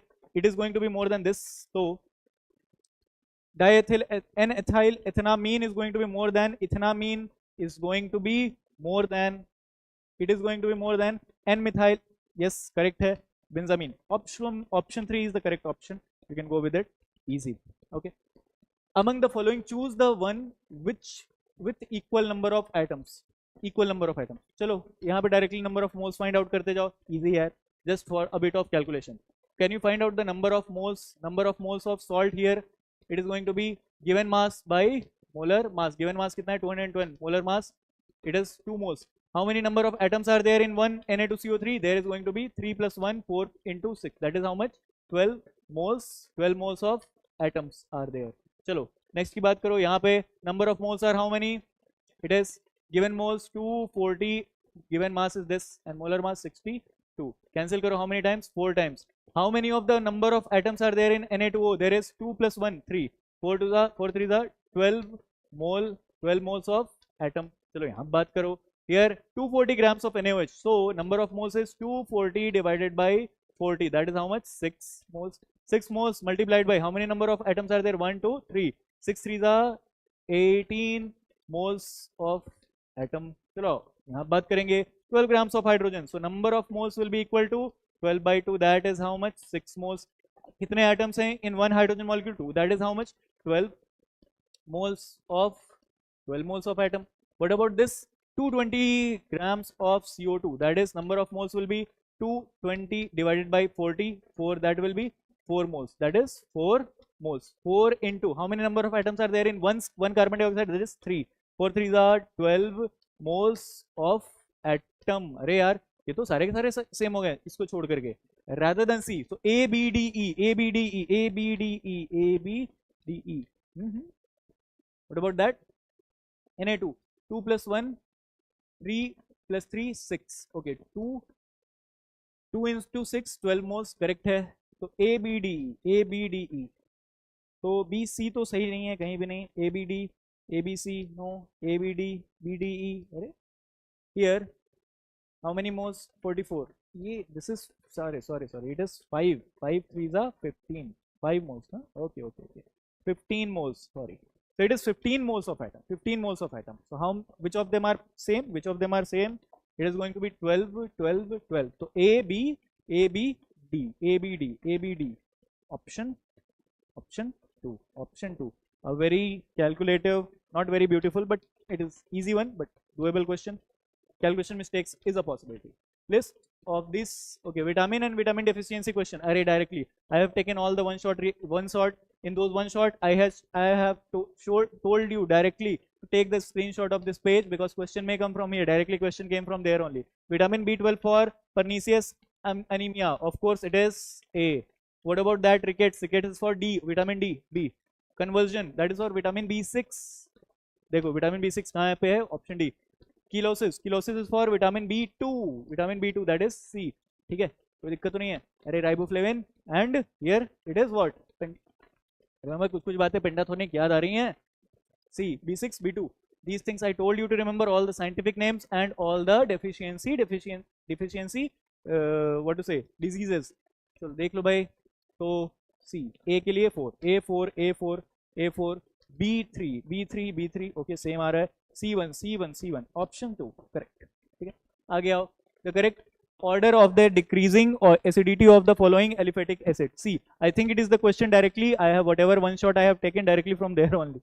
I have told you acidic strength is directly proportional to, inversely proportional to plus effects and directly proportional to minus effects. जितने minus वाले effect होते थे, मतलब electron withdrawing effect के directly, electron donating के inversely. Can you see CS3 is what? Plus I. The more the plus I will be there, the lesser the acidic strength will be there. Why? Because we all know that the whatever is the conjugate base it will be forming, it will be having negative charge. If negative charge is there, so negative charge is stabilized by minus I effect, not by plus I effect. So plus I decreases the acidic strength. So here it is going to be least. Wrong हो गया, बात ही खत्म. ये तो least होना चाहिए. HCOH no plus I. So therefore it should be maximum acidic strength. चलो आओ देखो. तो HCOH is maximum, CH3COH how much? Plus I into 1. Here it is plus I into 2. Here it is plus I into 3. So acidic strength will be here least. Here acidic strength will be less. Here also it is less. Here acidic strength will be also less. But here acidic strength will be more. Option 3 is the correct option. आगे बढ़ो. Two statements are there. Ferromagnetism is considered as an extreme form of paramagnetism. बात बिल्कुल सही है. Though it is the part that we study generally in solid state, that we used to study a chapter, but still this is something that we all should know. Ferromagnetism is shown by few of the molecules or few of the atoms. What it shows, it is a stronger type of the paramagnetism. याद रखो कि here all these internal magnetic fields are always in the same direction in ferromagnetic materials. So whenever there is external magnetic field, so both of them will be aligned in a better way, rather than in paramagnetism, in the absence of the external magnetic field, all of these internal magnetic field are they are very weak. Of course in one direction, few of them cancel back, cancel forward, so there will be in few direction. But paramagnetism से भी strong क्या होता है? Ferromagnetism. But both of them will be doing what? They will be attracting the magnetic field. You can understand it. तो क्या मैं ये कह सकता हूँ कि ferromagnetism is considered as the extreme form of the paramagnetism? Yes, of course it is true. The number of unpaired electrons in a chromium plus 2 ions is the same as that of Nd plus 3. चलो बताओ भाई, Cr plus 2 की बात करो. Cr plus 2, it will be 4s1 3d 5 में से electrons निकालो 2, 3d 4. How many of the unpaired electron? 4 unpaired electrons. So therefore magnetic, so whatever is that will be there, 4.9 something Bohr magneton. चलो देखो जरा यहाँ पे Nd plus 3, Z is given 6, Nd, अरे Z is 60, so more than 57 means it is what? It is a lanthanoid. Lanthanoids के लिए I hope you all know, remember that will be 6s2 3d1 and 3d 5d1 4f 57 plus 3. But here what happens? 3d 0 and 4f 4 and 5d 0 it becomes. चलो बताओ जरा, what is there? Because it is Nd, neodymium. But what about Nd plus 3? It will become, पहले तो electron यहाँ से निकलेंगे, so it will become 6s0 and 4f3. One electron from here. What we can say? 4f3. 3 unpaired electron, so therefore it will be 3.9 Bohr magneton. Can you say? So what we can say? Statement 1 is yes, correct. What about statement 2? Both of them has the same. The number of unpaired electrons in this and this are same. No, wrong. Statement 2 is wrong. Statement 1 is correct. Statement 1 is true, but statement 1 is false. Okay. If any question, please you may ask. Students, I can see. अगर कोई भी question है, you may ask me. चलो आगे बढ़ेंगे. Match the following: CHCl3, this, and method of separation. Directly question from the general principle of organic chemistry. Please go and check that. Whoever will check that can easily do that. CHCl3, C6H5NH2. What we can say that? What will be the answer here? There it is, chloroform and C6H5NH2. देखो इन दोनों के बीच के difference of the boiling point is very high, so you can do it directly by the simple distillation. You can just check that. Fourth का A. Here crude oil in petroleum industry. Oil के लिए भी all know that for crude oil what do we do? Fractional distillation. अरे भाई yes or no? ठीक है. So therefore it is going to be what? B. Fractional distillation. सबको पता है. Glycerol in spent lye. देखो याद रखो. Glycerol and spent lye में what happens? Glycerol, because it breaks before its boiling point, so dissociation happens before its boiling point. In such cases what happens? You have to first of all decrease the pressure. Why? Because once you decrease the pressure, its boiling point will also decrease, that it will not break on its boiling point. बात समझ में आ रही है? What you have to do? You have to do under decreased pressure. So option C will be for 1. Okay, C for 1. And aniline water देखो यार, जब भी when something is not dissoluble in water, so in such case what you have to do? When they are mixed in the liquid phase, they are not dissoluble. But as you give the heat, so it will be dissoluble in the in the vapor. So in such cases, so steam distillation is used. So steam distillation is used in such case. So option for D for 2. So 4 A का 4 A4 A4 B3 A4 B3 A4 B3 C1 C1 C1 option 1 is the correct option. आगे बढ़ो. Tough नहीं है ये, बस बात क्या है कि when we say something you have to read from NCERT और these are the things that you have to read from NCERT, there is no other way. भाई करना पड़ेगा यार, एग्जांपल्स हैं, एग्जांपल से याद रखना ही पड़ेगा. चलो. Now for the reaction, this the backward reaction rate constant is higher than the forward reaction rate constant by the factor of 2500. बहुत सही. What we can say at 1000 Kelvin Kp for the reaction will be what? Okay. चलो देखो. What we can say? Kf by Kb is given. Kf by Kb is K इसी को तो हम लोग Kc भी प्यार से बोलते हैं. Remember Kc will be equal to K forward by K backward. अरे हाँ भाई, डायरेक्ट फॉर्मूला है. And it is given what? कि the backward reaction rate is constant is higher than the forward. Okay, it is given because Kb is 2500 times of Kf. So what will be there? So Kf by 2500 Kf cancel. That is how much? 1 by 2500. So it is what? Kc. What it is asking for? It is asking for Kp. Kp equals to Kc into RT power delta Ng. What about delta Ng by the change in number of moles of gas? What is the number of moles of gas? Delta Ng will be equal to 2 minus 1. That is how much? 1. What we can say? Kc की value it is how much? 1 by 2500 into R की value. What it is giving? It is asking the question, the answer in, okay, liter per, okay, no issues. R की value 0.0831, okay, 0.0831 into temperature. Temperature is how much? 1000 Kelvin. Oh my god, that is a very calculative question. 1 5 2 by 5, so it is how much? 0.1662 divided by 5. That is how much? 0.053, 0.033. Option D, C should be the correct option. भाई साहब question है मजेदार, very good question. See, you have to know these things. चलो आओ आगे बढ़ो. Benzene diazonium salt is prepared by reaction of aniline with the nitrous acid at this and अरे भाई 0 to 5 degree Celsius. 0 to 5 degree Celsius. Why? Because it is unstable at higher temperature. It composes easily at the dry state. अरे बिल्कुल सही भाई, बात तो है. So next what we can say, of course this is directly from statement from NCERT. पढ़ लो, आगे बढ़ो. Statement 2. Insertion of the iodine in the benzene ring is difficult and hence the iodobenzene is prepared through the reaction of benzene diazonium salt with Ki. Yes or no? Yes, for sure. We all know that because क्या होता है भाई? Because iodine cannot be easily inserted. Why so? Because iodine is a larger, carbon is a smaller. Carbon iodine का bonding is not so easy. So therefore we have to make it react as a nucleophile. अरे वो बातें याद आ रही हैं benzene diazonium से reaction N2 plus Cl minus, when you make it react with Ki, it converts into iodobenzene. But whenever you have to make it react with fluorine, what you have to do? You remember?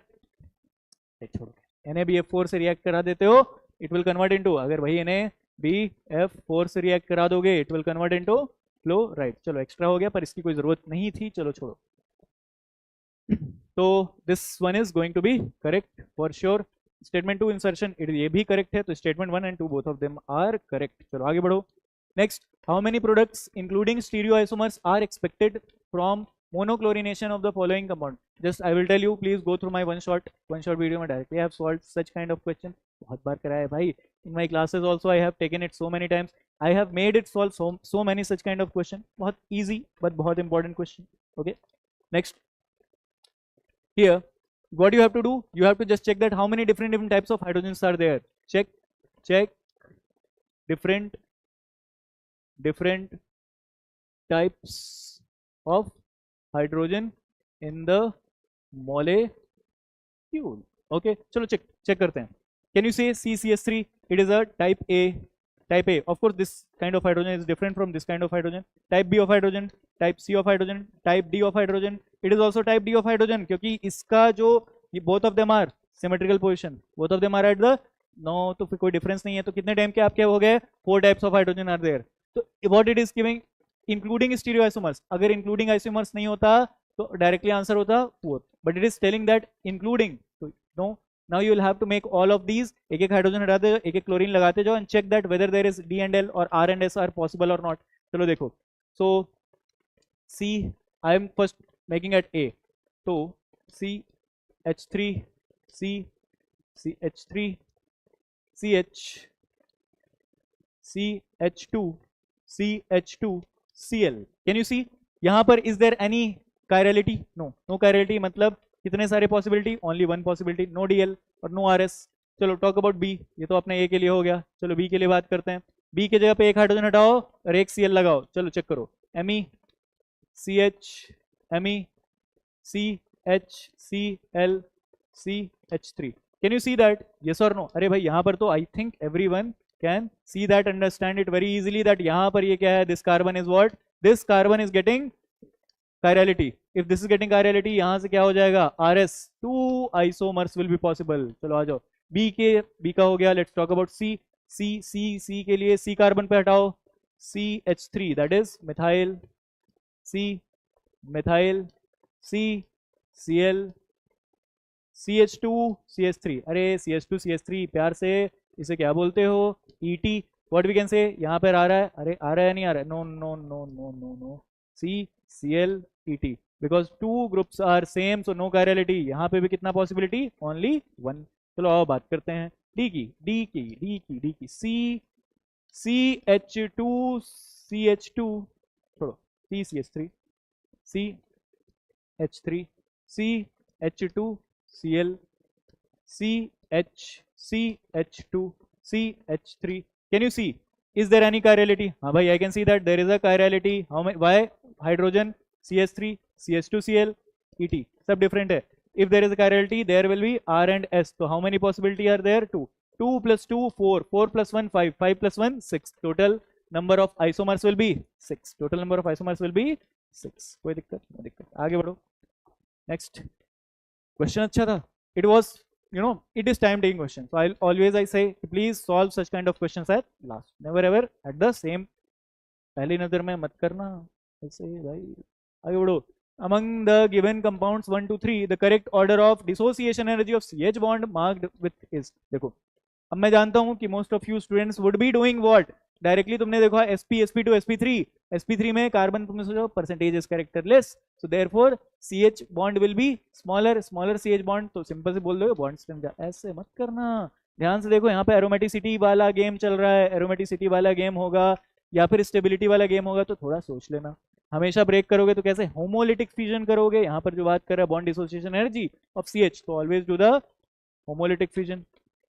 Check करो, homolytic fusion से सारे जगह पे क्या बना दो. First of all try to make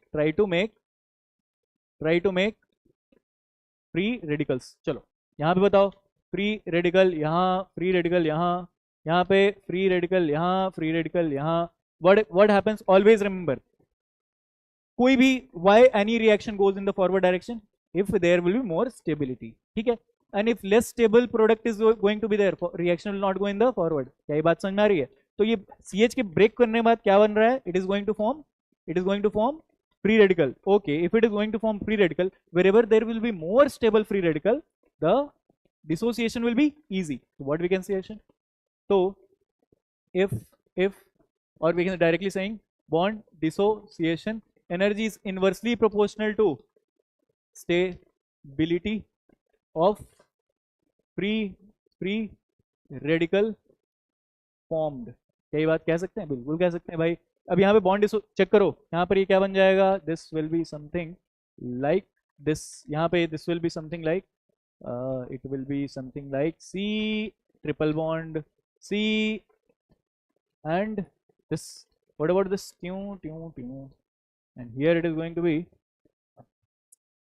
ध्यान से देखो, for stability of free radical, stability of free radical will be more for sp3 carbon is more than sp2 is more than sp. मतलब समझ लो, it is inversely proportional to percentage character. Why? Because percentage S character बढ़ने से electronegativity increases, so therefore electron की deficiency is not good at a more electronegative atom. Yes or no? So what we can say, यहाँ पे directly we can say कि because this carbon, can you say कि यहाँ पर जैसे ही there will be one, what to say, one free radical will be there, ये दोनों आपस में क्या आ जाएंगे, they will come in the what to say, resonance, and यहाँ पर जो आपका हाइब्रिडाइजेशन हो जाएगा it will between sp2 and sp3. Basically मान लो sp2 मोर देन sp2, तो sp2.5 मान लो, because there is going to be what, there is going to be conjugation here. What about here? Can you see this carbon is sp carbon? Can you see this carbon? This carbon is sp2 carbon. देखो जिसने भी किया है उसने ये सब check किए हैं, sp2 sp ये सब चेक लिखे हैं, बहुत अच्छा. Means of course we can say that यहाँ पे sp3 is more, sp percentage character is less, so of course this is going to be more stable and is going to be least stable. So 2 will be least stable. Okay, least stable होगा, सबसे ज्यादा bond dissociation energy किसकी हो जाएगी? 2 is more than 1 is more than 3, 2 is more than 1 is more than 3, 2 is more than 1 is more than 3. कोई दिक्कत? No दिक्कत, आगे बढ़ो. Which of the following compounds does not decolorize bromine? जो bromine से react करेगा वो bromine को decolorize करेगा.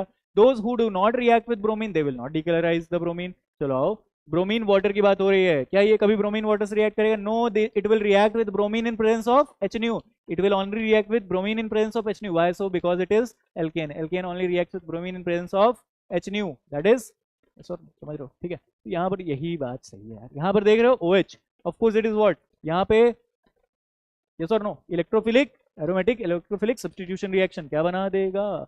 Of course we know that OH has a stronger plus M effect, so bromine will be at all the ortho and para positions. यहाँ पर देखो double bond, जहाँ पर भी डबल बॉन्ड और triple bonds are there, what will be there? Bromine will be reacting. क्या ये बात सबको याद है? अरे हाँ कि ना. It is also test for unsaturation, bromine water, test for unsaturation. कोई दिक्कत? चलो यहाँ पर बताओ, एनिलीन, यहाँ पर क्या हो रहा है? प्लस M इफेक्ट, तो all the ortho and para position will be taken. तो यहाँ पर all of them are reacting rather than this first one, so only this will not decolorize bromine. Yes or no? आगे बढ़ो. The major product of the following reaction, this with CH3. अरे देखो यहाँ पे CH3 MgBr means it is what? Grignard reagent. Grignard reagent, always remember what it gives. It gives alkyl negative with the negative charge. चलो देखो, it is what? Mg plus Br CH3 minus, so CH3 minus is what? It is a nucleophile where it will be reacting जहाँ पे भी delta positive आएगा. delta positive जहाँ भी आ जाए वहाँ reacting हो जाए. Here can you see a delta negative and here it is delta positive. Can you see? What about this carbon nitrogen? जहाँ पे भी RCN से reaction होगा, what will be there? Carbon पे nitrogen पे delta negative, carbon पे delta positive. So CH3 minus will be acting on this carbon as well as on this carbon. ठीक है, दो चीजें एक साथ होंगी. There will be two reactions at the same time. चलो आओ जरा ध्यान से देखो. तो first step, I am just doing the first step. Here it is going to be O minus MgBr. Here next is CH3, next carbon, next is 1 2 3 CH3 double bond N minus के साथ आ जाएगा. There will be MgBr. कोई दिक्कत तो नहीं है? कोई दिक्कत तो नहीं है. चलो अब यहाँ से क्या है? Next is it is given in excess. अगर 1 मोल होता तो रिएक्शन कुछ और होता.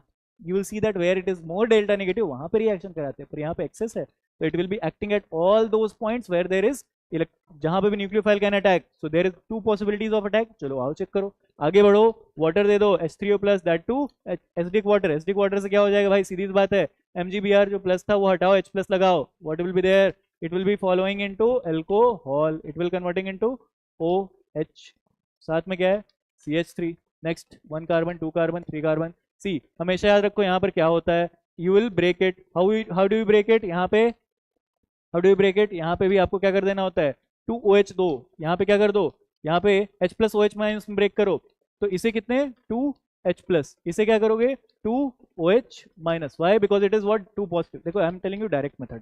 सो what it will be forming? C OH CH3. क्या एक कार्बन पे 2OH इज मोर स्टेबल? अरे नहीं, कभी नहीं. क्या हो जाएगा? 1 mole of water remove. What will be there? It will be somewhere something looking like this OH CH 3, 1, 2, 3, and this carbon is having double bond O CH3.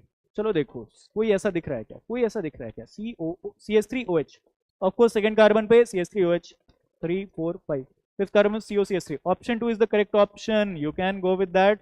Not a big deal. Easy है, easy है कि नहीं, अरे बिल्कुल easy है भाई. Which of the following aqueous solution will exhibit highest boiling point? अरे वाह, directly question from directly question. ऐसे question तो one shot में we have solved many questions. Directly question from there only. Boiling point, because we know that boiling point will be directly proportional to elevation in boiling point. Elevation in boiling point is what? Delta TB. Delta TB. 0.01 mole of urea. चलो देखो, delta TB is directly proportional to I into Kb into M. Kb की बात हटाओ because Kb is same for all of them because all of them are aqueous. तो हटाओ, Kb की बात ही हटाओ. It is directly proportional to I and M. Molarity 0.01. Urea के लिए I की वैल्यू कितनी 1, यहाँ पे I की value KNO3, K plus NO3 minus, I की वैल्यू 2, यहाँ पे I की value there is 3 because 2Na plus 1, here it is I की value it is 1.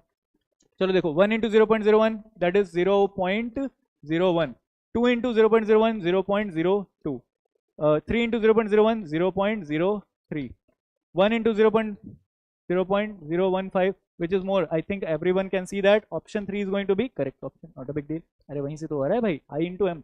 I'm just multiplying I into M. Simple है, आगे बढ़ो. These are there. Question is from अच्छा catalysis. देखो यार directly from D and F. I told to all my students please go through D and F, especially with very much importance. Question आ रहे हैं, खूब आ रहे हैं भाई. देखो आ गया. यहाँ पे question is directly from the part where there is use of D block elements के लिए, वहां पे देयर इज कैटालिसिस का यूज था. हेबर प्रोसेस में क्या होता है भाई, क्या होता है छोड़ो. What is used? PDCl2. Basically alkenes are converted into carbonyl compounds. Wacker oxidation के लिए what we have to use see. Okay, Wacker process are there. Just Haber process. Ammonia, just a minute. Iron catalyst, iron molybdenum, okay. Wacker for PDCl2. I just here Wilkinson catalyst is there, PPS3. What about Ziegler-Natta catalyst? Ziegler-Natta catalyst is for polymerization ethylene, TiCl4 and trimethyl aluminium. ठीक है, TiCl4 plus triethyl aluminium. So it is like 1 2 3 4 only. A का 1, B का 2, A का 1 1 2 3 4 1 2 3 4. Option 3 directly question है भाई, ये तो आमने सामने. Next, 5 moles of liquid X and 10 moles of liquid Y make a solution having a vapor pressure of 70 torr. The vapor pressure of pure X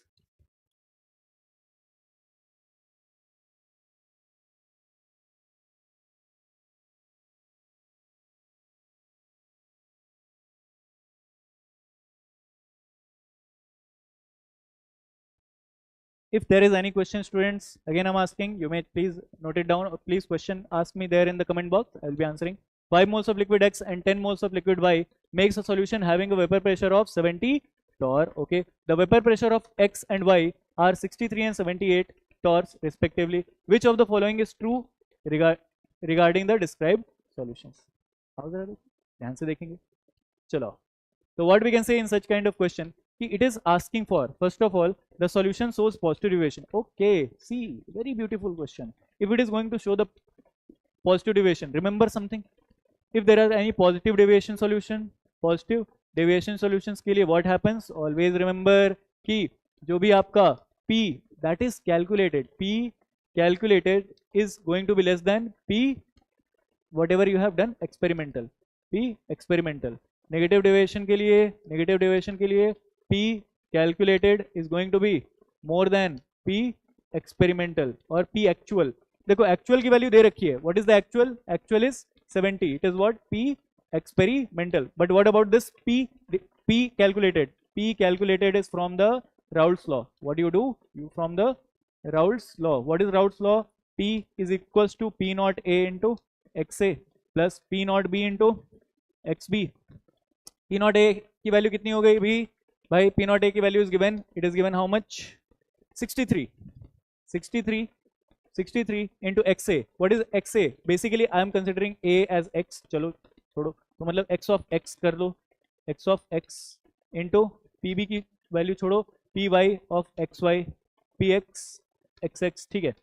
It is how much? 5 by 15, because 5 moles of this, 10 moles of this. 5 by 15 is how much? 1 by 3, plus it is how much? 60, 70 torque. No, 74, 78, 78 torque. 78 into 2 by 3. Can you see? Cancel karo. How many times? It is going to be 21. It is going to be 20, 20, 28, 26. 26 into 2, that is 52. 52 plus 21 is how much? 73. It is what P calculated. It is P calculated. And P actual is given how much? P experimental is given 70. So we can say that P experimental is less than P calculated. If P calculated is more, so therefore negative or positive deviation, it is negative deviation. It is negative deviation. कई बात समझ में आ रही? चलो देख लो. Solution shows positive deviation, no, wrong. Solution shows negative deviation, option C. Option 2 is the correct option. The solution is ideal, no, wrong. The solution has volume greater than sum of the, no. It is happening in the positive deviation, wrong है. छोड़ो. Sugar X is found in honey, okay, is kept in, is a keto sugar, okay. Keto का मतलब कि सीधी सी बात है कि क्या क्या चीजें नहीं हो सकती. Glucose is not possible, छोड़ो हटाओ.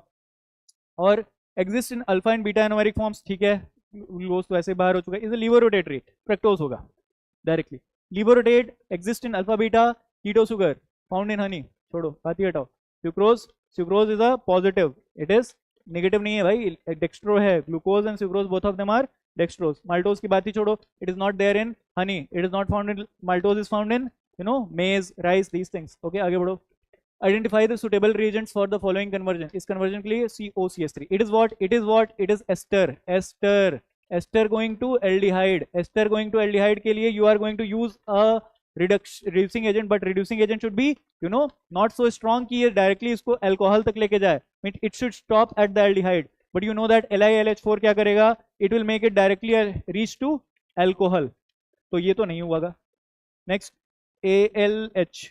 It is what? इसी को हम लोग बोलते हैं डाइबल H. डाइबल H. It is a perfect reducing agent that can make this ester change to aldehyde. Option 2. NaBH4 react ही नहीं करेगा. NaBH4 does not react with the acid के whatever derivatives are there. It only reacts with CH3COCl or RCOCl. ठीक है. Oil chloride. H2PDBSO4, no, because it will also react all the C double bond O को CH2 में convert. No. Only option 2 is the correct option. Now assertion.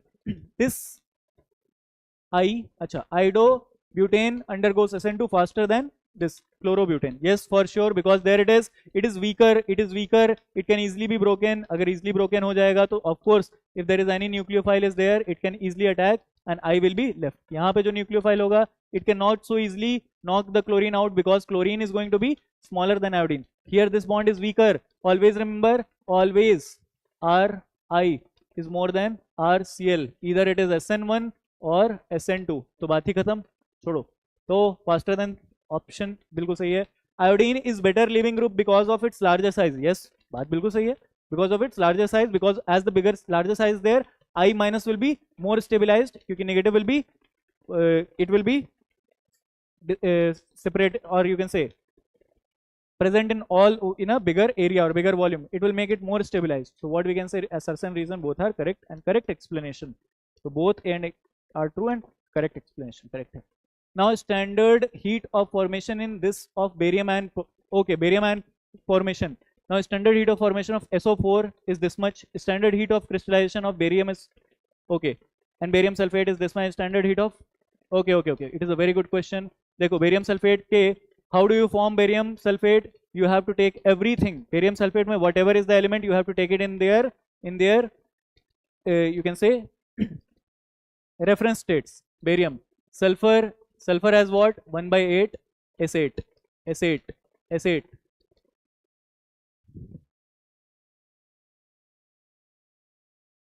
So what we can say, S8 plus oxygen. How many of the oxygens are there?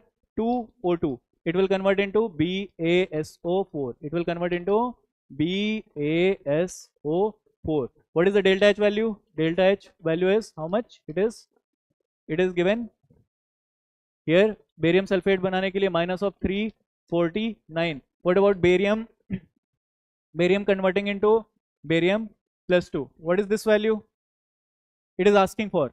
What about this? It is going to form SO4 2 minus. What is the sulfate को बनाने के लिए? What is the what is the energies it is giving? Minus of 216. ठीक है. And what it is giving? Barium sulfate के crystallization के लिए how much is the energy is being used? It is minus of 4.5. Minus of 4.5. So in such case, what we can say? Hess law use कर दो. What we can say? All these things when you add, it will giving you this much. So minus of 349 equals to x minus 216 minus of 4.5.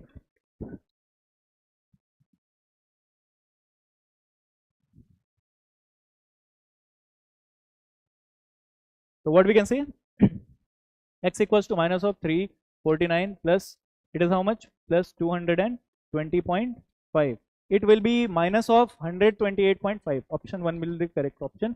Not a big deal. कर सकते हो. Total number of possible isomers, both structural as well as stereoisomers of cyclic ether of molecule formula C4H8O. Please do not solve such kind of question in the classroom. I can tell you. Last के लिए छोड़ दो. Very much time taking. You know, such kind of question, just leave that. C4H8O. पहले तो आप देख लो degree of unsaturation. What is degree of unsaturation? Because it is asking for cyclic ether. Okay. Degree of unsaturation, that is C plus 1 minus of H plus X minus N divided by 2. When you find out, it will be 5 minus of hydrogen is 8. 8 by 2, that is 4. X and N is not there, so therefore it is how much? Degree of unsaturation is going to be 1. So therefore either one double bond or one cycle. चलो, one ring. अब ये तो बोल ही रहा है कि it is going to be what? Cyclic ether. So how many carbon are there?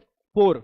So if 4 carbon are there, so 4 carbon का cyclic ether 1 is possible. This, yes or no? 1 is this possibility because only one ring is possible and it is not telling for anything else. You have to make cyclic ether only. Is there any other possibility? RS हो सकता है क्या? इसमें कुछ और हो सकता है? No, not a possibility. So इसके कितने isomers बनेंगे? Only one. What about the next one? If there is, चलो यहाँ पर तो ring 5 membered था. If there is 4 membered ring, how many of the one more carbon is there? You have to utilize. You have to use. चलो यहाँ पे use कर दो. Is there a possibility? Is there anything? You can see. यहाँ पे देखो. It is what? Methyl. It is hydrogen. One oxygen. So what we can say? This is chiral carbon. If it is chiral carbon, यहाँ पे R and S is possible. So therefore there will be 2 isomers. चलो next. 4 membered chain में एक और देखो. If methyl is here, ये तो done हो गया. What about methyl is here? If methyl is here, in both the side you can see that it is going to be what to say? Identical. So therefore no RS is going to be there because there is no chiral carbon. So no chiral carbon. So how many? Only one possibility. What about if there is 3 membered? If there is any other possibility in 4 membered, no. methyl यहाँ पे करोगे तो same आ जाएगा. What about 3 membered ring? 3 membered ring होने से there is a possibility of methyl at the same place. So there is only one. No. If there is going to be at different positions, 1, 2. So either up, down, down, up. So there is cis trans will be there. But no, not only cis trans. In such case, there will be. Can you see that this is also going to be chiral carbon? ये chiral carbon भी है. If it is a chiral carbon, what we can say? In such case, what you will do? क्या ये आपको दिख रहा है कि is there any kind of symmetry there? Yes, there is a symmetry. If there is symmetry, what you have to do? In that case, you have to find out enantiomers as well as the mesomers. Now, what we can say enantiomers? How do you do that? 2 to the power n minus 1. So how many of the number of chiral carbons are there? 2. 2 to the power 2 minus 1, that is 2. How many of the mesomers are there? 2 to the power n minus 2 divided by 2. चलो बताओ. 2 to the power 2 minus 2 by 2, that is 2 to the power 0 is how much? 1. So how much of the total is going to be there? 2 plus 1, that is 3. तो इसके कितने हो जाएंगे भाई? There will be 3 isomers for this. What about the next? Is there any other possibility? चलो check करते हैं. Is there any other possibility? Yes, there may be one. Ethyl may be there. क्या यहाँ पर is there anything? Yes, there is hydrogen, ethyl. There is one chiral carbon. So यहाँ से भी R and S. My God, it's a very good question. So therefore, what we can say? There is 2 possibility for this isomer. Is there any other possibility? No. क्योंकि 2 carbon का तो ring बनाओगे नहीं. 1, 2, 3, 3 plus 1, 4, 1, 5, 5 plus 3, 8, 8 plus 2, 10. Is there any other thing? Is there anything else that is possible? 1, 2, 3, 4. Yeah, one more thing is possible. Ki you just can check that like that. There you may take the 1 3-membered ring OCH3. Yes, there is one more possibility. There is no chirality here. What we can say that there is going to be 11. It's a very very much time taking question. Never ever try in the exam hall. Identify the correct order of the mentioned. Okay. For dipole moment, H2 is more than S3 is more than CHCl3. Correct hai, because oxygen is going to have 2 lone pairs, nitrogen is going to have 1 lone pair, but what here CHCl3 is going to have very less. What about that? XCF4, XCO3, XCO2. Number of lone pairs. Here there is 2 lone pairs. Here there is 1 lone pair because 6 bonds are there. Here 2 bonds are there, so 3 lone pairs are there. No, because it can never be less. Wrong. Next, OH, CH, NO, bond length. Acha, bond, OH is more than CH. No, not possible, because CH is going to be bigger than OH. Wrong ho gaya yahin pe. Dekho, NO will be maximum. Why? Because hydrogen is going to be from the first period, while nitrogen oxygen from the second period. So they will always be bigger. Wrong ho gaya.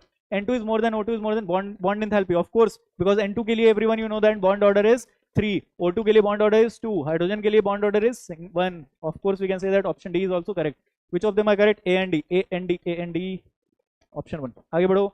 Next, higher yield of NO can be obtained by if delta H of the reaction is positive, means endo or exo.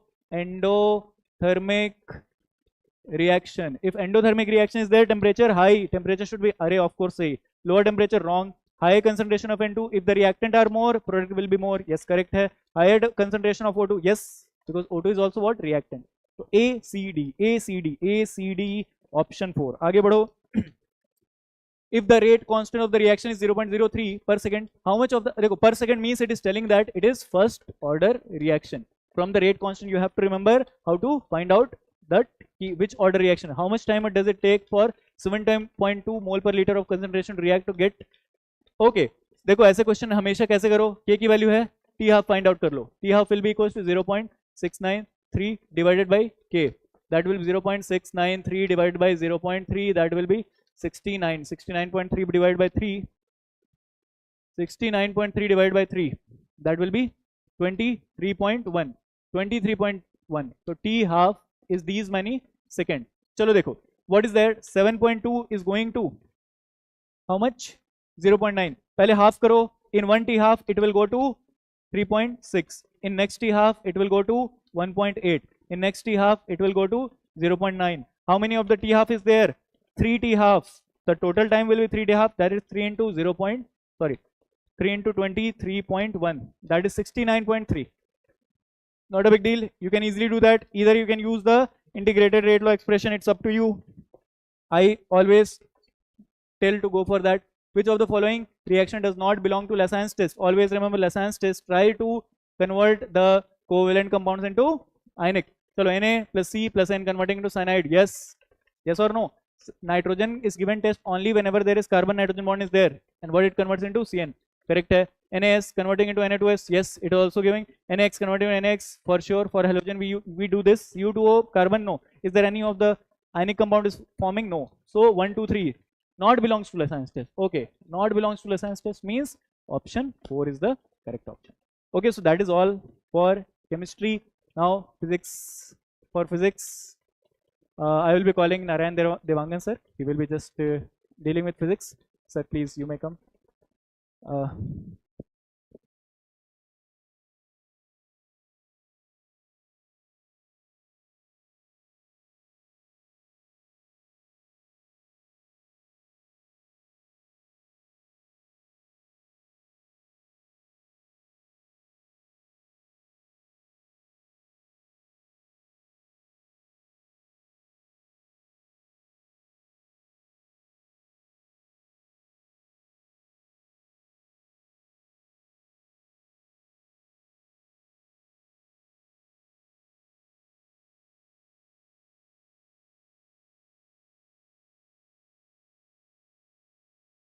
Okay, so everyone, so there is going to be analysis that Narayan sir will be doing for you, but still I can say that of the whatever the type of question are there, it is really going to have a very low scoring paper. Even if you are getting 500 or something, you are very safe. So please do not be disheartened mat ho. Even if you are getting 480 plus something or something in Telangana, there are lot many seats. So here, so at least you can get seats. I can ensure you. So please just be positive. Whatever is something you have written, now pressure lene koi matlab nahi. If you are my friends, please come to us. Please talk to us. Thank you.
Okay, so let's discuss for the physics part. As I said already that physics were little bit lengthy. Some medium to difficult level questions were high. Means 70% questions were from the medium to difficult level. Some hardly 10 to 15 questions were easy. But we'll try to simplify as much as possible, and I will try to give you some hint for all the questions. We'll try solving this. We'll make it easy for you. So this particular question is, consider water tanks shown in the figure. It has one wall at x equals to L and can be taken as to be very wide in the z direction when filled with the liquid of surface tension S and density rho. The liquid surface makes an angle of theta. Theta naught is very less than 1 with axis x equals to L. They're asking height of the surface, then equation of this particular graph they're asking. Now, so if you talk about this will be the capillary rise that we can write. So capillary rise, that particular formula we can write. So we have that relation, delta P is equals to surface tension divided by R. What is R here? R is nothing but instantaneous radius of curvature of this particular point that we'll be calculating here. And radius of curvature formula is given by R equals to 1 plus dy by dx whole square to the power 3 by 2 divided by d2y by dx square. This most of the formulas generally we don't discuss in the classes, but we can have this radius of curvature that is coming from some of the derivations that will be coming from there. So in this particular case, they have mentioned one more thing, that is theta is nearly equals to sin theta, that is nearly equals to tan theta. So when the theta is nearly equals to sin theta, nearly tan theta, that is means theta is nearly equals to 0. So approximately this sin 0, tan 0, this dy by dx value we can take it as 0 over here in that case. Dy by dx value will be 0. So this radius of curvature we can write, radius of curvature is 1 plus approximately this approximation we are taking that dy by dx value is 0 at this particular point of time, and this is the delta rho, that is we can write here. So this 1 plus dy by dx value is 0 to the power 3 by 2 divided by d2y by dx square. So what is d2y by dx square we are getting from here? That is double differentiation of y with respect to x, that is nothing but 1 divided by r. Okay, we are getting this 1 divided by r. So this we can write here delta p, that is also coming from the capillary rise formula. So this delta p is nothing but rho gy, rho gh, delta equals to rho gy. So this rho gy, that is equals to s by r. So what is 1 by r we have? 1 by r is d2y by dx square.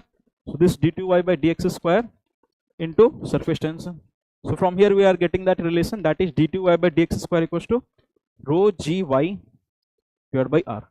So answer is option rho gy divided by s. Okay, answer is option 2 over here. Okay, so let's move to next question over here. That is, they are asking from the optical instruments, question from the ray optics. Microscope has an objective focal length they have given, that is objective focal length, that is 2 centimeter. Next is eyepiece of focal length, that is Fe value is 4 centimeter, and tube length is 40 centimeter. So tube length is 40 centimeter. If you compare this F0 and Fe, they are almost negligible when compared to this length. So for this we have the direct formula. What is the direct formula? D is 25 centimeter over here. So what is direct formula for the magnification in case of least distance distinct vision? We have that is L by F0 into 1 plus D by Fe. Putting this particular value at L is the length of the tube here we'll be having. So this 40 divided by F0.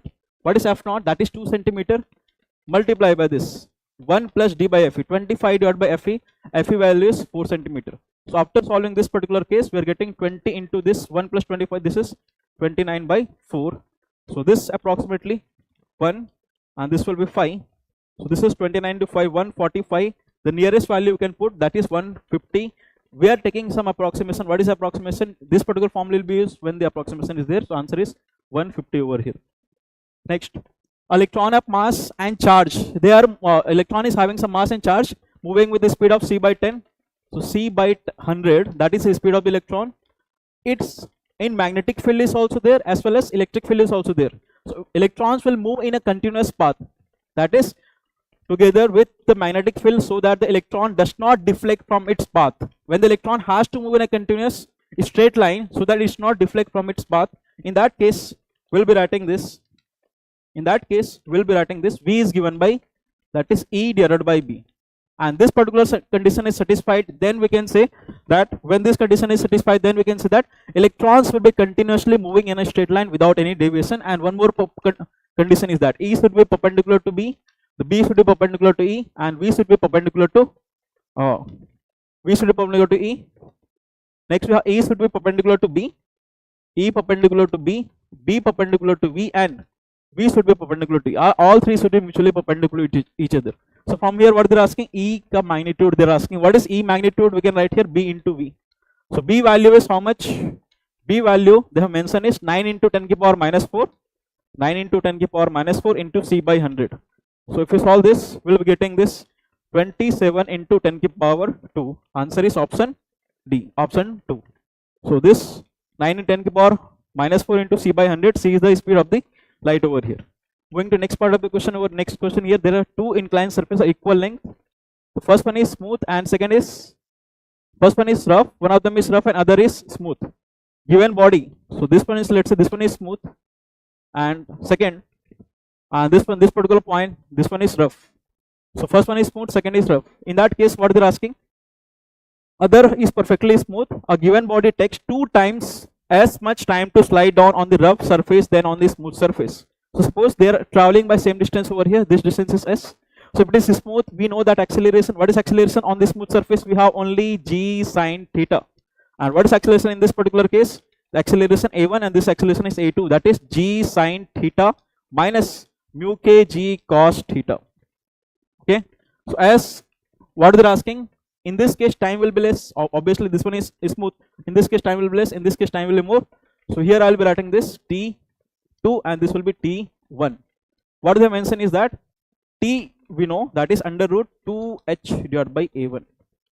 Okay, this particular formula, that is t is equal to under root 2 into distance 2h divided by a. So t is inversely proportional to a. So t is inversely proportional to root of a. So from here we can write that is t1 by t2 is equal to root of a2 by a1. So t1 by t2. So t1. So in this case time will be less because this one is smooth surface, and t2. So this will be approximately 1 by 2 is equal to how much time?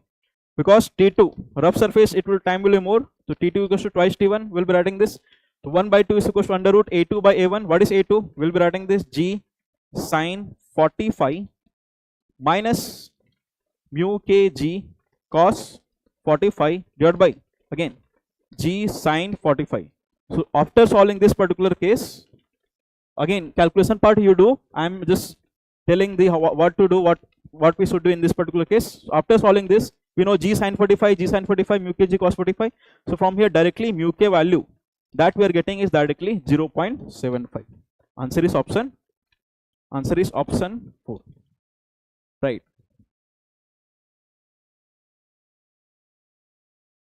The kinetic energies of the two similar cars A and B are 100 joule and 225 joules. So here car A, if we talk about the work done equals to change in kinetic energy, the work done is equals to delta K. Again, they are stopping means final kinetic energy is gonna be 0. What is work done? Force into displacement. Force into displacement equals to change in kinetic energy. What is initial kinetic energy? 100 joule. What is final? 0.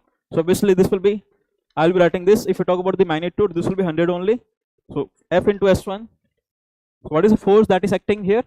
Force Fa into work done is equal to force into displacement. What is displacement? Fa multiplied by how much? Car A stops after 1000 meters. So Fa multiplied by 1000 is equal to this side. We'll be writing this 100 joule. Second, if we talk about the car B, the car B is having energy of 225 joule, and that is stopping after 1500 meter. That is stopping after 1500. So Fb multiplied by this 1500 is equals to how much we are getting this? That is 1500. Fb multiplied by 1500, that is equal to, so in this case that is equal to approximately, here we have 225 joule. So this will be 225 joule. So after solving this one and this one, we have to find the ratio. What is the ratio? That will be Fa by Fb multiplied by this 1000 divided by 1500 is equals to 100 divided by 225. 0 0 0 0 cancel. This one is 2 and this one is 3, and this one is 4 and this one is 9. So this particular case we are getting this Fa by Fb is equals to how much we are getting this? 12 divided by 18. So answer is 2 by 3. Answer is option 2. Okay, answer is option 2.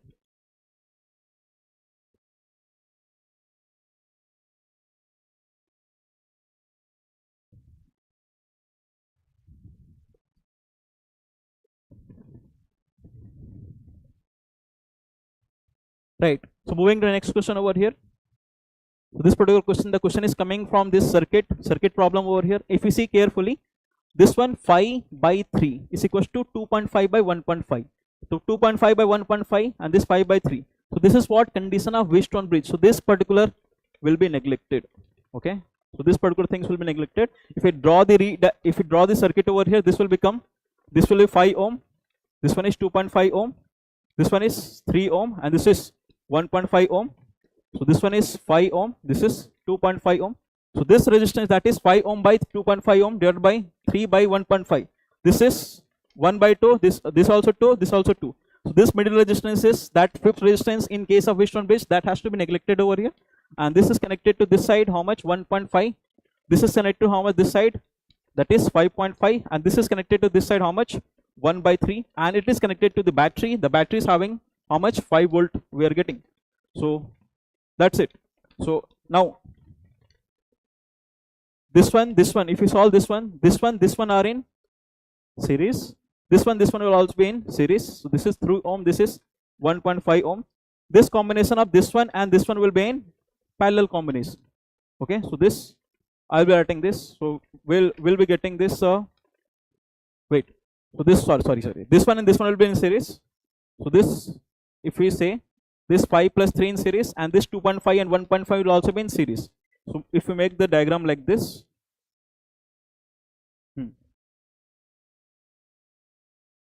right, this side, and this side. So battery is having this. So this one is 5, this one is 3, this one is 2.5, this one is 1.5. These two are in series, we can write. Okay, these two are in series, these two are in series. So 5 plus 3 8 and this is 4. So we are getting this out of this particular combine. This is 5 plus 3 8, 8 multiplied by 4 divided by 8 plus 4. So how much we got this? 12, this 8 into 4, 32 by 12. So we are getting this 32 by 12 plus, second is this one, that is 1.5. 1.5 plus 5.5 plus 1 by 3. This is the total resistance that we are getting. Okay, total resistance we are getting. This 1.5, this is 5.5, and this one is again 1 by 3. This one, and this one all are connected in series combination, we can write. So this one is, if we divide by 4, this will be 8 by 3 plus 1 by 3, 9 by 3, that is 3 plus 5.5 plus 1.5, that is 7, is equals to R equivalent. So what is the current they are asking? So I is equals to V divided by R equivalent. So what is V? We have 5 volt divided by R equivalent. So 5 by 10, that is 1 by 2. Answer is 0.5 ampere. Okay, answer will be 0.5 ampere.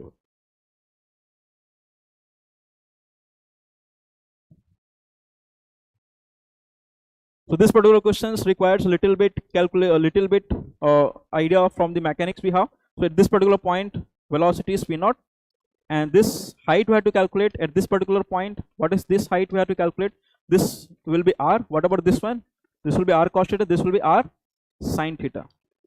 So we have that relation that if velocity is V0 here, so we can write velocity is V0 here. We can write this V0 is square minus, and velocity is V here.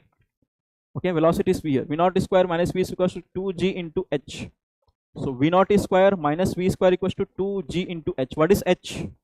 H will be nothing but total height difference from the initial point P to final point P to initial point this. So this will be R, and this R sin theta. So h is given by R plus R sin theta. H will be given by R plus R sin theta. So we can write this 2g R into 1 plus sin theta. This is, so from here V square we are getting this V0 is square minus 2g R into 1 plus sin theta. Next, at this point of time, that is what is happening, the given, it is becoming slat at point P. So this particular given question, in the given question, what do they mention? The string is becoming slat at this particular point T. So at this particular point, tension will be 0. So downward force is mg. This side tension T. This particular angle is theta. This side will be m. This angle is theta. This will be, if I solve this, this will be like this. So this particular point, this angle is theta over here. This angle is T, this value is T, downward force is mg, and this side will be having mg sine theta. Okay, so mg sine theta plus T will be equals to mv square divided by r, that is the force that is acting to the center. As it is becoming slack, this will be 0, so it will be writing this mg sine theta is equals to mv square by r. So m or m cancel, so gr sine theta equals to v square we are getting, gr sine theta equals to v square we are getting. So putting the values over here, this will be, this one is gr sine theta is equals to v naught square minus 2gr into 1 plus sine theta. So if I write this v naught square, this will come this side, so this will be gr sine theta plus 2gr into 1 plus sine theta. We'll be getting this v naught square equals to gr common, this will be gr common. If I write, this will be 3 sine theta plus 2 plus 3 sine theta, 2 plus 3 sine theta. Second is v square. What is v square? We got gr sine theta. So v square we got gr sine theta. We have to divide v by v naught square. So this particular case, v by v naught square, we'll be writing this gr sine theta divided by gr into 2 plus 3 sine theta. So this we have to take the root of this. So answer will be option 4, 2 plus 3 sine theta to the power half. Moving to next part of the question, here the question is coming from the logic gates. So here the output, here the output y of the given logic implementation is similar to output of A. So here let's say input is A and this input is B. Okay, this is what gate? NOR gate over here. This will be A plus B whole bar. NOR gate is there. This is B and this one is also A. This is what? NAND gate. What is NAND gate? A dot B whole bar. Now this one is AND gate. So this will be A bar, A plus B whole bar dot. Now this will become input for this dot this A B whole bar. So y value we are getting here, the y value we are getting, that is, if I solve this particular case, this is nothing but A bar dot B bar into A B whole bar, A bar plus B bar. So if you solve this, this will become A bar dot A bar into B bar, and if we open this particular bracket over here, this is A bar into B bar dot B bar. So this A bar dot A bar will be A bar only, A bar dot B bar plus again this side A bar dot B bar, because B bar will be B bar. So this will be writing this A bar dot B bar. So this is what we are getting, and if I simplify this, this is nothing but A plus B whole bar. Okay, A plus B whole bar. Answer is option 4. That is the NOR gate.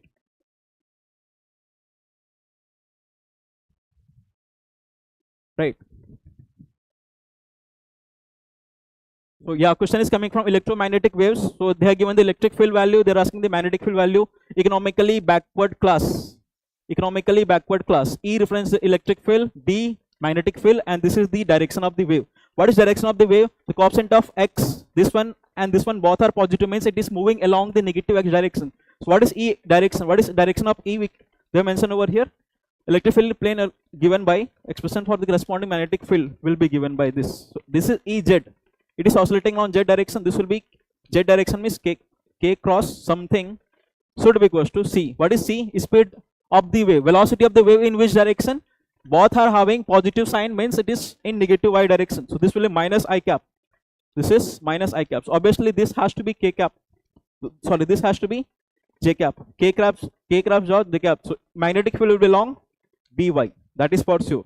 Only two by's are there. So this option and this options are incorrect now. What is the magnitude we can calculate? That is magnitude we can calculate from here. That is V. V is equals to E by B. So what is B? E by V. And what is V? V is the velocity. And how can you calculate velocity? Coefficient of T by coefficient of X. So after solving this, that is electric field value. Electric field value is 60 divided by this coefficient of T by coefficient of X is that is the velocity we have.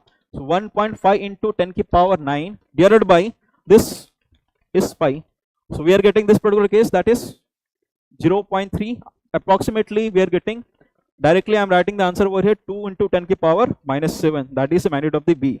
Amplitude of the B we are getting 2 into 10 to the power minus 7. Direction we are getting from this the economically backward class. Answer is option 1. Okay, answer is option 1. Next, a ball of mass 0.5 kg is dropped from a height of 40 meter. It is dropped from a height of 40 meter. So just before reaching the ground, it will be having the momentum of m under root 2 g h1. Okay, when it is going to height of, let's say, some less distance, that is h2, it will be having momentum of p final is equals to m into what is root 2 g1. If it is dropped from height h1 distance from the if it is dropped from height h1 distance, this will be m into root 2 gh1. If it is dropped from here, that is m into root 2 gh2. Now this has to be taken as positive and this has to be taken as negative. One we have to take it as negative because direction is opposite. So what is change in momentum? The change in momentum is p final minus p initial. So p final minus p initial is change in momentum. So m multiplied by root 2 gh2 minus of this minus there in formula. And what is p initial? Minus m under root 2 gh1. So this one, this positive over here. So m under root 2g root of h2 plus root of h1.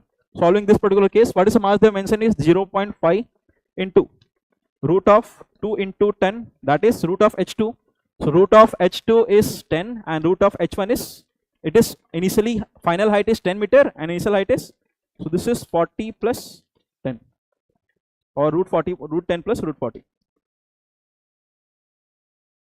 Right. So after solving this particular, we are getting the answer is 21 Newton per second. 21 Newton second. That is the impulse we have. Right. Next we have this. The question is coming from the Kirchhoff's law for the open circuit. So in this case, current is, they have mentioned current is increasing or decreasing. They have mentioned the current is increasing at the rate of this. So this side will be getting, the circuit will be like this because induced current is increasing this way. So induced current will be opposite side. So this side positive and this side negative. So we'll be writing this VB minus VA. VB minus VA. Always write final minus initial. You are moving across this L into di by dt. EMF is given by L into di by dt. What is L? 1 into di by dt. 1 meter per second. How the rate of change in current is 1. Now this one is positive negative. We are moving from positive to negative. This will be taken as minus. If you are moving from negative to positive, we will take it as plus. This will be minus. Next, positive to negative, minus 5 volt. Next, in the direction of the current. So this side minus 2 into what is value? So this we are getting how much? Minus 10 volt. So VB minus VA is equal to 10 volt. So VA minus VB. That we will be writing this. Opposite of this, VA minus VB equals to plus 10 volt. Answer is option 4. Plus 10 volt over here. Moving to next question over here. A 2 ampere current is flowing through two different small circular copper coils having the radii ratio 1:2, the ratio of their respective magnetic moment. So here we have two coils, one coil this way, another coil this way. First one is having radius R1, we can say, and second one is having radius 2R. First one is having radius R, second is having radius 2R. What is they asking? Magnetic moment. Both the wires are saying both the wires current value is same. So magnetic moment depends on I multiplied by area of the coil. So magnetic moment depends on I multiplied by area, that is pi r square. So magnetic moment is proportional to r square. Okay, because current is same in both the case. So here I will be writing this m1 by m2 is equals to r1 by r2 ka whole square. So we will be writing this 1 by 2 ka square, that is answer is 1 by 4. Answer is option 1. In a certain camera, combination of 4 similar convex lens 1, 2, 3, 4. P, P, P, P. Equivalent power will be added 4 times P, and magnification is multiplied by M1, M2, M3, M4. So magnification M1, M2, M3, M4. This will be magnified like this. Net magnification will be M ki power 4. That is a net magnification. Always remember this. When the two lenses are placed together, the magnification will be multiplied and powers will be added. So magnification is individually mm, it will multiply M ki power 4 and powers will be added, that is 4p. Answer is option 3. An oxygen cylinder of volume 30 liter has a 18.2. Initially number of moles is 18.20 mole. Okay. Now after some time oxygen is withdrawn from the cylinder, its gauge pressure is 11 atmospheric pressure. So gauge pressure So what is the gauge pressure? The gauge pressure we define in terms of this absolute pressure of the gas minus atmospheric pressure. So absolute pressure is gauge pressure multiplied by, so absolute pressure will be given by gauge pressure multiplied plus P naught. So gauge pressure is 11 atm plus 1 atm. So this we are getting that 12 atm, that is the absolute pressure we have. Okay, that will absolute pressure we have. So this one is absolute pressure that we have. Now temperature they mentioned 27 degrees Celsius. The mass of the oxygen withdrawn from the cylinder is nearly equal to. So finally this is a 12 atmospheric pressure. We'll be writing this PV is equals to nRT, right? So PV is equal to nRT. So from here we'll be calculating what we will be calculating P. P is the 12 atmospheric pressure into volume 30 liter is equals to this side. Number of moles we'll be calculating from here, because initially some amount of gas was there, that is initially how much 18.2 moles of the gas was there, finally some amount of gas is left over here. N into R value is also they mentioned, that is 100 by 12 into temperature is how much 300 Kelvin. So from here this particular calculation will be doing 12 into 1.01 into 10 ki power. So we'll be writing this 12 into 1.01 into 10 ki power 5 into 30 into 10 ki power 30 liter is there, we have to write in terms of the meter cube. 13 10 to the power minus 3 equals to n into 100 by 12 into 300. So this one is 30 and this will be 10 over here. So this will be 10. So we can write this product term will come this side. 144 into 1.01 into 10 ki power 5, 10 ki power minus 3, 10 ki power 3. So this will be 10 ki power total minus 6 we are getting into 10 ki power 5. So with approximately 14.4 number of moles approximately we are getting this finally. So how much amount, what they are asking? The mass of the oxygen withdrawn. So initially what is the initial number of the moles we have? Initially is 18.2. So n initial is 18.2 and what is final? The final we are having 14.4. Difference is the delta n, that is the mass that have been withdrawn. So in that case we will be writing this 18.2 minus 14.4, approximately we are getting this. So this 3.8, that is this much amount of mass has been this much amount of moles have withdrawn, multiply we have to do with how much? Oxygen ka molar mass, that is 32. So this is 32 multiplied by 3.8. So approximately that will be getting 32 into 10 ki power minus 3 also. So this will be final answer will be getting this 0.116. This calculation part you do afterwards. So here they have mentioned the time. The question is coming from differentiation. So chain rule of differentiation, t is equals to x square plus x. Differentiate with respect to time. This will be dt by dt is equals to this side 2x into dx by dt plus again dx by dt. So this will be writing this 2x plus 1 into dx by dt. So what is dx by dt? Velocity. So 2x plus 1 into velocity equals to dt by dt, that is 1. So here we'll be writing that velocity is given by 1 by 2x plus 1. One more time we have to differentiate because they're asking the acceleration. What is acceleration? A is equals to dv by dt. So a is equals to dv by dt. One more time we differentiate this. This is minus 1 by 2x plus 1 whole square, right? Minus 1 by 2x plus 1 whole square into 2 into dx by dt. Again this is the chain rule of differentiation. So here a is equals to, we'll be writing this minus 2 by 2x plus 1 square into velocity. What is velocity? Again we have to substitute this particular formula over here, that is 1 by 2x plus 1. So a is equals to minus 2 divided by 2x plus 1. Velocity is given by 1 by 2x plus 1. This is square is there into 1 by 2x plus 1. We'll be getting this. The acceleration is minus 2 divided by 2x plus 1 ka cube. The answer is option 2, right? To an AC power supply up to 20 volt. So here we have resistance is there, inductor is there, as well as capacitor is there, and AC supply is also mentioned, that is how much? 220 volt at 50 hertz over here. They're asking corresponding phase difference. Whenever they're asking phase difference, what we have to do? We have to do the phase difference. We have to do this. This particular angle is phi. So this one will be XL minus XC or XC minus XL, depending on the values. Which one is having more reactance?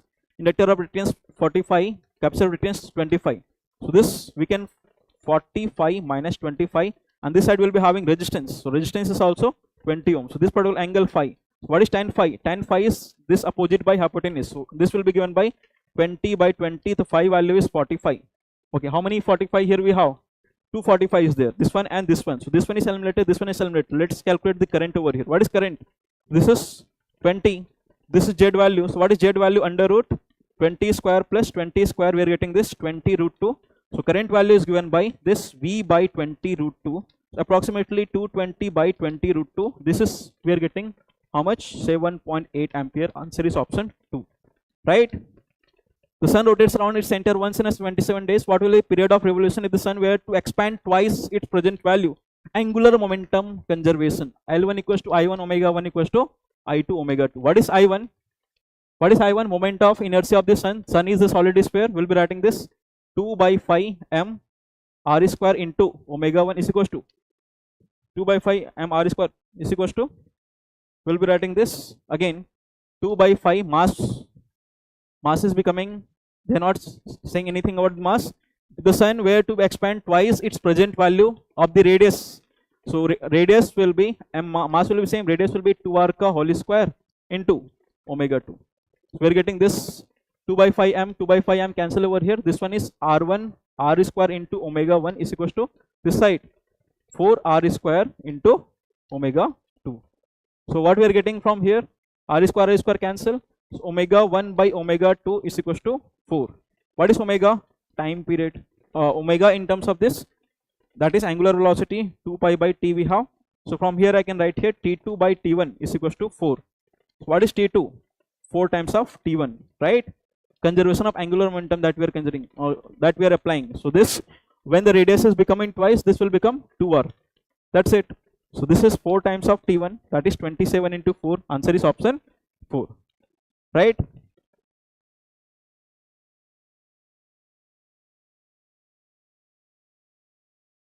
So this particular question that we have to solve in this case, a model for quantized motion of electron in uniform magnetic field B states that the flux passing through orbit of the electron. So here let's say magnetic field is there and electron is passing through it. The flux passing through orbit of the electron. So this magnetic field is there, that is going into this. So magnetic flux they're asking. What is magnetic flux? B multiplied by area. Magnetic flux is given by B multiplied by area. So flux is given by B multiplied by area. Let's say radius of this particular orbit is r. So B into pi r square. This value is how much? NH by E. This value is NH divided by E. Now they're asking for which state? Lowest energy state means n equals to 1. Put n equals to 1. So B into pi r square equals to n equals to 1. That is H by E. We'll be getting H by E. B into pi r square equals to H by E. So from here we can take the values of this r square. What is r square? H by E into B. Okay, H by E into B into pi.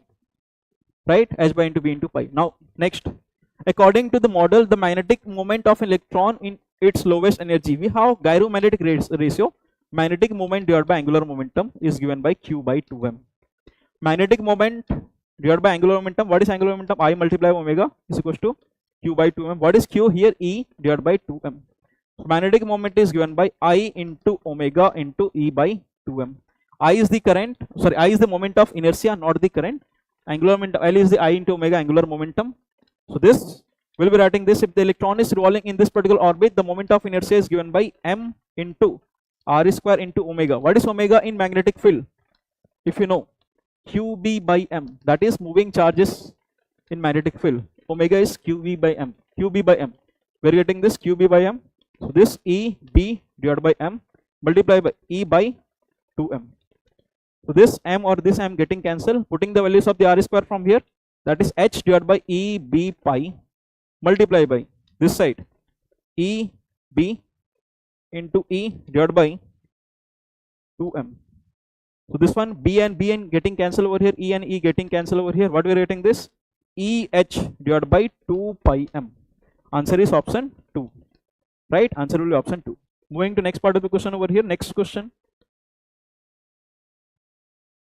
Two cities X and Y are connected by a regular bus service. X and Y are connected by regular bus service with a bus leaving in either direction every 10 minutes. a girl is driving a scooty with a speed of, a girl is driving this scooty with a speed of how much? 60 km per hour, right? In the direction x to y. Notice that the bus goes past her every 30 minutes in the direction of her motion. When she is moving the same direction, the bus is passing in every 30 minutes. So if we talk about this, and second is, and every 10 minutes in the opposite direction. Choose the correct option for the period t and bus service and the speed they are asking. So if we talk about the same direction, suppose same direction, what is speed? Will be having same direction, the total speed that will be having same direction. What is relative velocity? The relative velocity will be writing this with velocity of bus minus velocity of the girl, right? So suppose if it is covering some distance over here, within this much distances, let's say s. So time in this case, let's say t1. T1 is given by distance divided by v of the bus minus v of the girl. So in that case, t1, what is t1? T1 is 30 minutes. Is equal to distance by v of the bus minus v of the girl over here. So velocity of the girl is 60. Next, opposite direction if we take, in case of the opposite direction, what is relative velocity that we have? The relative velocity we have to add it. Speed of the bus and speed of the girl we have to add. Speed of the bus and speed of the girl we have to add. In that case, we'll be writing this relative velocity. So time will be given by t2. The t2 is distance by relative velocity, that is velocity of the bus plus velocity of the girl, and this period of time is how much? 10 minutes. So this will be 10 minutes. Is equal, distance will remain same. For example, this distance remains same, that we are making assumption distance remains same. So this s divided by v of the bus plus v of the girl, that is v of the bus plus v of the girl is 60. So if we divide this equation and if we divide this equation over here, so when on dividing this, v of the bus minus v of the girl divided by, so v of the bus minus v of the girl divided by v of the bus plus, dividing both the equations will be getting equation 1 by equation 2. So this will be getting v of the bus, velocity of the bus plus 60 divided by velocity of bus minus 60 is equals to 30 by 10, right? So from here, if I see directly, this one is 3 multiplied by this velocity of the bus, directly we can write here 120.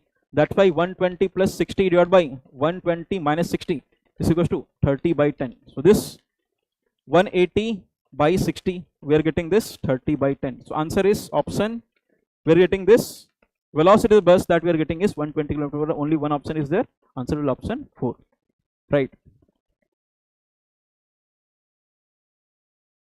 Uniform rod of mass m and length, mass they have mentioned and length they have mentioned over here. So mass is 20 kg and length is 5 meter, leans against a smooth vertical wall. So this particular wall is smooth. This angle is how much? 60 degree over here. This angle is 60 degree. Making an angle of 60 degree with it, the other end rests on a horizontal floor. This is rough horizontal floor. This surface is rough. This one is rough, right? What actually happens? The other end rests on a horizontal floor. The friction force that floor exert on the rod. So in this case, they're asking what is friction force that is exerted over here. The friction force will be acting backward direction because it wants to slap forward direction. The friction force will be acting in backward direction, and that friction force will be writing this. That friction force that will be acting this F, and let's say this normal force is acting over here N. Mg will be acting exactly at the center. We have to calculate, and one more normal force will be acting over here. Condition of rotational equilibrium, because this is not at all sliding. It's not sliding. So we'll be calculating the torque about this particular point. So this distance, so torque of this particular mg, so torque of this mg, this will be given by torque of mg, that is L by 2 into mg into how much distance over here?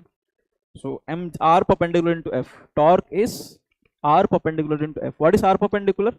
So this one is L by 2, okay, and this angle is 30. This distance will be L by 2 cos 30 into mg, right? Torque of this normal force, this friction force and this normal force, about this particular point torque will be 0. Okay, about this particular point torque will be 0. The torque of this normal force will be writing this n multiplied by this particular distance, that is n multiplied by this, n multiplied by this particular distance, that is nothing but L cos 60. L cos 60. So this will be writing this n L cos 60 is equals to, that is L by 2 into cos 30 into mg, right? So L or L cancel over here. This side n by 2 is equals to, this will be writing this, n by 2 is equals to this side root 3 by 2 into mg, right? So 2 or 2 cancel, what we are getting, n equals to root 3 mg, root 3 mg by 2, sorry, this nl l by 2, we are getting this, cos 30 is root 3 by 2, one more 1 by 2 is there, mg by 2, so n is mg by 2 into root 3. So normal force mg, that is 20 into 10 divided by 2 into root 3, so this will be getting, that is 100 root 3. The normal force we are getting 100 root 3, and if we see the translational equilibrium, this side normal force is acting, this side friction force is acting, so n equals to f is equals to 100 root 3 that we are getting out of here. Answer is option 2, right? So this particular questions, it is looking little bit difficult, but let's solve this. What is happening in this case? So there is one spring mass system over here, and it is connected to one bag, and that bag is having some sand over here. Okay, that bag is having some sand. What actually happens? What actually happens? Time period is given by 2 pi under root m by k. That is time period of spring mass system. What is actually happening? As the box oscillates, sand leaks slowly out of the box vertically. Sand is slowly, it is moving, coming down vertically, so that the average frequency and average amplitude will change with time. So what is frequency? Frequency is 2 pi by t. So from here we can write frequency is under root k by m. Omega is proportional to root of mass. As the mass, as the gas, as the sand is coming out, mass is changing. So mass is changing, mass is decreasing or increasing. The sand is coming out from this, so mass decreases because sand is coming out from this. So omega value will increase. Okay, omega value will increase. Let's talk about the amplitude. What is the, energy in the SHM? Half ka square. This is the total energy in the SHM. Now they have mentioned one particular term over here. What is that? Leaks slowly out of the box. Slowly means no change in kinetic energy of the sand particles. It is coming slowly, means energy has to be conserved, and there is no any external force that is acting like friction force we are neglecting in that. So this particular value will be constant. So if this is constant, means amplitude has to be constant, because k is the spring constant, that is constant. So amplitude is constant with time, this graph, and omega is increasing, and once the sand is completely out, then omega will become under root k by m, where m is the mass of the box. This will be option 1, right? This will be option 1. Okay, so this question is coming from dimension. You have to solve it very smartly. This particular question we have to solve it very smartly. A balloon is made of material of surface tension S, and its inflammation outlet. So here we have balloon, and this outlet is there. This outlet is having area A. Okay, small area A. It is filled with a gas of density rho and takes a spherical shape of radius r. Okay, when the gas is allowed to flow freely out of it, its radius r changes from the r to 0 in time t. So if the speed of v of the gas coming out of the balloon depends on r, so what is r here? Radius v r coming out of the balloon depends on r, as r to power a. The speed v of r of the gas, r is what? Radius. So this particular radius. Equation of continuity. What is equation of continuity? Equation of continuity, that is if the dense a into v is equals to constant. So this one, pi r square into v is equals to constant. So what is pi r square? This area pi square into velocity is equals to constant. So what is velocity? Velocity is equals to constant divided by pi r square. So velocity is proportional to r ki power minus 2 over here. Okay, r ki power minus 2. So this, so here r ki power, sorry, this will be, right, velocity is proportional to this. Velocity depends on this radius, like this, r ki power minus 1 by 2 will be getting this from here. So a value is minus 1 by 2 anyway. Now we have to check alpha, beta and gamma values.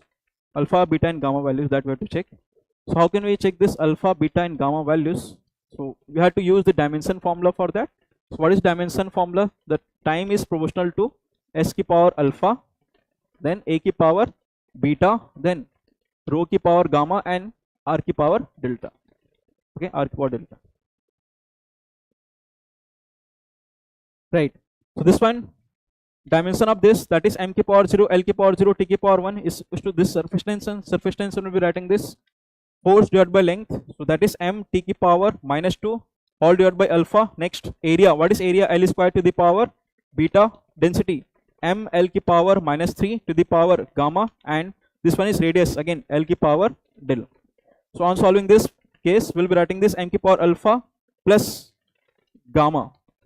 Next l ki power 2 beta plus minus 3 gamma plus del, and t ki power minus 2 alpha. So from here we'll getting this m ki power 0, l ki power 0, t ki power 1. So if I compare this, alpha plus gamma is equals to 0. Second, minus 2 alpha is equals to 1. So what is alpha value? Alpha value is minus 1 by 2. A is equals to minus 1 by 2. Alpha value is also minus 1 by 2 we are getting. Then what is gamma value? The gamma value has to be 1 by 2. Only one option is satisfying. No need to calculate the del value, because alpha is minus 1 by 2, beta gamma is plus 1 by 2. This one is wrong. Alpha is minus 1 by 2 and gamma is 1 by 2 and A is minus half. Answer is option 3. Okay, answer is option 3.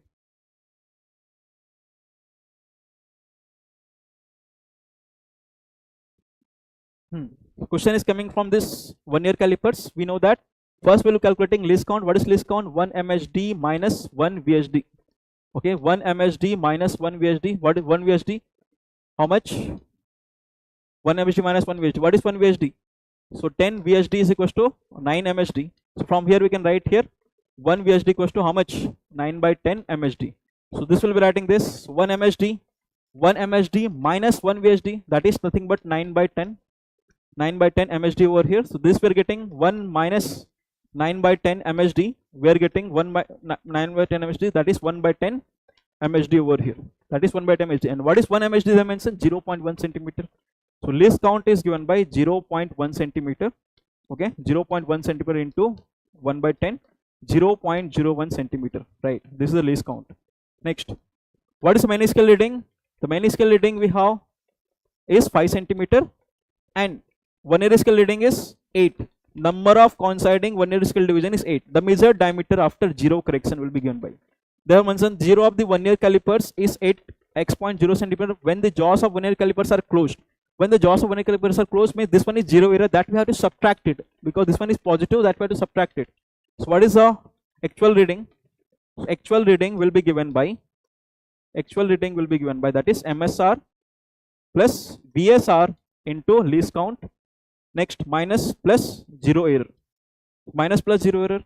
So MSR, what is MSR? We have 5 centimeter plus VSR. What is VSR? 1 year scale reading is 8. This one is 8 into least count. What is least count? 0.01.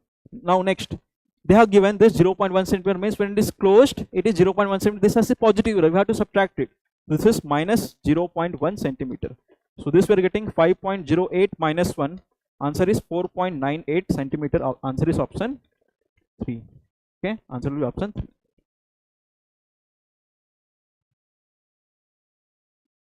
Let me know if you have any doubt, students. We'll be further solving some more questions we have.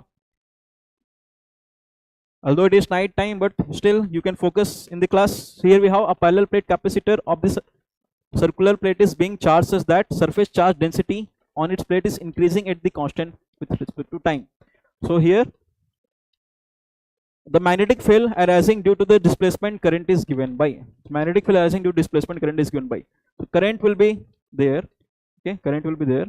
That is displacement current between the plates of the capacitor. If I calculate the magnetic field here, it will be more near this. It will be more. The maximum will be near the periphery of this circular plate. And if we calculate over this side, it will be there. Magnetic field will also be there in this side also. Because we have to satisfy that Ampere's second law. In integration of B dot dl is equals to mu naught times ID plus IC. Right?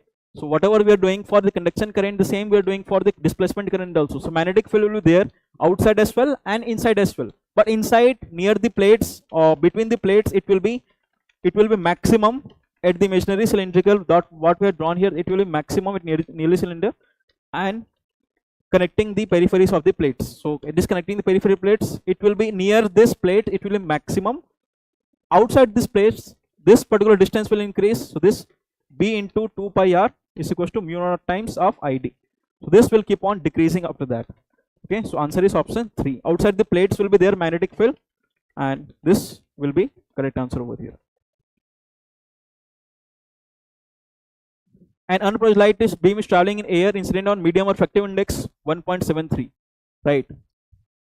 In this case, this particular angle is theta, this angle is IP.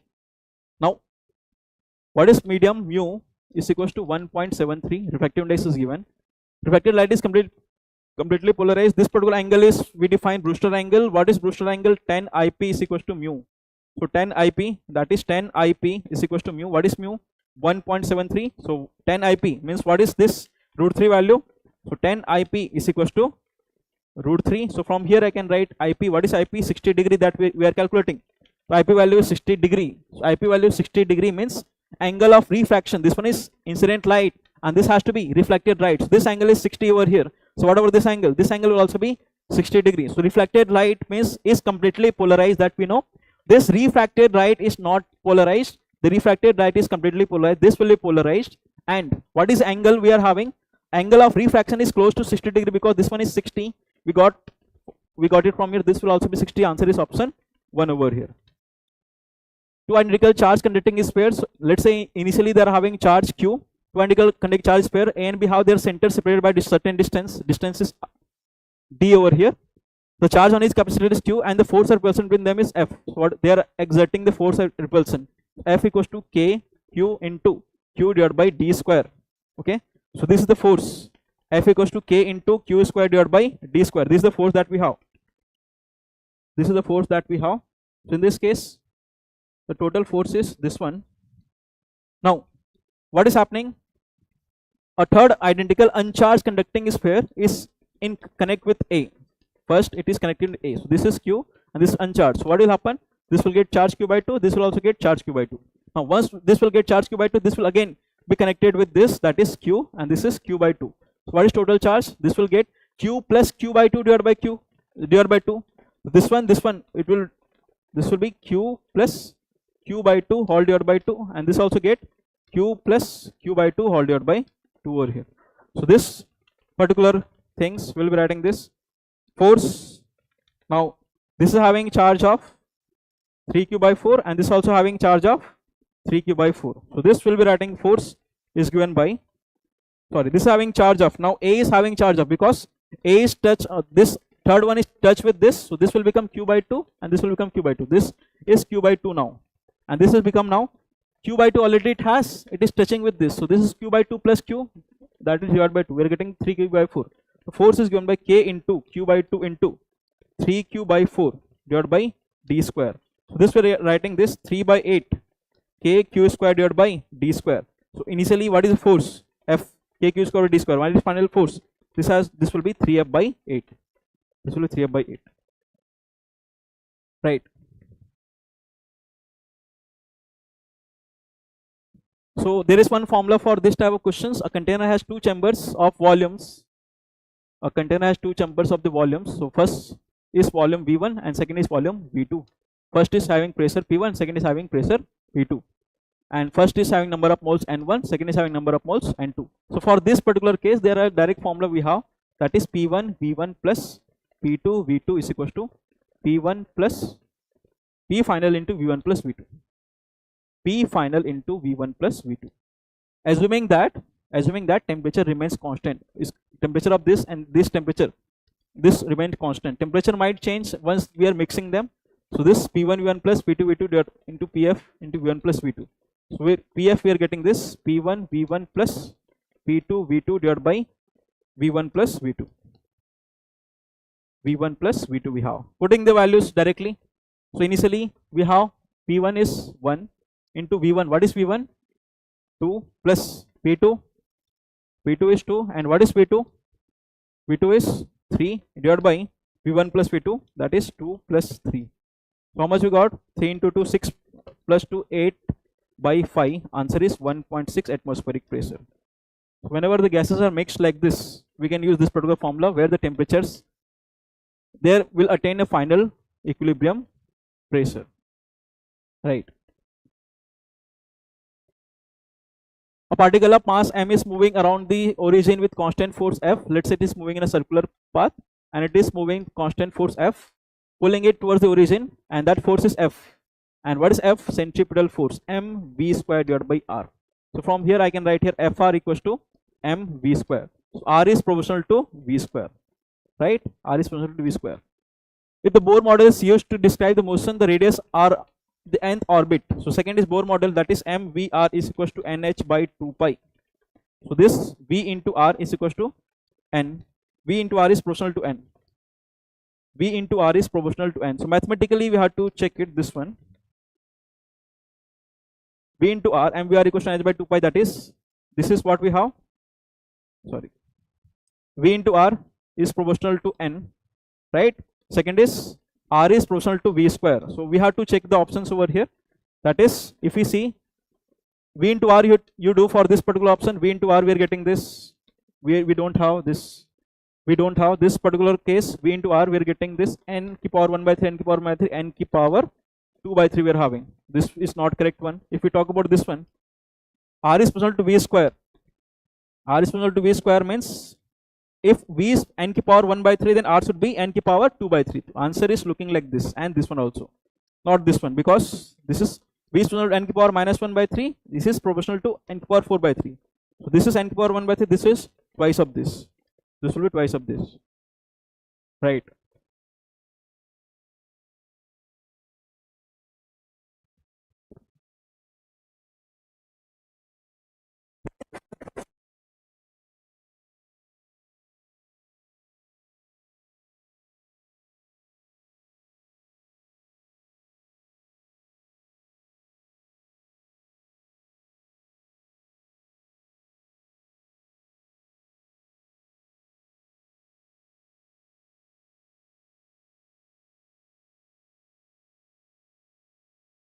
The radius of the Martian orbits around the sun is 4 times that is the radius of the orbit of the Mercury. So radius of the Martian orbits is 4 times that is radius of the Mercury, right? Next, Martian year is 687 Earth years, 687 Earth days. So this is the formula for the this is the concept from the Kepler's third law of the motion, where we are using t square is proportional to r cube, right? So time period in case of this, t is proportional to t square is proportional to r cube, right? So t square is proportional to r cube. So time in case of this Mars, so from here t is proportional to r to the power 3 by 2. They are asking for the Mars now. Then which of the following is the length of the 1 year on the Mercury? They are asking for the Mercury. Okay, we'll divide by this. So t of the Mercury divided by t on the Mars is given by radius of the Mercury divided by radius of the Mars, Mercury to the power 3 by 2, right? So t of the Mercury divided by this, what is Martian year we have? 687. So this will be 687 is equals to this side, radius of the Mercury is r, then this will be 4r to the power 3 by 2 we have. So this time period of this, we will be writing this. So 1 by 4 to the power 3 by 2. So this we can write 1 by 4 to the power 3 by 2. This is 687. So from here we can write t of the Mercury, we have 687 divided by 4 to the power 2 by 3. Answer will be that we are getting approximately 88 Earth days. A body weighs 48 Newton on the surface of the Earth. The gravitational force expended by body on the surface of the Earth, body is having weight of m into g, that is having a weight of 48 Newton. We are taking to some height h. So at this particular point we are taking some height h. Gravitational force expended by body due to Earth at height equal to 1/3 of the radius. So this radius is r by 3. Sorry, this height is h equals to r by 3. So at this particular point it is given by mg effective. So m into g effective is the weight at that particular point, that is gravitational force at that particular point, and that is given by m into g divided by 1 plus h by r ka whole square. That is direct formula we are having. So mg divided by 1 plus h by h value is r by 3 we are having. So this r by 3r ka whole square, right? R by 3r ka whole square. Mg value is 48. 48 divided by 1 plus 1 by 3 whole square, that is 4 by 3 square, we're getting this 16 by 9. So 16 ones are and 16 threes are 3 multiplied by 9. Answer is 27 we have, that is 27 Newton.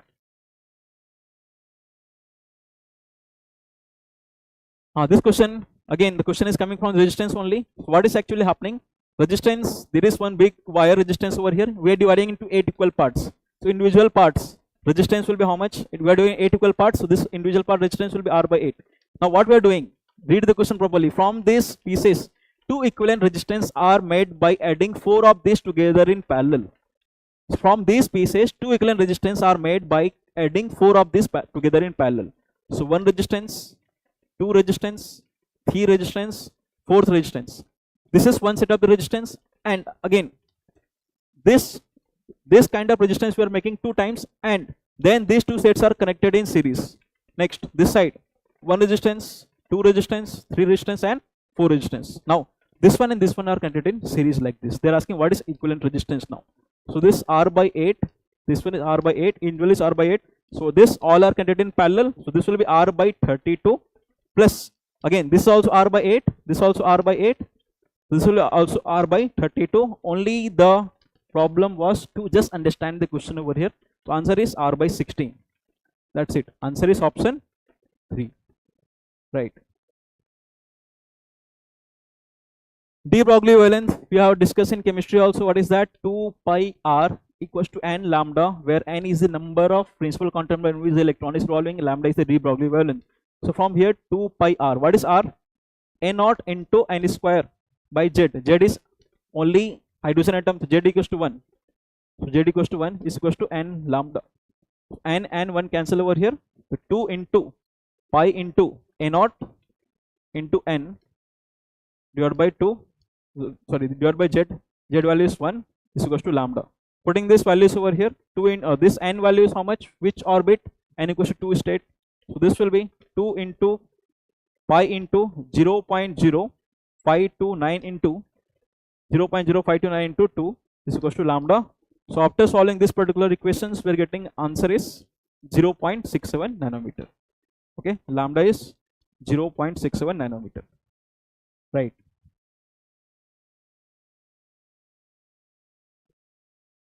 And electric dipole with dipole moment is aligned with the direction of uniform electric field.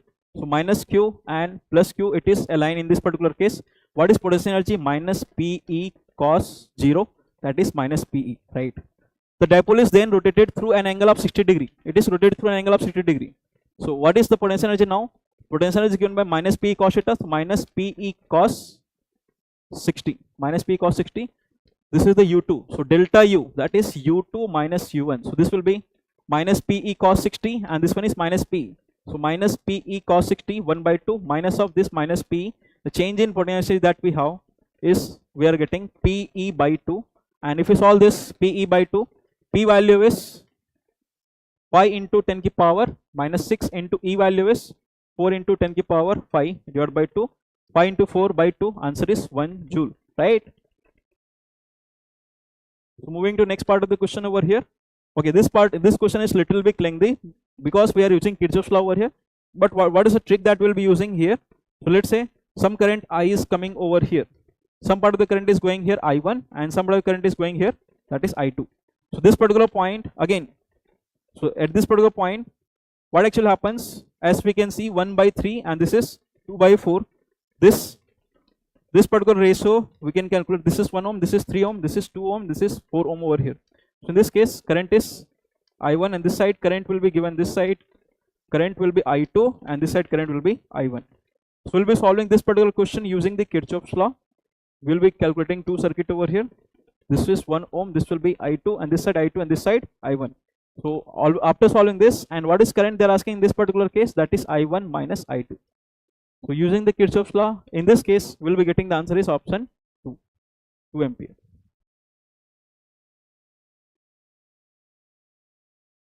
A photon and electron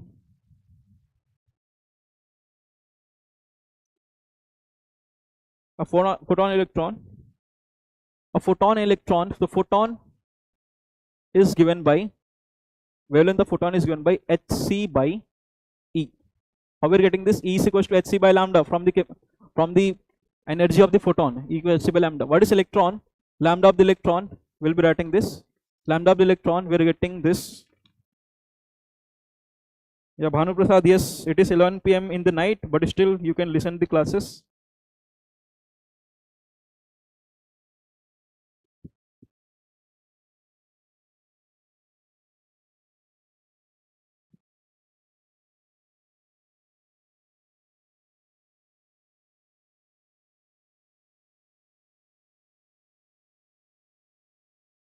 Lambda of electron, what is lambda of electron? H by under root 2m into energy of the photon, right? So this, if you talk about this lambda of the photon divided by lambda of the electrons, we'll be having this, dividing this particular case, hc by E divided by this h by under root 2me.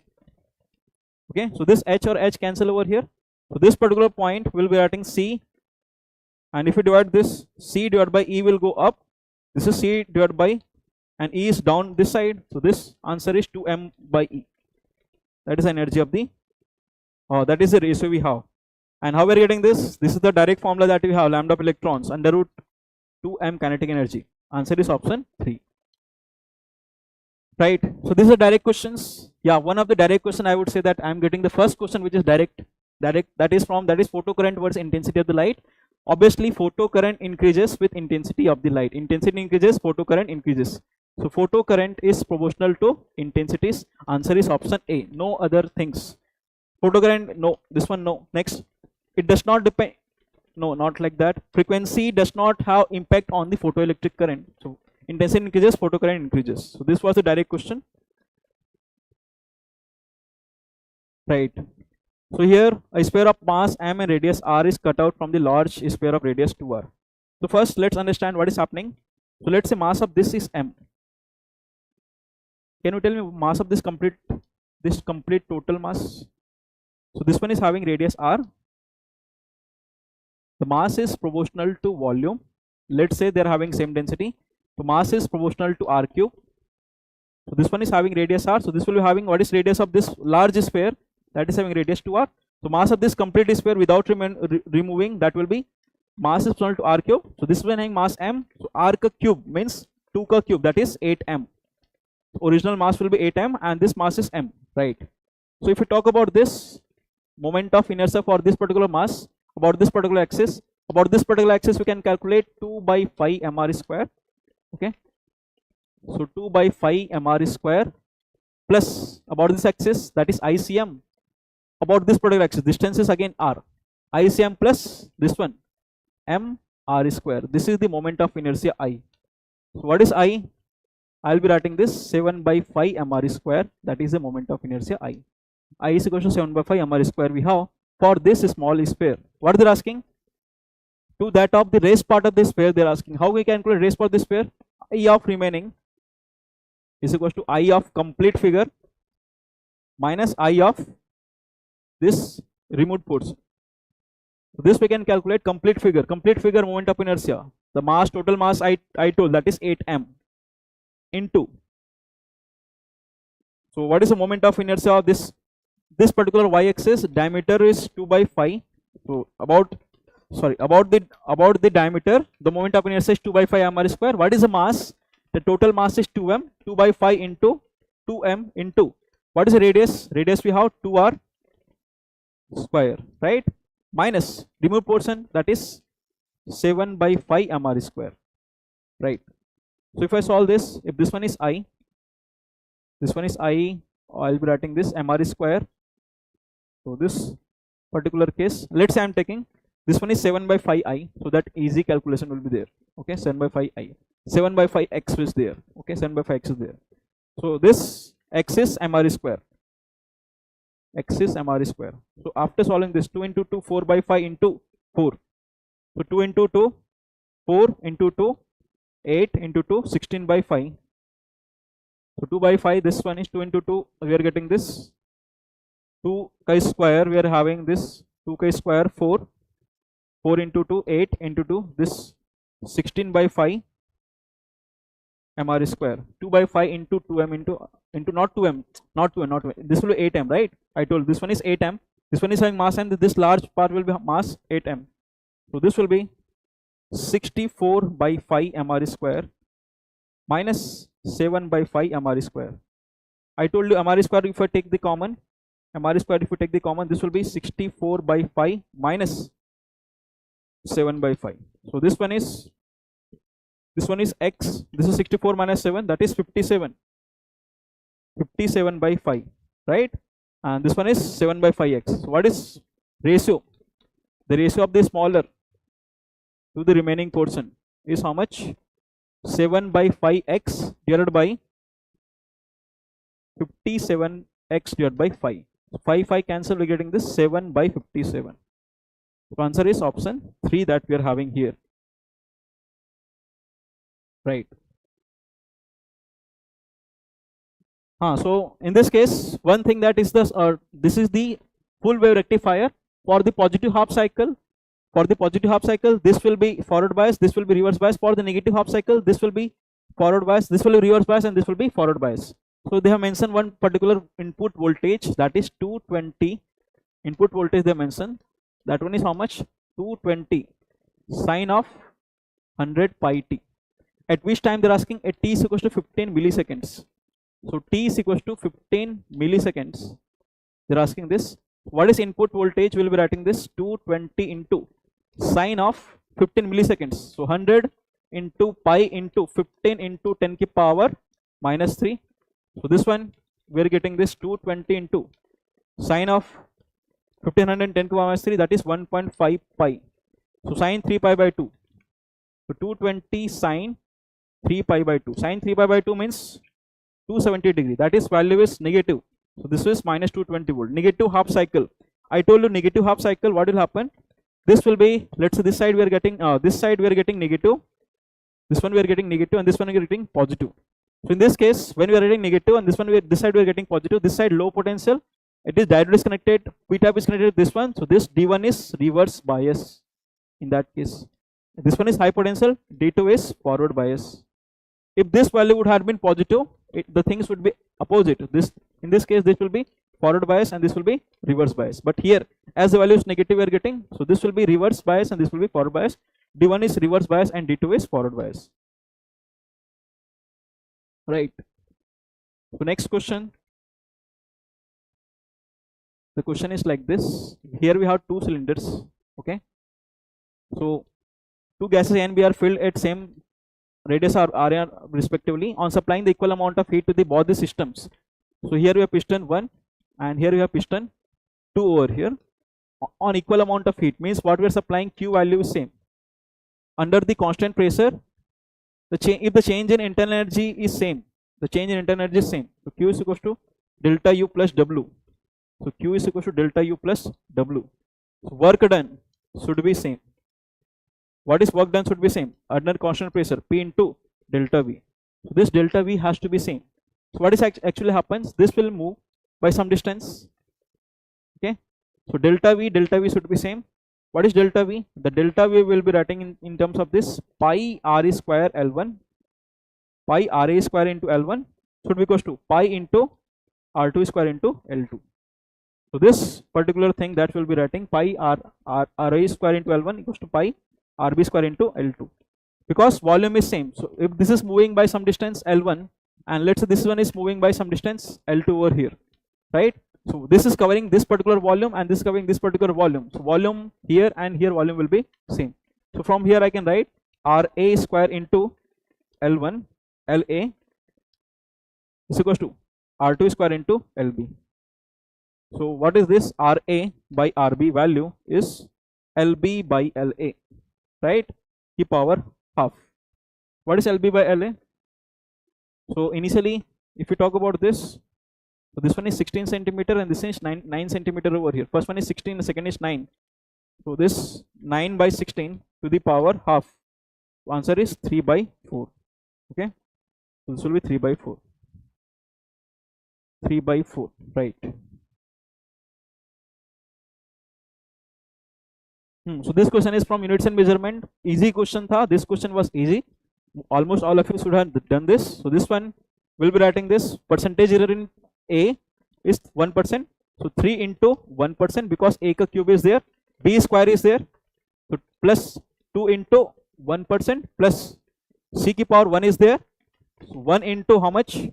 Again 2% plus D ki power half. D ki power half means half into 4%. So this we are getting approximately, this one is 2 plus 2 plus 2.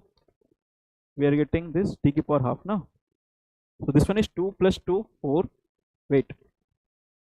So this was 3 into 1% plus 2 into 3%. This was 2 into 3%. So this 3 plus 6 plus 2 plus 2. So answer is 13% over here. Okay.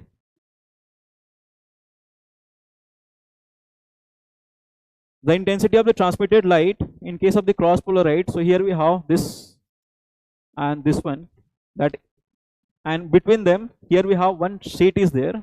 That sheet is making angle of 22.5 with this.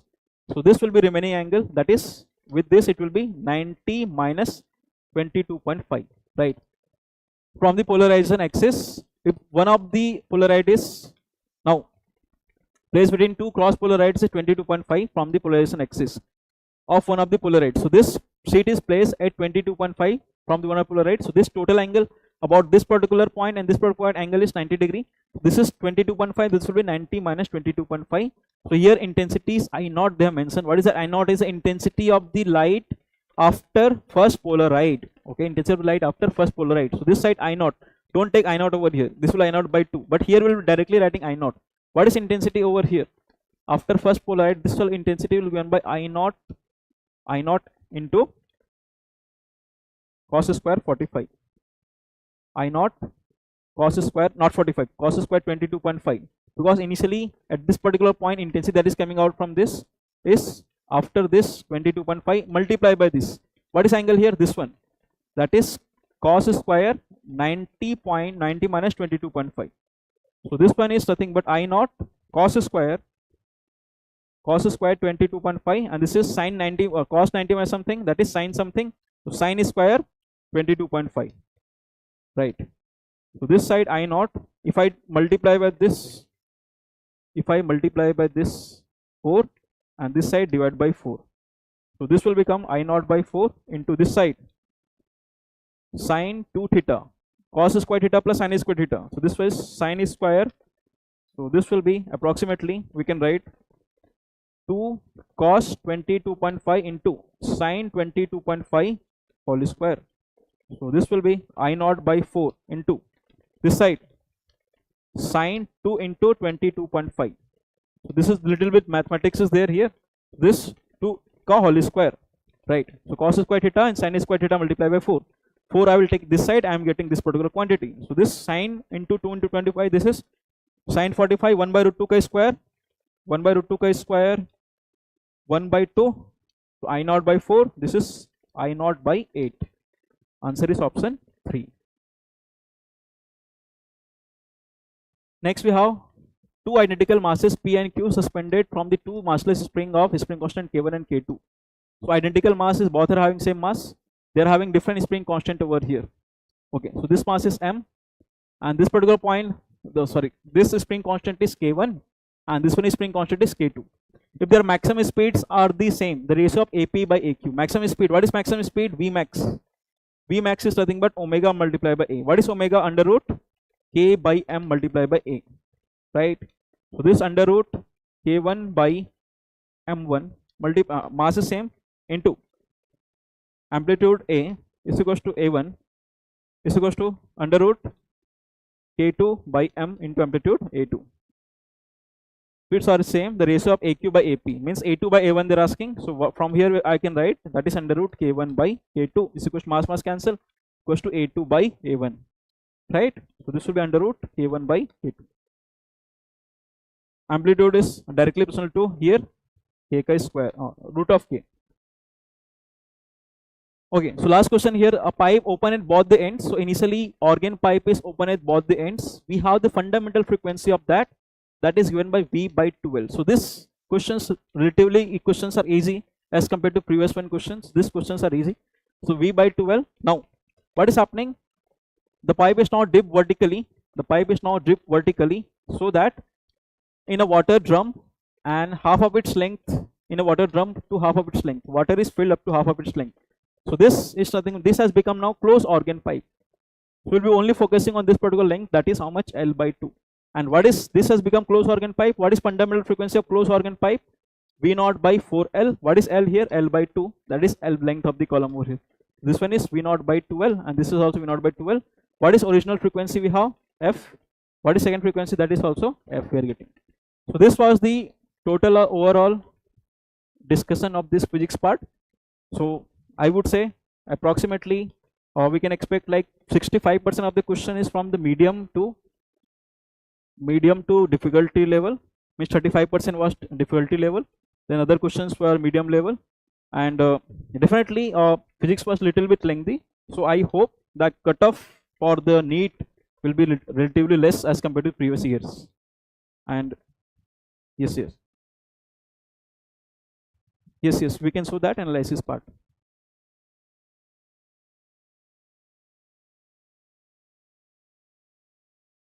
Yeah, too.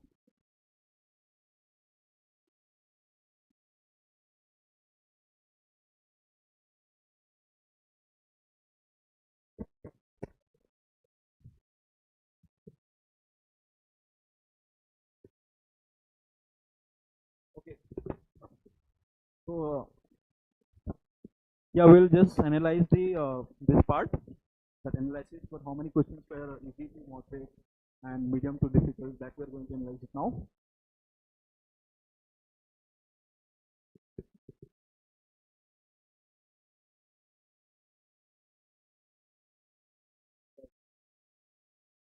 So in physics we can see, sir, this will be how many questions we got? Easy questions 10, and medium questions 19, and hard questions 16. So literally it is more relatively more tougher than last year. Yeah, sorry. Yeah. And in chemistry also we are having easy questions 11 only, medium questions 19, and this hard question is 15.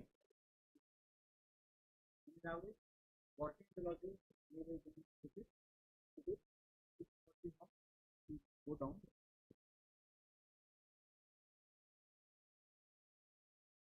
This is the pie chart we have. This hard is 36.6% over here. Easy 22.2%. First paper that we are taking in the easy questions are less as compared to the hard questions here. And this medium is 42.2. Medium questions will be like this only. In chemistry also we can see that 33.3% is hard and 24.4% is easy and 42.36% is medium. And if you see chapter wise,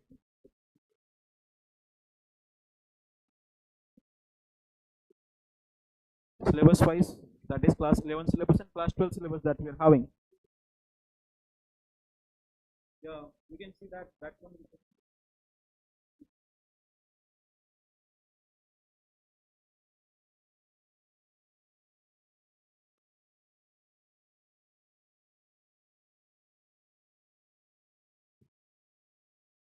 Yeah, so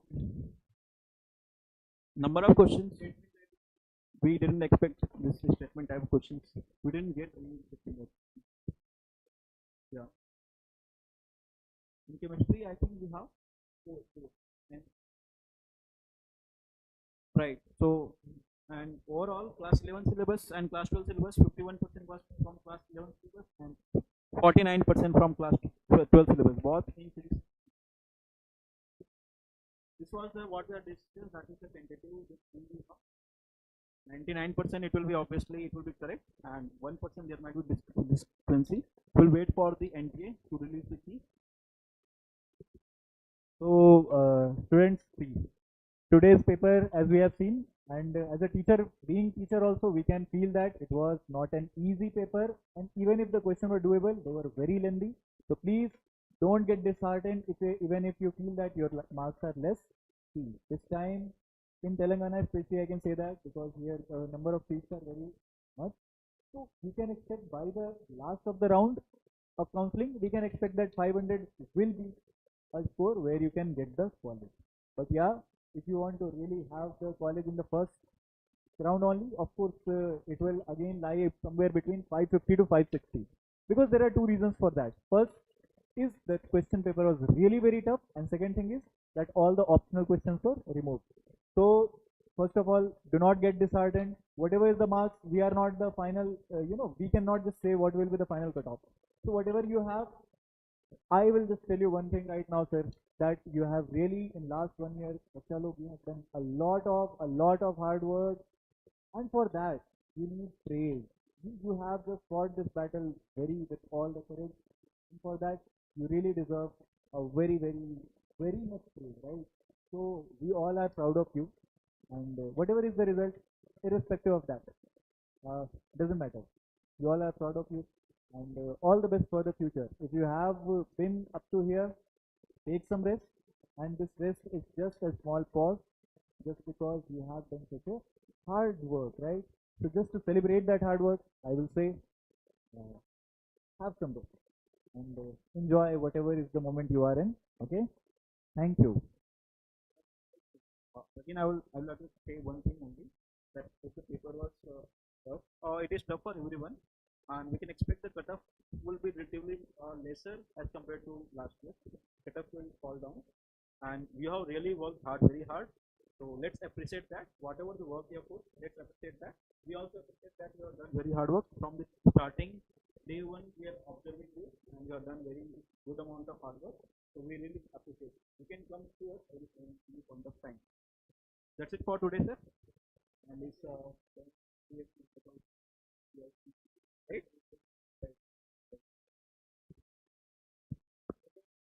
Everyone, bye.